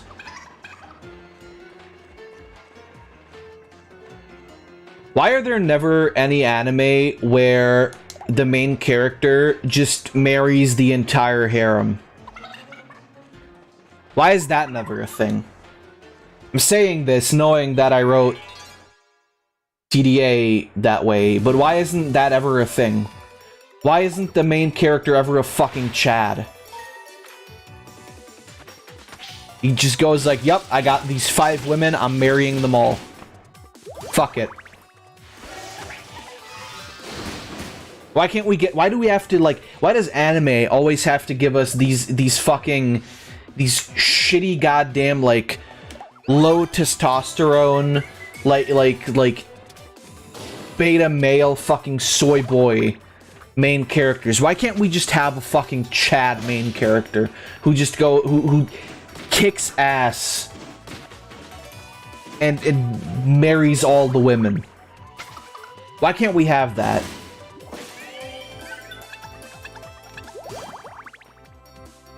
I'm pissed. Because anime writers are cowards, they can't even give us good monster girls. Because polyamory isn't very widely accepted, probably. But, like, so... The thing is, though, like... Usually the circumstances are some bullshit anyway, right? Like, oh, there's they're all, like, demons from the monster world, or they're all fucking... Well, the other way around. They're all demons from the demon world, or monsters from the fucking monster realm or some shit. Where it's like, well, I mean, clearly normal rules might not apply. Right? And all we get are like these fucking like gay retards that are like, oh no, I don't want to touch the titty because I might get a boner maybe. Don't let me touch the titty, please. No, thank you. I'm a good man. I'm a celibacy for me. Not before marriage, which frankly, I mean, fair enough if that's your hustle, then, you know, more power to you, but it's like, would you, if you were in that situation, would you not just nut into all of them? It's like, what are you, gay or something? You have to pick one girl. Why though? They're all lawless demons. They don't believe in God. Let's go.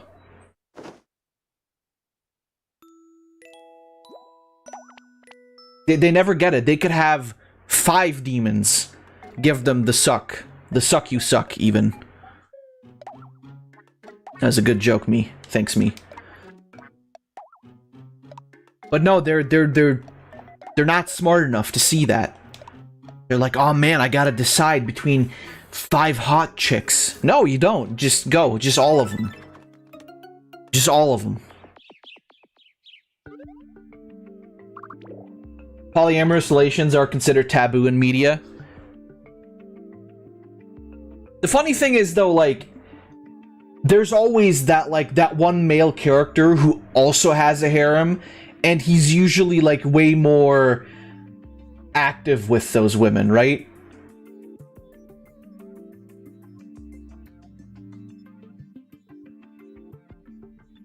So he's the Chad, but the main character can't be. I find it bullshit. I find it bullshit. Listen, I wanna, if I ever get reborn as an anime main character, I don't care. I'm getting all of the harem. I don't care. I'm marrying all of the women. I'm already the main character who's gonna be the strongest pirate Hokage with the 7 chaos swords. King. They're not gonna fucking stop me. Like the fucking the monster Musume guy, right? There it's understandable though because there's a law that they're not allowed to fuck. Although I don't know who would like check. Oh damn, Mia, you're pregnant with a little snake baby. Well, I'm sorry. This could have been anyone.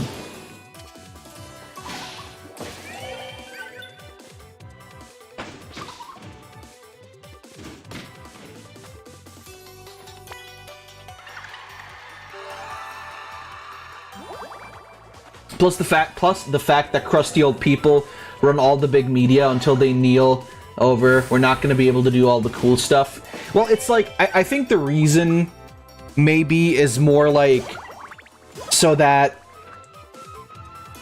I don't know, they can like have they can show the character, like the main character, in a good light. Like he's like, oh no, I'm only going to go with my true love. But it's like just all of them, man.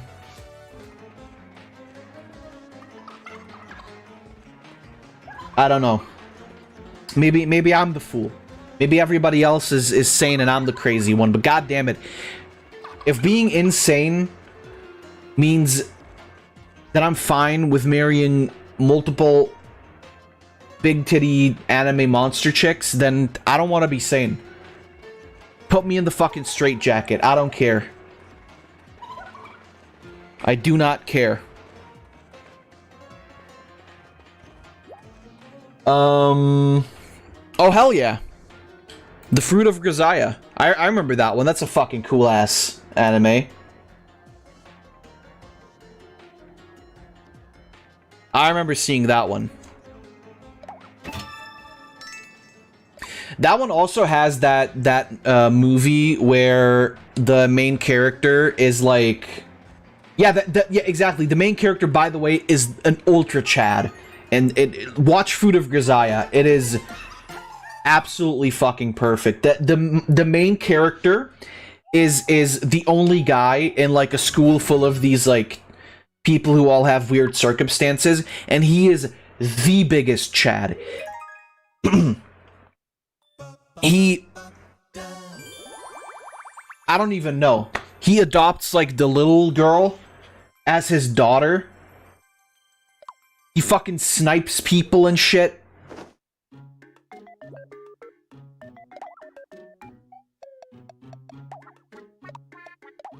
He banged his own master when he was like 13. Which is horrible. Don't do that in real life. It's fucking... That man is based. I need to watch Fruit of Grisaia again. God damn it. He literally like he literally scares the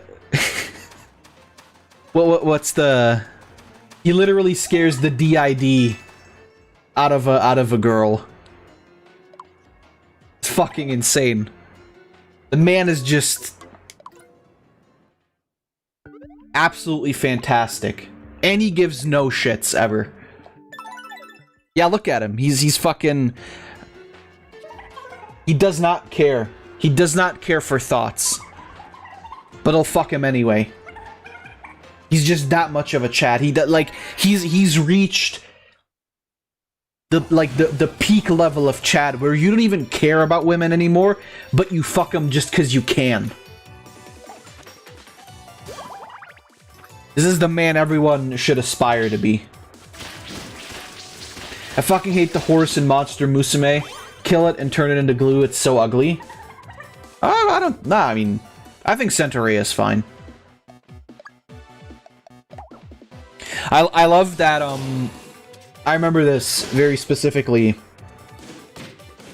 Her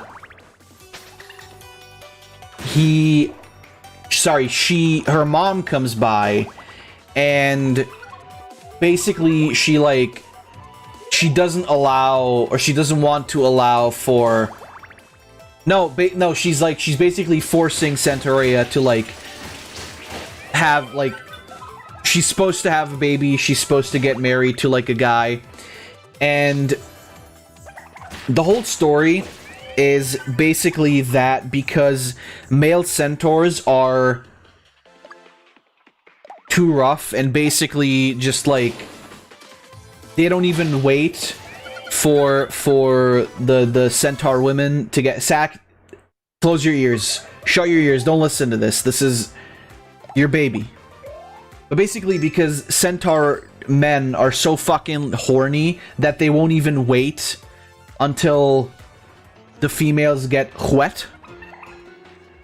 They have to, like, centaurs have to basically get what is called a teaser, which is just a human who rubs their pussies until they get wet. So that then the male centaur can fuck the female and produce a baby. However, Centaurea's mom ended up not fucking the male centaur that she was supposed to fuck because her human boy knocked him out because they fell in love with each other, the human and Centaurea's mom. And he knocked out the he knocked out the centaur dude, banked Centaurea's mom, conceived her in that course of action. And when the centaur dude woke up, they basically told him that, like, yeah, he passed out, like, right when he nutted, but he impregnated her. So basically, Centaurea's dad is a fucking Chad. And I rest my case. That man cucked the fucking centaur. I don't know what you want me to tell you.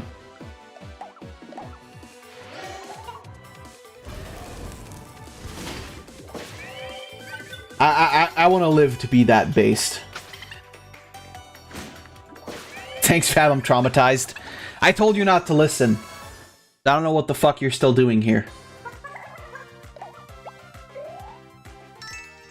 Did the human fuck a horse? Well, he fucked Centaurea's mom, who is a centaur, also.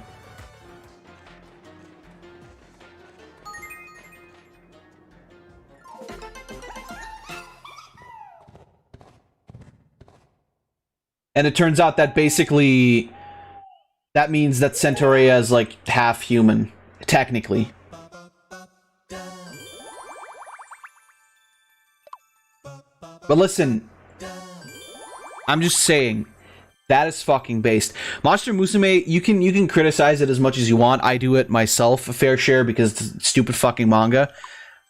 But it has some based shit going on in there. I ain't playing. There's some. Shouldn't she be human, not horse human? Well, I think the centaur genes are like more powerful, I guess. I don't know. I mean, in any fan art and dream that like the girls have, their kid is basically always like still a Lamia or still like a mermaid, or still like what else? I don't fucking know. Right? It's like, I'm assuming that that's the case, that like basically the monster genes are just more dominant.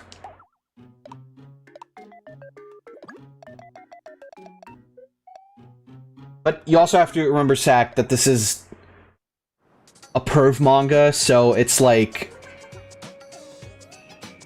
I think continuity is not necessarily the most important part. Let's see, what do we got here? Oh, that's way too small. Oh yeah, right. This is right after she fucking like humped his fucking bed sheets.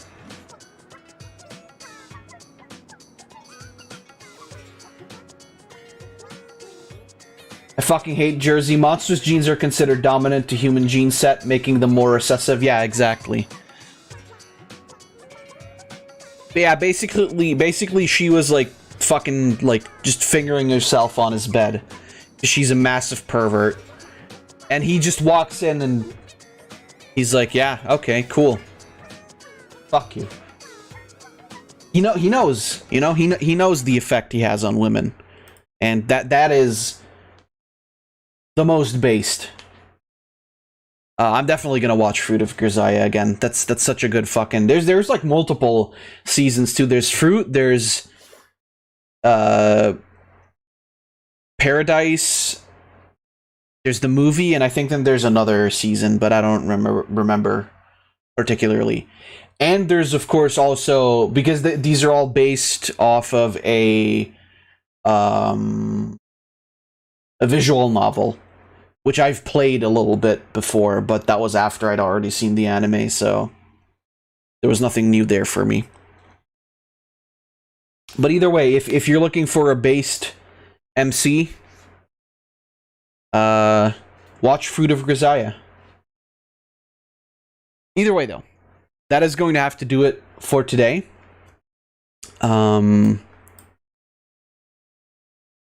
Like I said, tomorrow we'll be back with our monthly viewing stream.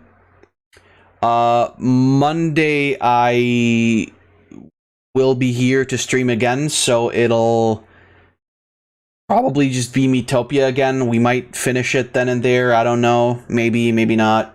We'll see. Yeah, but we'll figure out the schedule as we go along.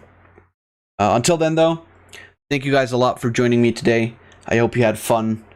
I hope what you're taking away from this is always be a based anime MC, always marry all the girls. And I think you'll be living a good life. Either way, I'll see all of you on the stream tomorrow. So stay safe. Goodbye.